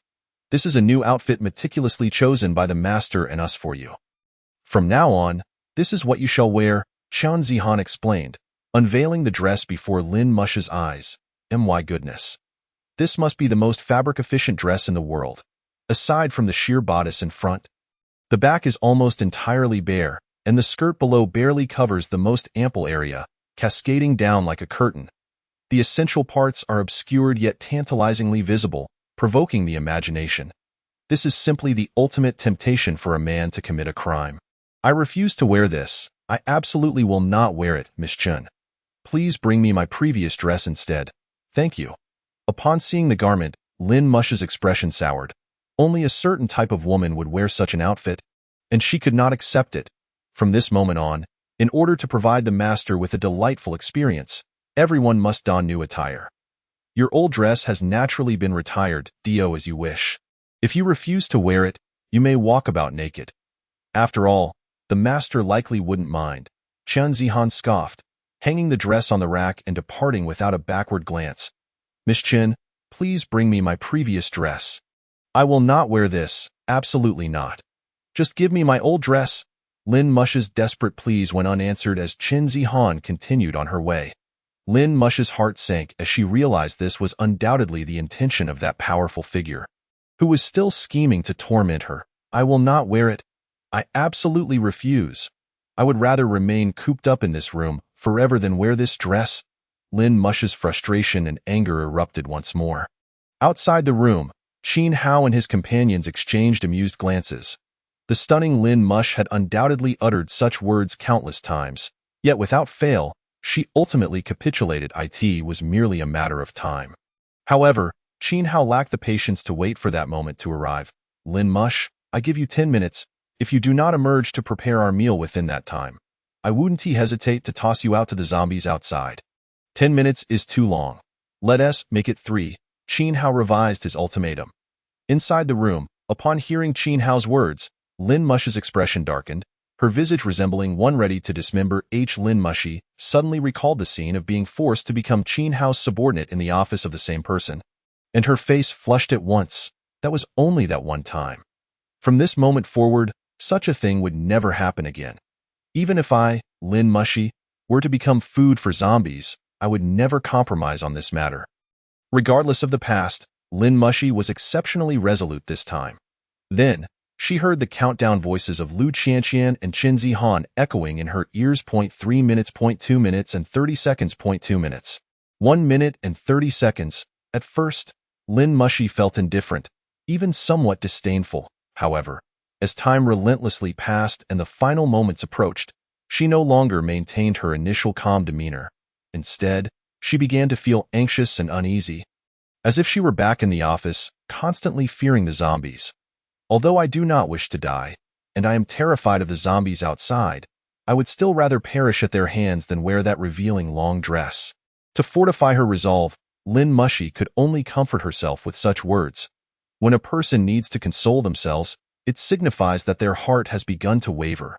Yet, the countdown continued to thunder in her ears. 1 minute, 30 seconds, 10 seconds remaining. What? Only 10 seconds left. So soon. Does this not mean that I am about to die at the hands of the zombies? So many zombies rushing towards me, gnawing at my arms, my beautiful legs, my face, and even my terrifying fear. It's truly horrifying. What should I do? Lin Mushi began to tremble involuntarily, and no matter how defiant she had been at the start, in this moment, she was genuinely afraid. 5 seconds left. Once those 5 seconds are up, regardless of whether she regrets it or not, she would be thrown out to feed the zombies. Do you understand? Qin Hao's cold voice resonated. Yes, master. Master, understood. Lu Qianqian and Qin Zihan immediately replied. Lin Mushi could sense that the title of master was not mere rhetoric. He could indeed act upon it. After all, there were 4 other beauties like her, and there would be more in the future. He truly could disregard her fate. It's over, it's over.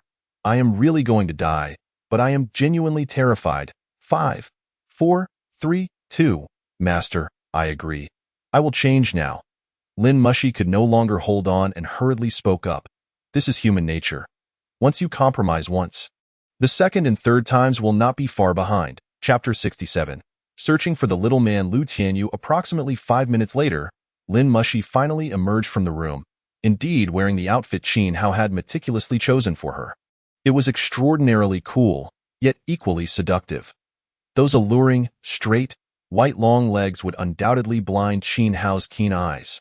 Not to mention her smooth, beautiful back, all of which stimulated his hormones, especially combined with her almost icy, abstinent visage. It evoked a desire to conquer an iceberg within him. Well, at this moment, Qin Hao had new thoughts. However, he forcefully restrained himself. As the uniquely exceptional man in this world, how could he always take the initiative? Putting aside everything else, he at least wanted this stunningly cold CEO before him to plead for mercy. All right, you may go prepare the meal now. Qin Hao withdrew his gaze from Lin Mushi. Although she was indeed a feast for the eyes, he still needed to maintain his lofty demeanor. Understood. Lin Mushi replied and headed towards the kitchen. Although her heart was filled with reluctance and rejection, she had no choice but to accept this outcome. Was she really not to wear it? Qianqian. Qin Hao turned to Lu Qianqian. Master. Lu Qianqian responded, I in a moment. Find her a few maid outfits. As a servant here, she naturally needs uniforms suitable for her position. Qin Hao stated earnestly, Master, I understand. Lu Qianqian promptly acknowledged. At the same time, she and Qin Zihan couldn't help but chuckle. Their master was truly playful. Was he intending to play Lin Mushi to her demise? Let us go sit in the living room. Bring the intercom along. I have some matters to arrange with you. At Qin Hao's signal, they took the intercom and headed downstairs to the living room. At the door of another room, Reba and Juju stood waiting. Naturally, they had witnessed everything that had just transpired with Lin Mushi. Juju, it seems the master does not particularly like that woman. What is going on? Reba asked softly. Sister Reba, you're mistaken. It's not that the master dislikes that woman, but rather that she harbors some discontent, and the master is merely conducting his daily training on her, Juju explained. Ah, how do you know? You seem to know everything, Reba replied, somewhat astonished. Sister Reba, it's nothing much. Just chat more with Qianqian and the others, and you'll know everything, Juju smiled. Sister Juju, it seems like you're quite eager to blend in with them. Even preparing to become one of the master's women like them, Reba remarked with a somewhat complex expression. Sister Reba, As you've seen, if we don't accept this outcome, we will end up like Lin Mushy. The master will undoubtedly apply his training methods to us, so isn't it better to accept it calmly? Juju stated matter-of-factly. All right, perhaps you are right. Reba smiled wryly. She recalled Juju's initial persuasion, suggesting that she agree first and then communicate with the master slowly. It now seemed that it was merely to trick her into compliance, and she had genuinely believed it and agreed. Forget it, no need to blame others. If I were to refuse to agree, no one could force me to do anything. Reba sighed softly in her heart, uncertain if this choice was right or wrong. This time, Juju did not notice the change in Reba's expression as she was reflecting on Qin Hao's training methods for Lin Mushy. If only the master would pay more attention to me, even if it meant more training, it wouldn't be unreasonable. At this moment, Qin Hao and the three had arrived in the living room. Seated on the sofa, they turned on the intercom, tuning into the channel they frequently listened to. Through this channel, he had completed numerous tasks and received various rewards. Thus, he naturally wanted to continue testing it to see if he could locate that little man. Lu Tianyu. Indeed, finding Lu Tianyu, eliminating him, completing the task, and receiving the reward were his primary objectives for the day. After all, compared to other tasks, this one was relatively simple. The only issue was whether he could locate Lu Tianyu through the intercom.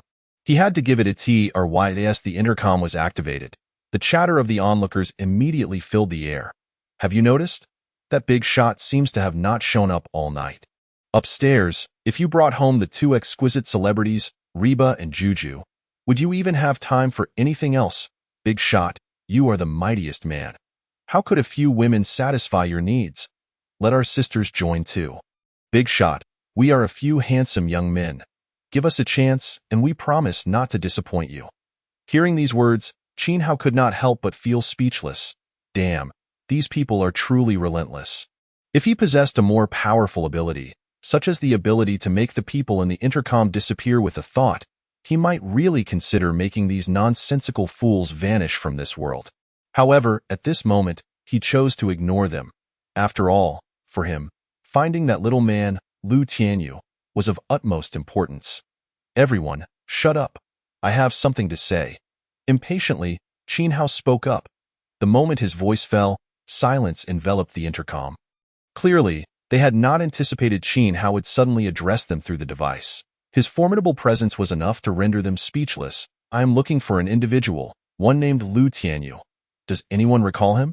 If so, please share your insights, and I shall reward you. At this juncture, Qin Hao abruptly paused, a realization dawning upon him. Since the information divulged by this petty individual had already incited a hostile faction against him, it was evident that they were not merely aware of his extraordinary abilities, but had also uncovered more critical details, such as his residence and the number of associates he had. The only means to obtain such intelligence lay within the intercom in his possession. Thus, it was highly probable that this Lu Tianyu was currently tuned into the same channel. Lu Tianyu, if my assumptions are correct. You can hear me now. Here is a piece of advice. If you respond and voluntarily disclose your address, I assure you a swift end. Otherwise, you shall undoubtedly regret not having perished sooner. Qin Hao's voice turned cold, issuing a stark warning.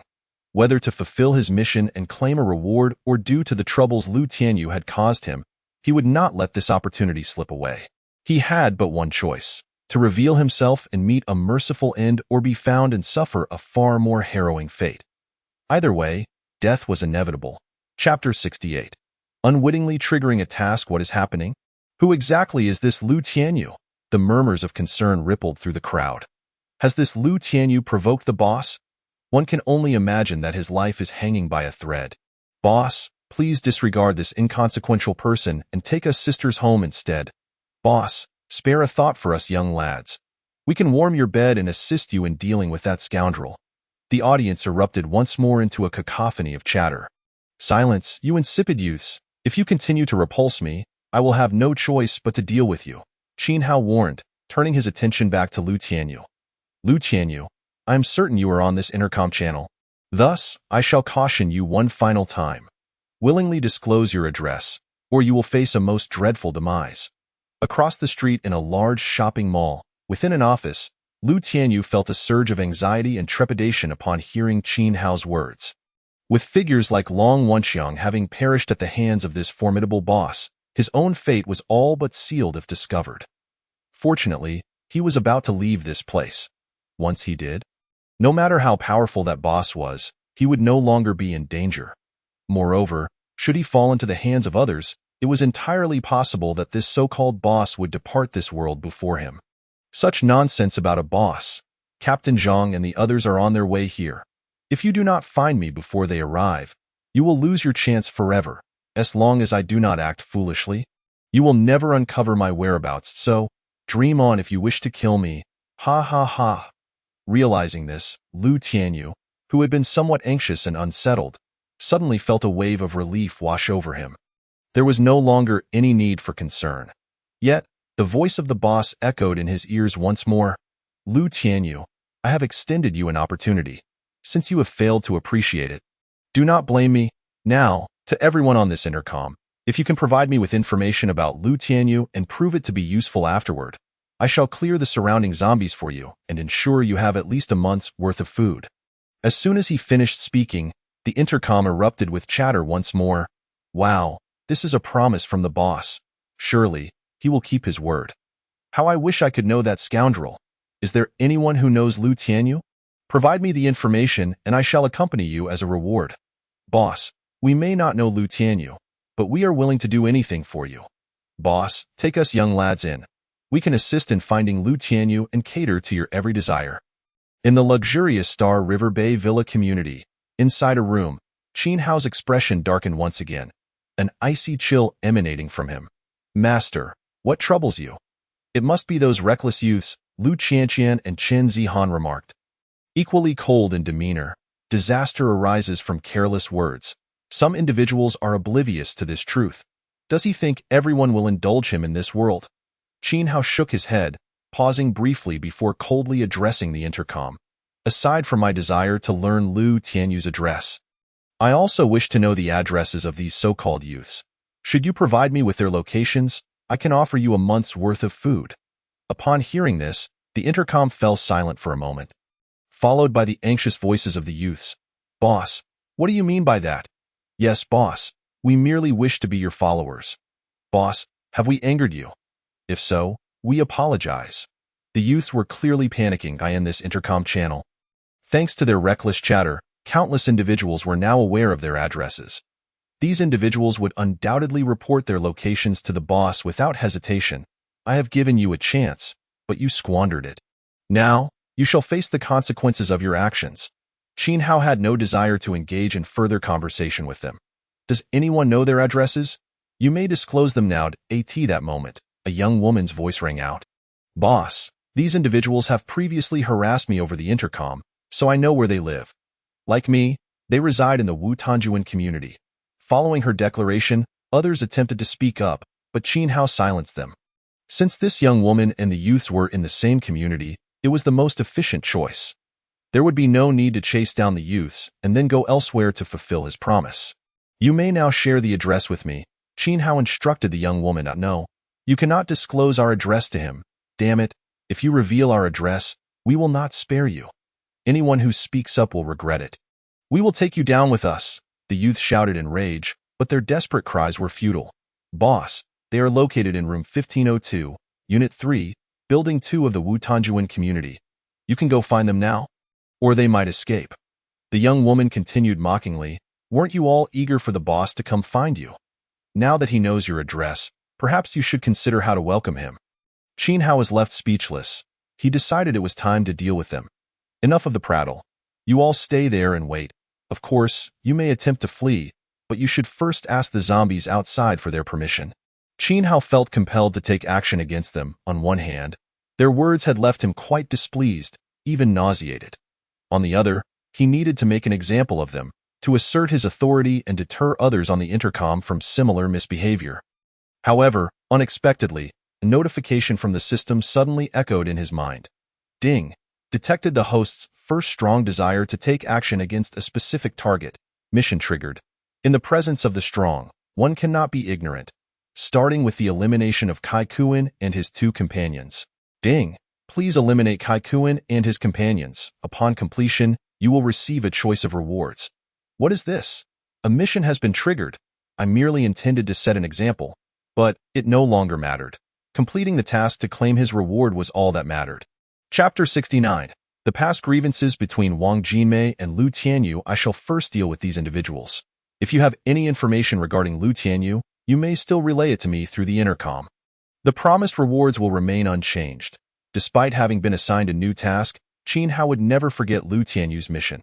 After all, it signified a choice of rewards among 3 options. I, Lu Tianyu, certainly did not broadcast my address like those 3 fools.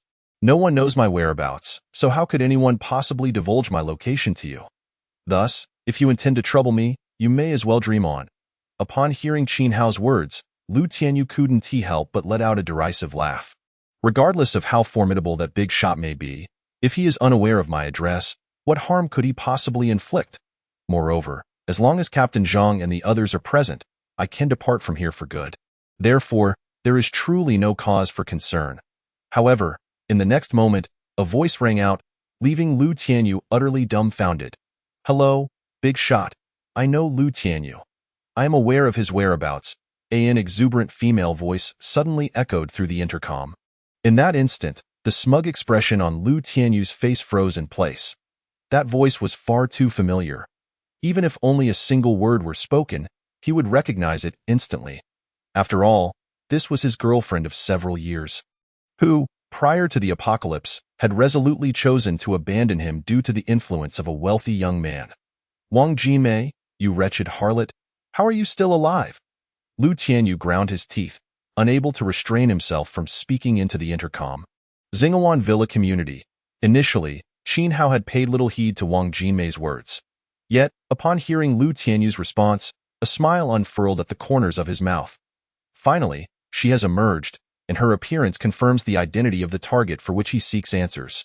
Wang Jinmei, is it? Qin Hao chuckled and continued through the intercom. You may share Lu Tianyu's residence with me. In return, I can cleanse the zombies surrounding you and provide you with food for approximately a month. Thank you, big shot. I can immediately reveal Lu Tianyu's address to you, but may I negotiate an alternative condition? Wang Jinmei responded, a hint of urgency and anticipation in her tone. Speak, what condition do you propose? Qin Hao inquired, his brow slightly furrowing.